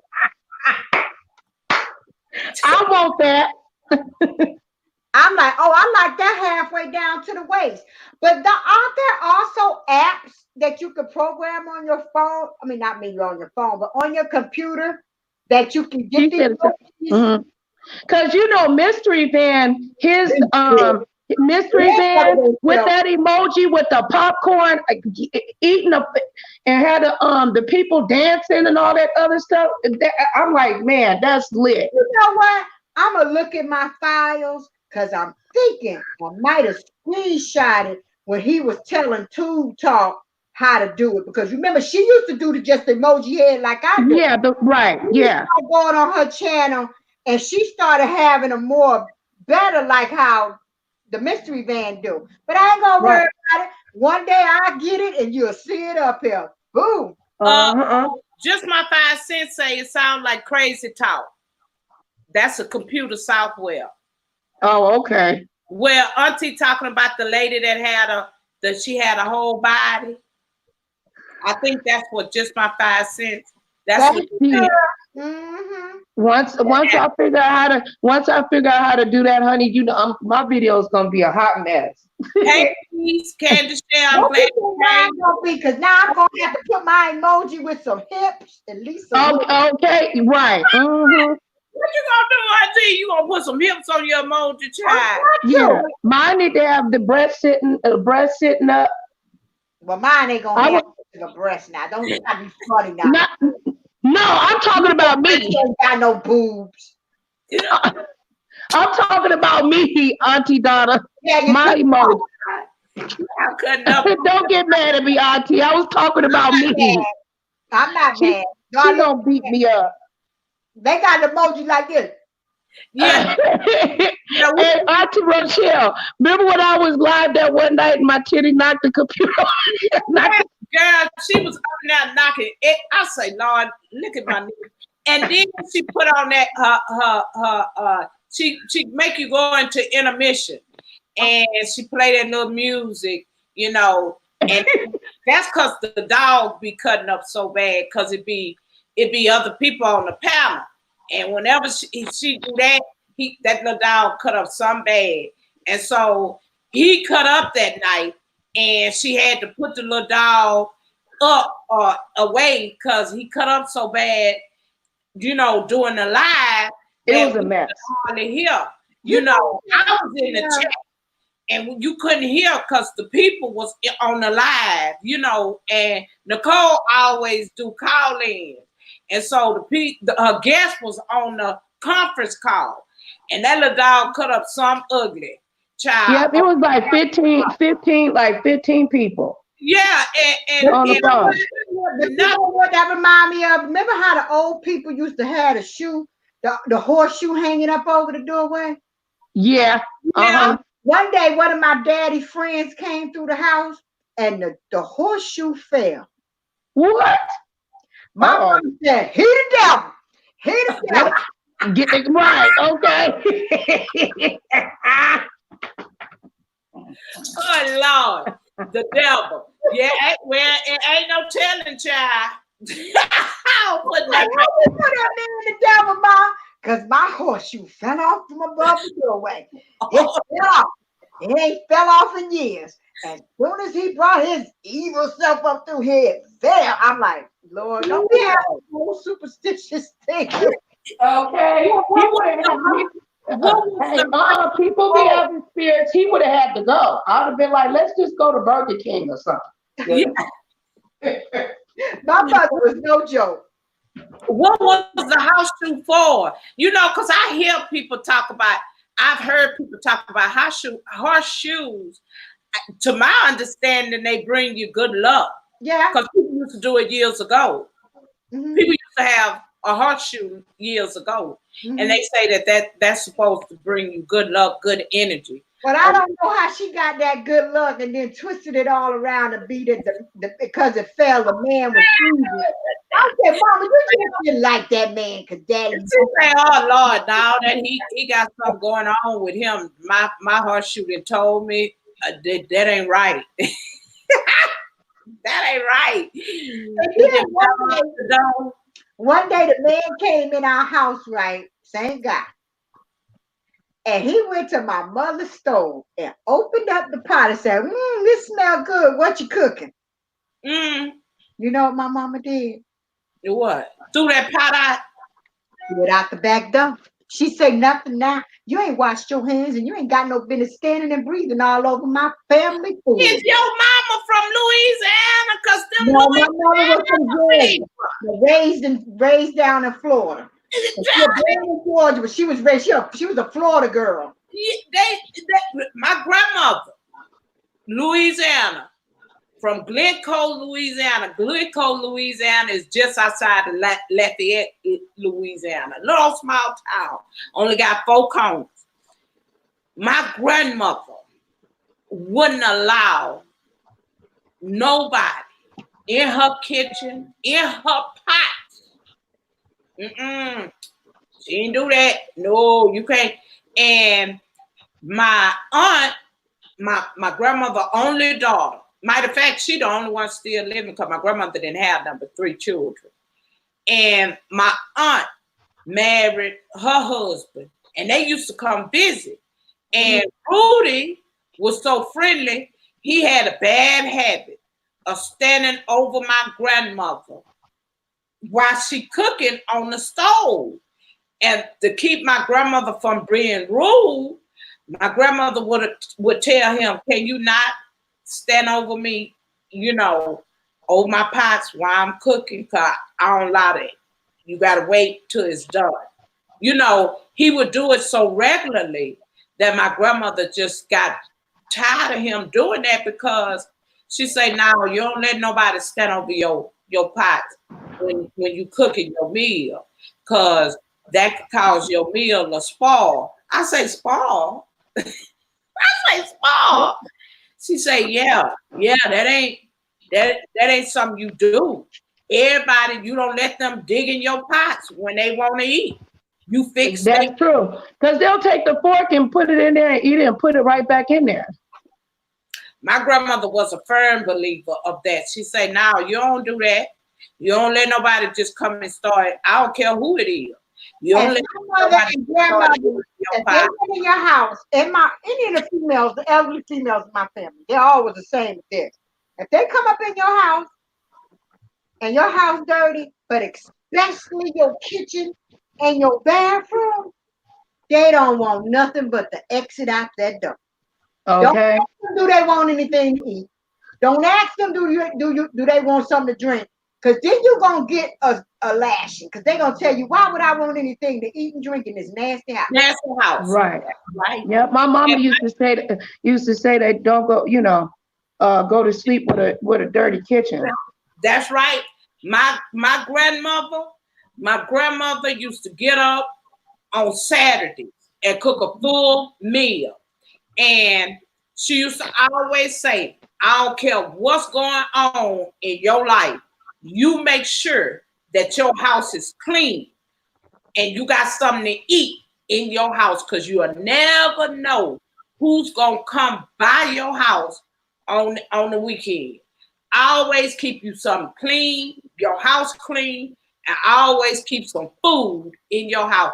And it'd be hard to keep the house clean when you got kids. I go to clean it up and the little one go and tear it down. Let me tell you, y'all, when my husband passed, I couldn't adjust myself to just be me.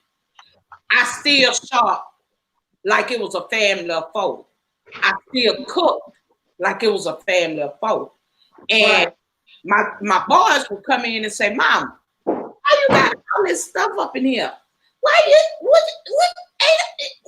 you doing? Like, if they go to the store, why you buying this?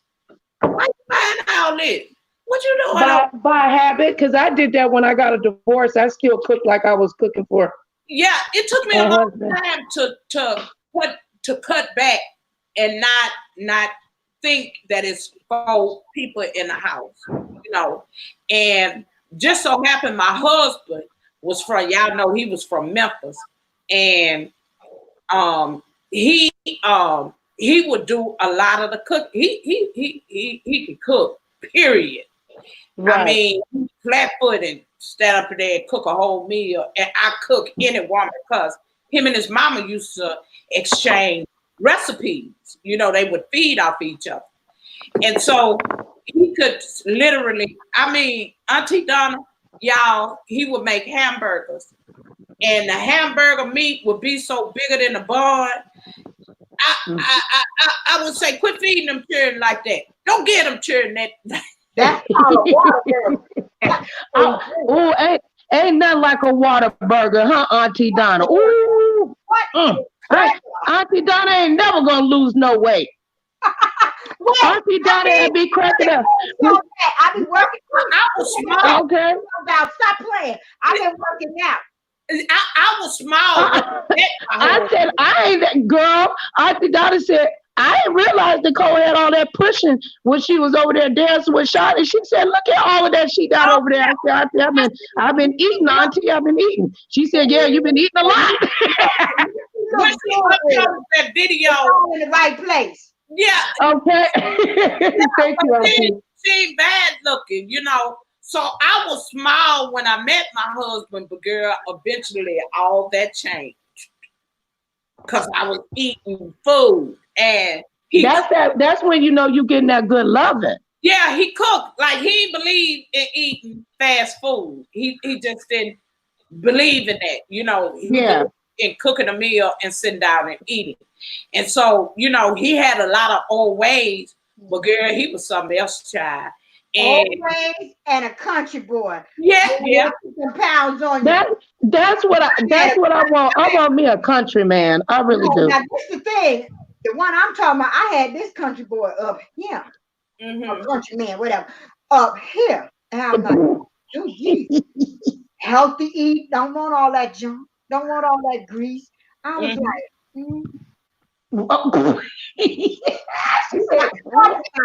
I cook that healthy stuff during the week, but I want some other stuff during the week. Right, me too. You hear, Auntie, my husband used to start saying, you know, because I was raised by, you know, my family from Louisiana, so, you know, like, we didn't really eat cornbread dressing. We ate dirty rice, which they call Cajun rice. Okay. So, you know, when I met Cajun rice is good. Yeah, when I met my husband, you know, they ate dressing, and then he loved cornbread, and he would make crackling cornbread. Girl, I ain't know nothing about that. You got me doing my Patti LaBelle fly. Okay, I want some of that crackling. Hey, Auntie. Do it, Auntie. Hit it one time for me. Oh, Auntie, Lord. You know how you was trying to explain to me about StreamYard? Well, when I met him and he was doing all that cooking, and he was trying to explain to me what's crackling cornbread.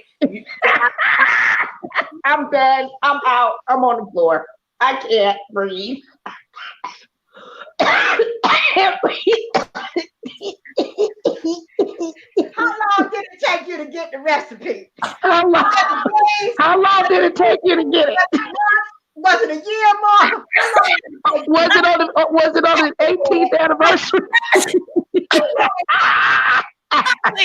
We want to know. What? How long did it take you to get the recipe? No, God watching you, Auntie. Tell the truth.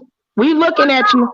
Just say, wait, Auntie was trying to teach me about StreamYard. Oh, Lord Jesus. I was like that.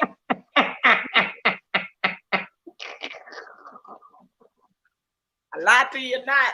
But you know what? At least you don't give up, Auntie Rochelle. You are a fighter. If he was right here and tell you, she ain't lying. The girl ain't know nothing. Auntie said, do your fingers up, Auntie Donna. How you had to tell her? You said, Auntie say, how many links? Drop the link in the chat. So I had to go and get the link, drop the link in the chat. So I just say, drop the link. I gotta come on because you ain't understanding nothing what I'm saying. Because I was coming here talking about, Auntie, what the finger in the eyes? What that mean? Oh, Lord. I just say, go back up there and read what I wrote. So I went back up there. I read.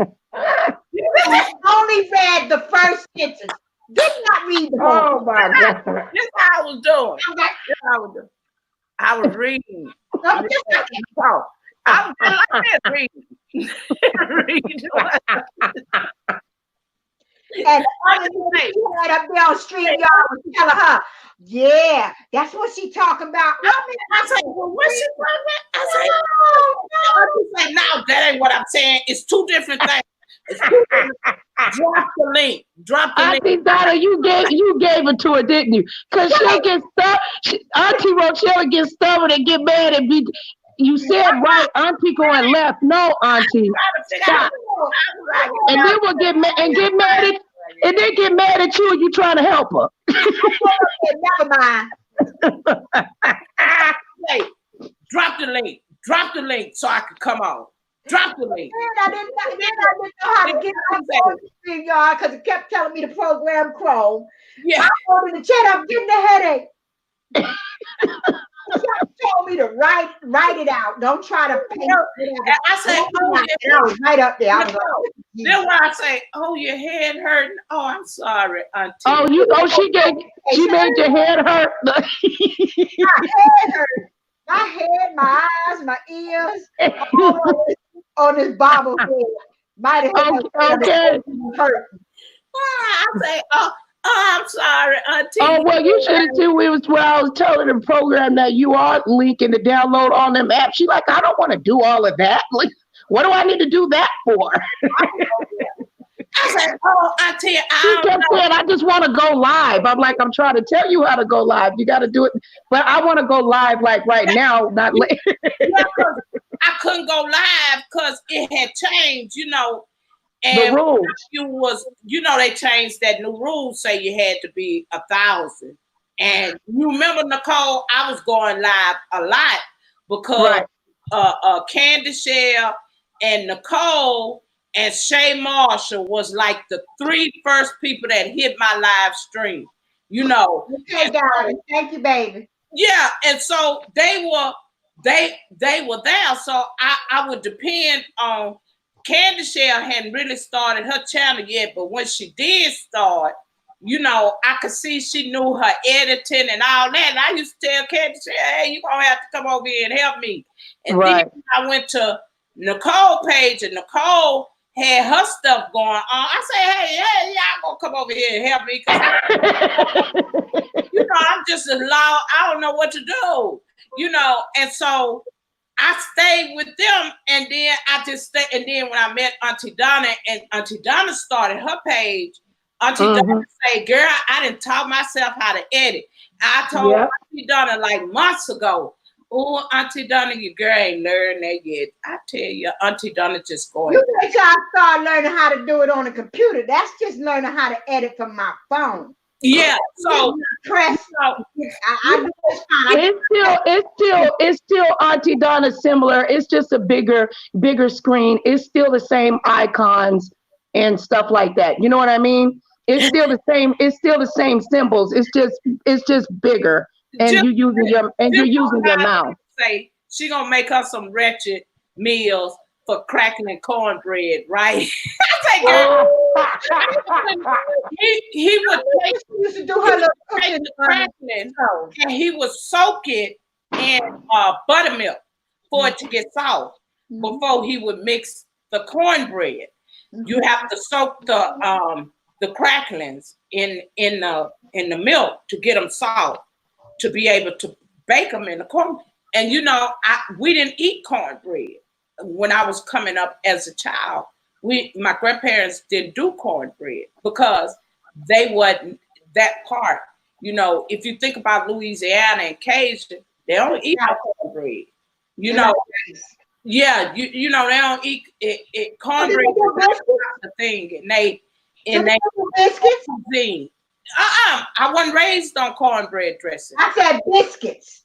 Yeah, I was raised on biscuit, but like the southern country part, that part I didn't get, you know, was raised on. And when I met my husband then was making cornbread dressing. And I tell you, y'all, that cornbread dressing was so good, that we had people from the church that would come around Thanksgiving just to eat my husband cooking, get his dressing. And they used to ask him all the time, how your dressing be so moist and good. I just mastered how, since he's been deceased, how he cooked although I've been in the house with him and watched him, I just mastered that. And like my youngest son, like he loved that kind of food. My oldest do too, but he say, Mama, this dad is corn. This is dressing. What I remember my dad cooking. I just mastered it. Cause I wasn't cooking that. I wasn't raised that way. So for him, he knew, my husband always knew how to cook, and he could cook meals, and people would, and for his funeral, people would, when they asked them to give remarks, they stood up and everybody just said he was a wonderful cook. He could cook. We love to come to their house and eat, because he would come home, he would cook a whole meal, I mean a full meal. And when I'm gonna tell you what was a culture shock, when I went home, we got engaged and I went to his hometown to meet his mother them, and we went for the holidays, for Thanksgiving. I get up there to Memphis, Tennessee. I get up there, his mama got about 10 cakes, about 9 pies that she didn't bake. This lady didn't bake, all this stuff sitting up on the counter. Then what really scared me is they bought a pig, a whole pig. And I was sitting up there looking. How they cook the pig, honey? How did they cook the pig? Auntie, they was all butchering the pig, getting the ribs. They used the whole pig, including the head and the loin. Wait a minute. Let me ask you something. They cut up the pig before they cooked it? Okay. Yeah. I done seen pigs that way. I done seen pigs barbecued on a pit inside somewhere. I've seen whole pigs cooked on a pit, big grill outside. I've seen pigs cooked on a where they bury a hole like the Hawaiian. Yeah, I've seen that. They do that too. Pigs cooked some ways. Them people in Memphis is cold blooded, I tell you. But that's that in Georgia. Yeah, that's what really shocked me, because I wasn't used to seeing that. I wasn't used to seeing like his mom cooked duck, turkey, ham, oxtails. Yeah, I love me some oxtails. Jesus. I mean, just, a rate of food. Okay, Donna, being real. Thank you, love. Thank you, Donna. Sitting there watching these people, and I was like, my God, who's she cooking for? Army? But my mother-in-law came from a big family. Like, she was the only one out of her sisters, out of all 12 of her sisters and brothers, that had the smallest family. She only had 3 children. All the rest of them had 10, 12, 8, 6, 10, 14. They had them kind of children, And so to go there and see how the way they do things, girl, you talking about this StreamYard, girl, I was just like that. When I said, I had, it wasn't cell phones back then. So I was still at home, and my grandfather was still living. My grandmother had passed. And so my dad and them told me, say, well, when you get there, give us a call. And so when I got there, I had to use that landline phone that Nicole got over there ringing. And they had the punch key. where you punch the numbers in, right? And I had to call my daddy and let him know I was there. And so I was telling him, you know, everything that I was seeing up there. Girl, Auntie, I ain't lying to y'all. I was up there like this here. I was in a, I couldn't believe it because I say, what wrong with these people? You know, it was just a different atmosphere for me. But I grown to love it because I was his mom, them only daughter-in-law, and then my children are the only grandchildren. So, you know, and then her birthday was the same day as my father's. Oh. My father's and my youngest brother. Can you imagine? Can you? You know, when he told me that, I just like wow. Now, how in a million years can you meet a person that you never know, and y'all born in different worlds, that, you know, his mom, daddy, and your brother, our birthdays November the 22nd. That just blew my mind, you know. And when I tell people that, they be like in amazement, like, what? You mean your mother-in-law, your daddy, and your brother birthday all the same day? I'm like, yep. That's it. God works in mysterious ways, doesn't he? Yeah. He has a sense of humor. Yes. And so, you know, to see that, y'all talking about how I act with trying to learn stuff, just imagine how I was at 23.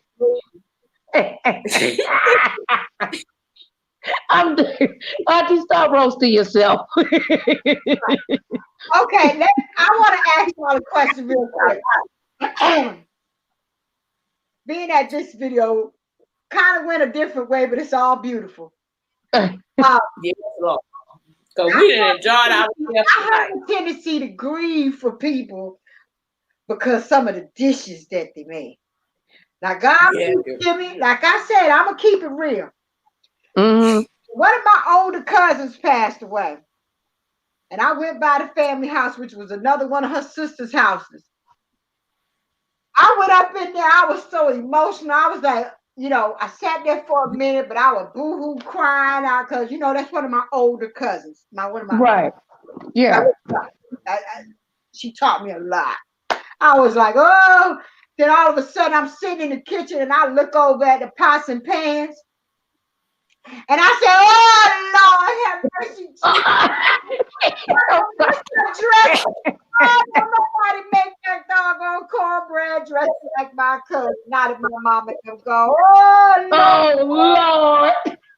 I'm the kid, and everybody in the house looking at me like, come on now, Auntie Donna. I say, hell, you grieve your way, I grieve my way. Grieve not right. Hey, Auntie, one of my mother-in-law. Auntie fell out by the pot. They was mad with my mother-in-law because my mother-in-law stayed in everybody's business, right? So her and my mother-in-law had got into it, and they was kind of mad with one another. So when my mother-in-law took sick and passed away, girl, let me tell you what her niece got up there and said. And me and my boys and my brother-in-law, my brother-in-law was sitting next to me. My boys sitting on the other side of me. She's standing up at the podium talking about my mother-in-law. And so this what flew out of her mouth. She said, my auntie Ernestine was a great cook, and I'll never forget us going in the church. We're in my mother-in-law's home church. I remember going to her house for the holidays, and she would have homemade wine. Wine. You knew what she was doing. Oh my God. I say, Lord, no, you didn't. The shade at the funeral. I say, no, you didn't, Dee. Tell these church folk Yo, she did. My mother-in-law did. Now, my mother-in-law made peach wine, My grandmother made homemade wine too. and they had moonshine. You know, Tennessee famous for that moonshine. So they had you know, they always, just like they had food, they had drinks. You know, Right. so you know, she stood up there and say, "Yeah, my auntie would make just a homemade wine, and we would have drinks." And I was like, "Oh my God, look at this helper!" Well, I you looked want over to there, talk about funeral? my brother-in-law, Marvell. I looked over there at him. I said, and I looked around at everybody else. Now her baby brother and his wife, they sit behind me. I even looked back at them. I even turned my head and looked back at them and like, no, damn, Biddy, somebody get her and sit her down. Because she's going to tell all the business. Yeah. I've been to a funeral where the son stood up while the preacher was preaching and said, "That's enough. We told you don't make it long in this." Oh, really? Ooh. Girl, our folks cut up, child. I was like, Mm-hmm. and I was more shocked because I was in the country. Uh-huh. But what they were grieving so bad. But you know how some of them preachers do. They don't get their church packed on Sundays. They can get it packed at a funeral. They get long-winded. Mm-hmm. Yeah, they can. Told the preacher, the whole family, please don't make it too long. Mm-hmm. Don't take it. And he thought he was going to do it anyway. Oh, that brother, that's it. That's enough. Yeah, he said, you're going to learn today. I told you, please don't get up there trying to preach things out. Mm-hmm. I was like, it is hard, you know, when people lose loved ones, and then the preacher get up there and then they ask for the family to get up there and say stuff. Cause my mother-in-law funeral, you know, they did hers the old way. You know, they didn't got now where when you have funerals, a lot of people just do a viewing and then a couple hours later they have the funeral in the same day. You know, a lot of people didn't got away with that, but not with my mother-in-law. My mother-in-law still, they had her wait, and then they had a funeral service the next day. But like for me, my dad and my husband, the only one we wait was my brother, my youngest brother. When he died, we waked him and then funeralized him the next day. But like when my oldest brother passed, we just, you know, we had a viewing and then the service started next. And same way with my dad, I did the same thing with my husband. Like once they got his body ready, you know, his mom and them had made it to Houston. So I told them we all went to the funeral home, and everybody got a chance to view him before the wake started. And so that type of stuff, I did the same thing. I didn't have no wake and then funeralized him. Nah, I had all that in one day and got through with it, because it's hard enough that you're going through the grieving process and you've been lost your loved one, and then to go to the church and then you got to linger that on too. Sometimes family can't take all that, so with it's my better. mother, that's how we did her. Mm-hmm. Yeah, it's better to wait. The wait was one day, then the funeral was one day, and then the burial was the next day. That's three. Or sometimes we'll do the burial, you'll do the funeral and the burial in the same day. That's more time. Yeah. So, you know, it is a lot. And so for me, I did the same thing. Well, my youngest brother, child, you thought he was that was my daddy and my grandmother. I wasn't going through that. You know? Yeah. We did the viewing of the body, the service, and the burial all in the same day. Yeah, my dad just didn't want because my brother was young. And I was late for my grandmama's funeral. Yeah, he just didn't want, like, I didn't want to go. Yeah, my dad was like, you know, his friends was coming by the house, so my dad told him, say, look here, I don't want all that mess, you know, and it's just not time for it, you know. And he had to literally tell those boys that grew up with my brother, his friends, this not the time for it. I don't want that confusion, you know, because they were still looking for the killer.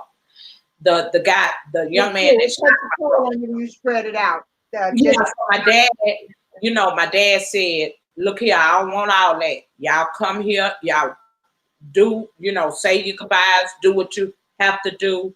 And they were so respectful of my father because of the neighborhood we grew up in, and then people knew us, you know, and so they honored my dad's wishes. But those young men, they although that we already had our life insurance and our burial plots, like my grandmother, my father's mother, when my daddy got custody of all 6 of us, like they really did things that we had no knowledge of.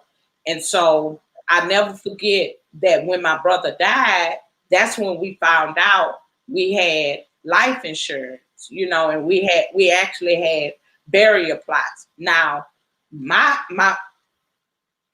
daddy's 6 children wasn't the only grandchildren. We weren't the only grandchildren, but my grandmother felt that, and she said that, she said, well, I know that, you know, y'all, she used to always tell us that it's only y'all got to learn to take care of each other and stay together, you know, and bind together with each other. Don't leave each other. Y'all stay together. That's what I remember my grandmother instilling in us. She said, I don't care what y'all going through in life, y'all stick together because that's all y'all got. And she used to even say, I don't care nothing about your daddy because he might mess up too and you might not have him. So I want y'all to understand and stay together, right? So like when my brother died, my dad, and you know, old people do some strange things. Like they don't, back then, well, they probably made rubber mates, but you know, we wasn't buying none. So my grandmother, you know, rubber mate. You rubber mates, you know, the containers, the plastic containers. No, they had the old, well, back in my day, they had the old-fashioned Tupperware. Wait a minute, girl. When my brother died, my daddy went up in the attic, right? In the house we grew up in. He went up in that attic and he got a grape crate. You know the grape crate, the crate that the grapes come in? Yes, I do.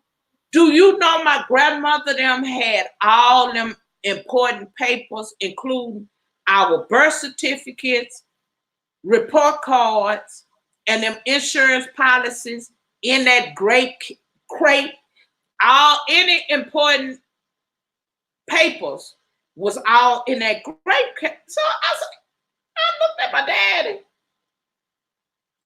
A grape crate? What y'all got going on here? But my grandmother had all that paper right there. And you had to, I even read, like my oldest brother, when my father had my oldest brother, he was the first. Him and my mama weren't married, right? So when my mother had my brother, his last name was Coleman. When my daddy got custody of all of us, him and my grandmother, they went down to family court, right? And they got custody. I even seen where the court had awarded my daddy child support. Sent for my mama to pay child support. And guess how much money she had to pay in child support for 6 children? You ain't gonna believe it if I tell you. $2.75. I'm done. 5, but wow. A week. And then in that crate, I seen that. And then during that time, they went back to court, to family court. and had my brother, Wesley, my oldest brother. His last name was Coleman. That's my mother's maiden name. His last name was Wesley Terrence Coleman. In that crate was the court record where it showed that my grandmother and my father went down to family court and had my brother, my oldest brother, last name changed to Jackson. Right. From Coleman to Jackson, because all the rest of us were Jackson. Right. He wasn't. Right. He was a Coleman. All that was in that crate box. And I was up and down. I say, Lord, look at this. Daddy, look at that. You ain't tell us. I ain't know. I found that out when I was grown. Mm-hmm. I think I had to been about 35, 36 years old when I found that out. Because nobody knew that. No, I just happened to go. When he brought that crate down, I was at the house. And for some reason, I'm not the oldest. Like, I'm the fourth child. And everybody came to me for whatever. So my daddy always depended on me. Whenever something went on, he come, Shirley, can you come do this, Shirley? Can you come do this? So I'm like, I'm not the only one, but I would do it. So I got that great crate, Auntie, and they had a policy through American General, and I can't think of the other one, but they had two policies. The one from American General, it was only like $2,000.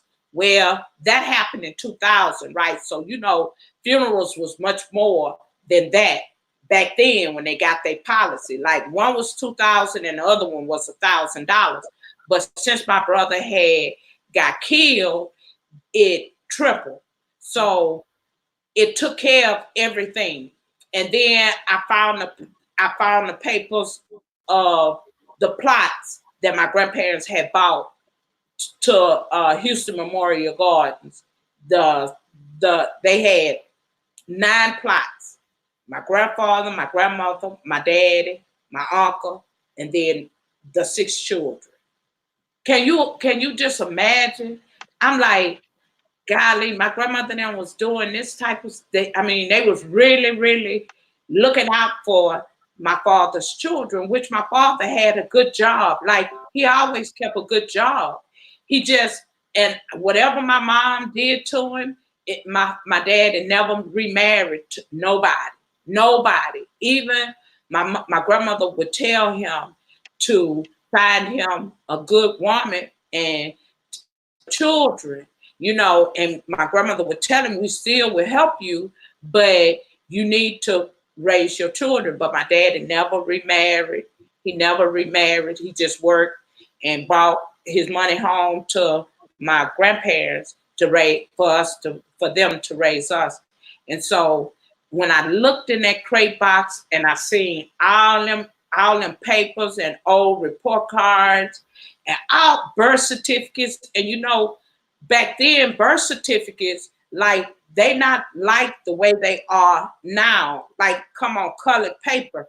Do you know my birth certificate look like a carbon copy? It's black. It's black. The background is black, it's square, and the writing on it is white.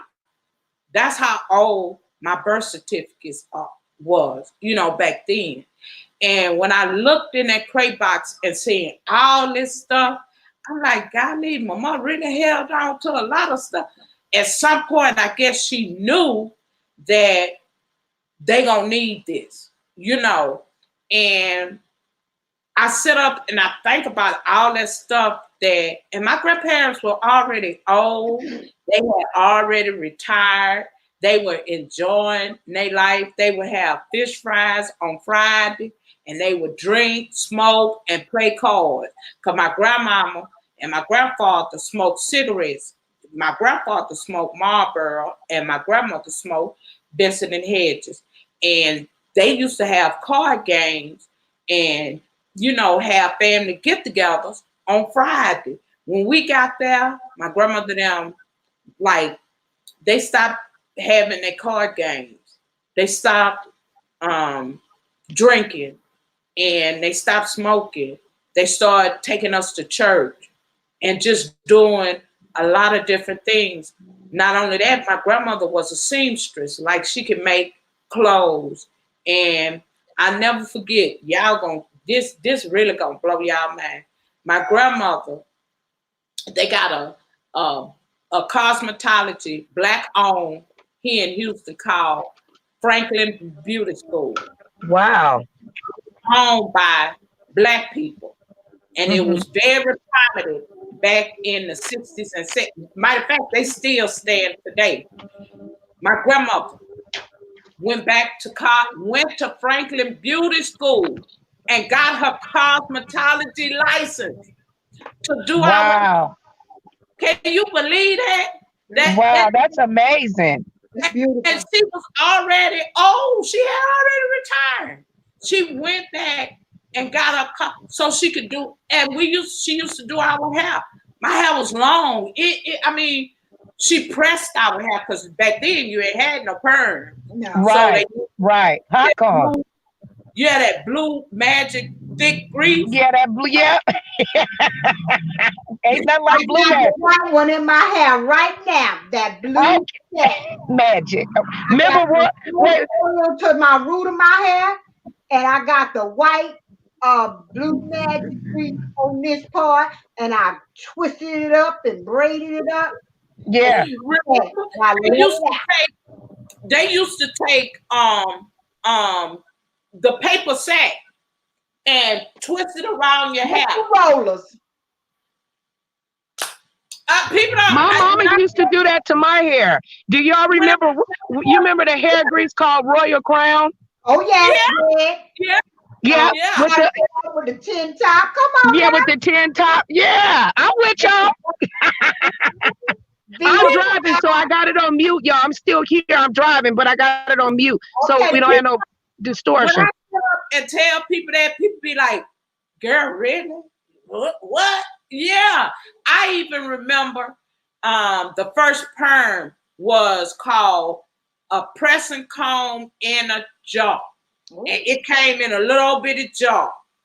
And when perms came out, I never forget, my grandmother went and bought that perm and put it on our hair because she had started suffering from renal failure and she had to go on dialysis. And when they put that graft in her right arm, she lost strength in that arm, so she stopped pressing our hair, right? Right. So she wouldn't really trust nobody to beauty shop. Like we didn't go to beauty shop. So it was a beauty shop in the neighborhood, black owned. And I never forget, my grandmother took us up there and she told the lady that she needed somebody to do our hair. I think it was around Christmas or Easter. And we were getting ready because when you was in church, in black churches, you had Easter programs, Christmas programs, you had and then they made you be in act teams and all that kind of stuff. And so I never forget my grandmother taking us up, me and my sisters them, up to the beauty shop for us to get our hair done because she could no longer do our hair. And a lot of stuff that like I learned from my grandmother, that's what carried over into my life today because my grandmother was almost like the matriarch of the family, of her family. Like she was doing things that her sisters and brothers was not doing. And so everybody clung on to Aunt Florence. And my grandmother was a whip and she was a strong woman. And I remember her after we started back having family reunions and like they would gather at my grandmother's house. And you know how we get when it's time for us to pay our dues, we go to say, oh, we ain't got the money and this and that. And so they would call my grandmother. Child, I used to give my life when my grandmother be up in there. She start off nice and then you say something, piss her off. She say, let me tell y'all something. Don't no one monkey stop no show. Now don't start this shit today. That's the only time you would hear her go off. And she used to say, y'all come on, because I ain't got no time for this. And I heard her literally because she had nieces like around her age, and she say, I'm gonna tell y'all something. One monkey don't stop no show. And I ain't got time for this damn foolishness. Yeah. And she would slam that phone down. You know how the phone hung on the wall by the back door? Mm-hmm. Yeah, we had one of them where you had to dial a rotary dial. Yeah. And she slammed that phone down on that hook, and she'll tell her, she called my grandfather, KC, come on, let's go. And, yeah, I sit up and I think about that now, but she was a strong woman, and she used to tell us a lot of things, like before, like when we got older. Like my grandmother really didn't talk about my mother. She didn't. She knew my mother didn't have good parenting skills, but the whole time we was in the house, she never talked about my mother. Like she never said anything bad about my mother. That's you good. know. And I never forget when my grandmother got sick, and she knew, like, her birthday came November the 16th. We had like a little party for her. And during that party, Auntie Donna, I swear to you, we were there, and she would out whenever we knew that, she was excited and happy. She sat us down and she told us, she said, look here, I prayed to God that he just let me stay here to get y'all up in age where y'all ain't got to depend on nobody. And she said, I've been telling y'all stay together.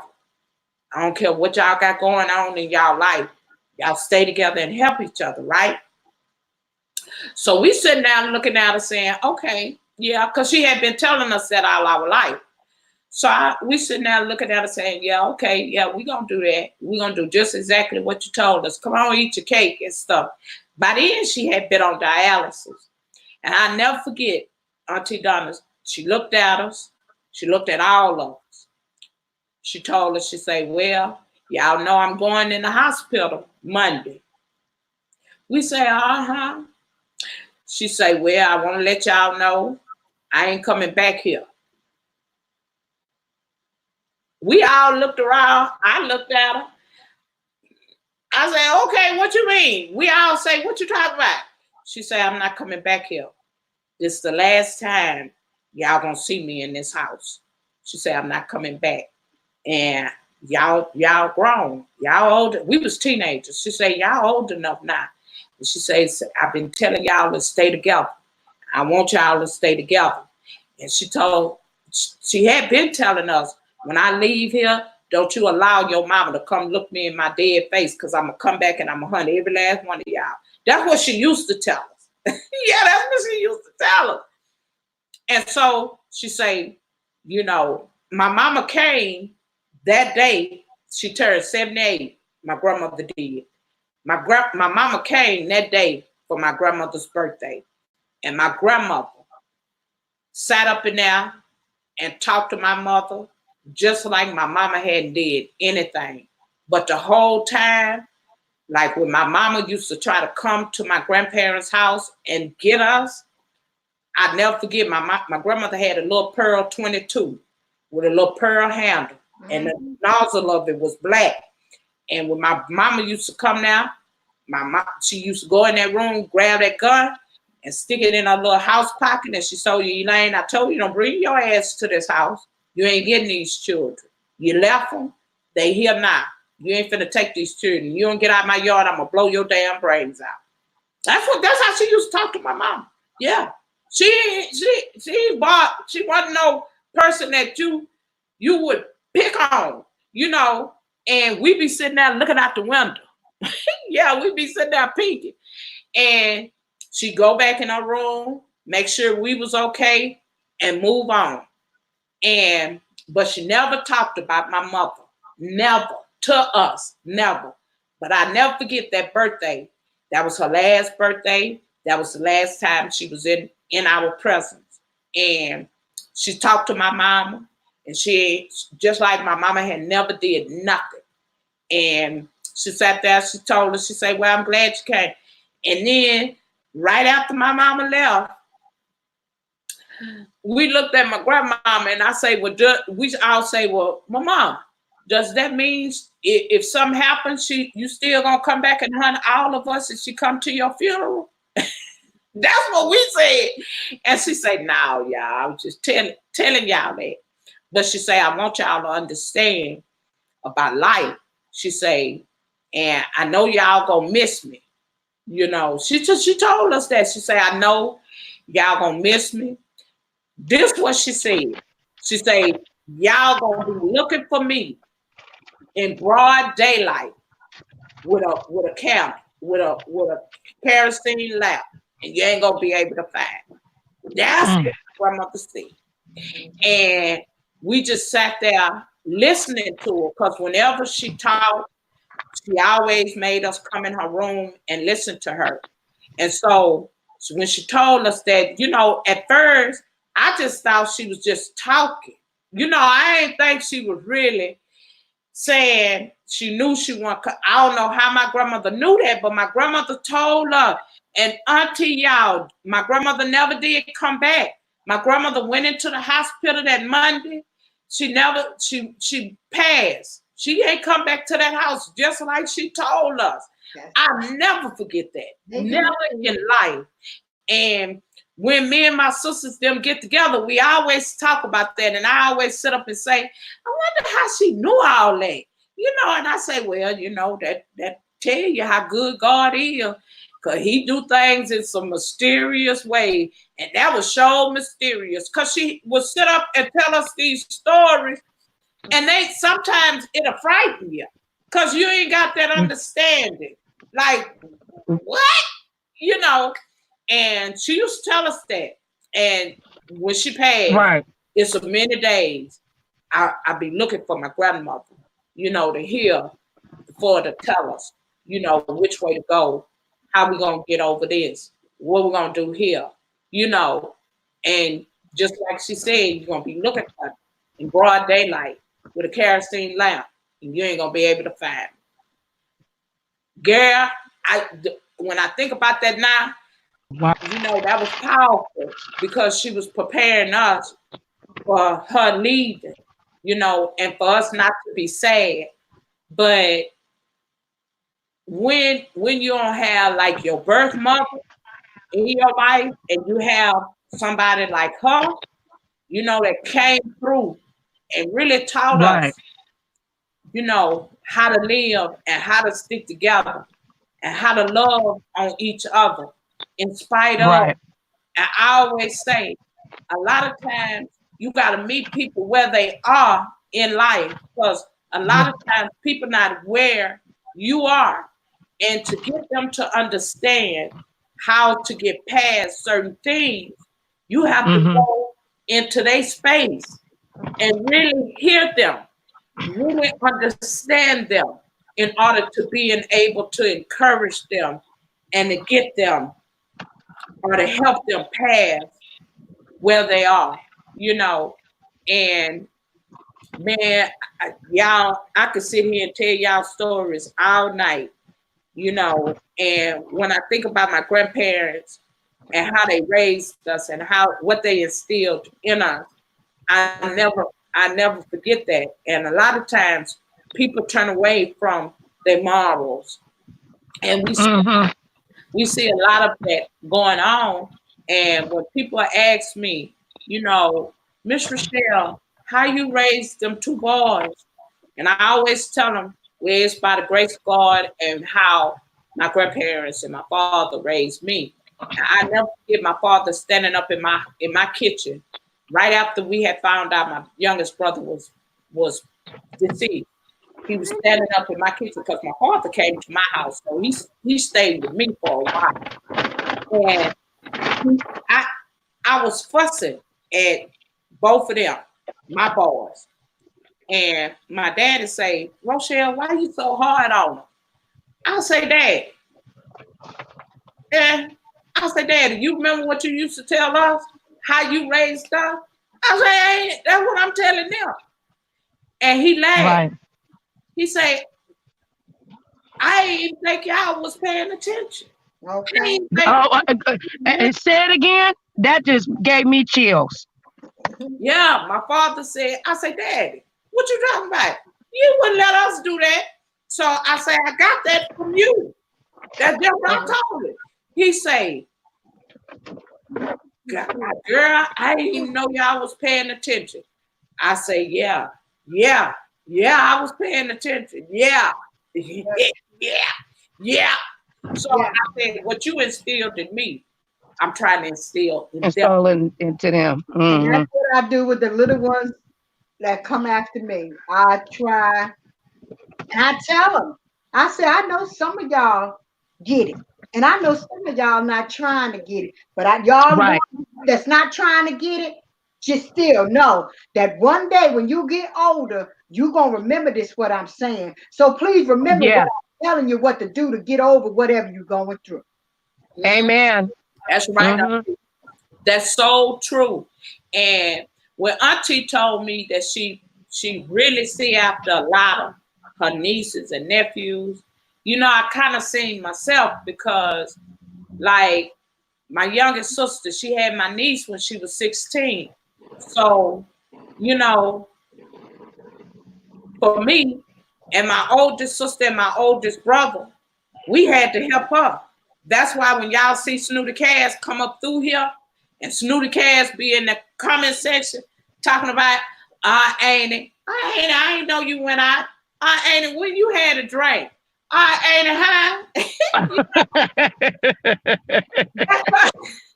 That's because Snooty Cass was raised in a house with my boy. She don't know nothing else. Right. She really don't. She just know, how I brought her up because she was in the house with my boys.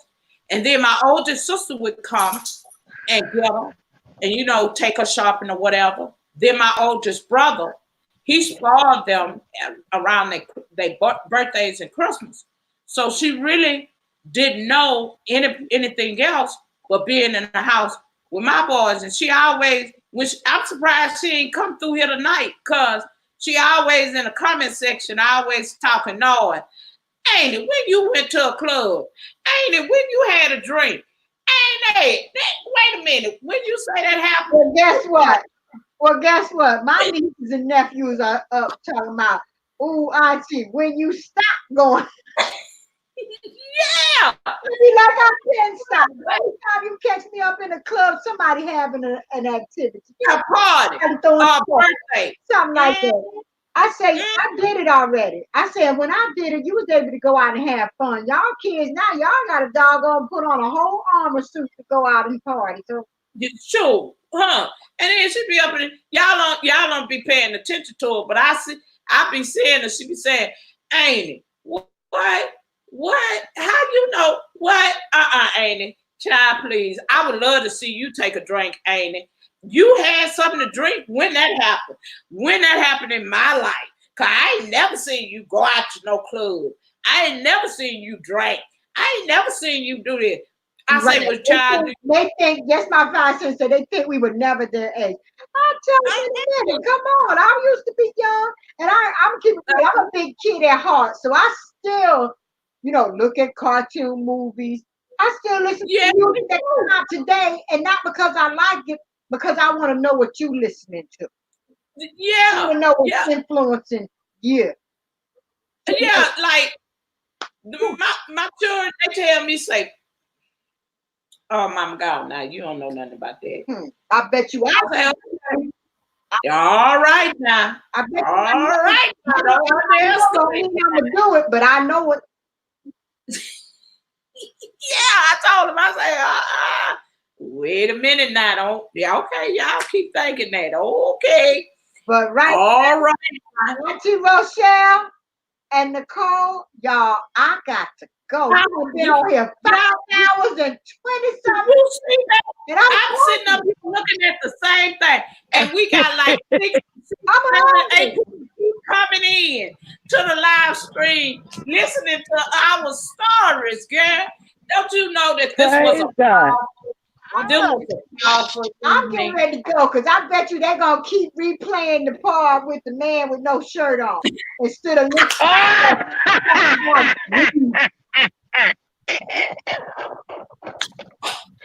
Yes, they need to get this live was educational. It was lit. It was funny. We laughed. We cried. We prayed. I enjoyed myself. This is one of my favorite lives I've ever done. I love you, ladies. And look, y'all look forward. Y'all look forward. We will be back. Rochelle, Auntie Donna, and Nicole Reloaded will be back in the building. Okay? Your three favorite ladies. Say the prayer. You, Auntie Rochelle, or you, Nicole? I want you to do it, Auntie Donna. Let Auntie Donna do it. Oh, baby. You don't want the to do it.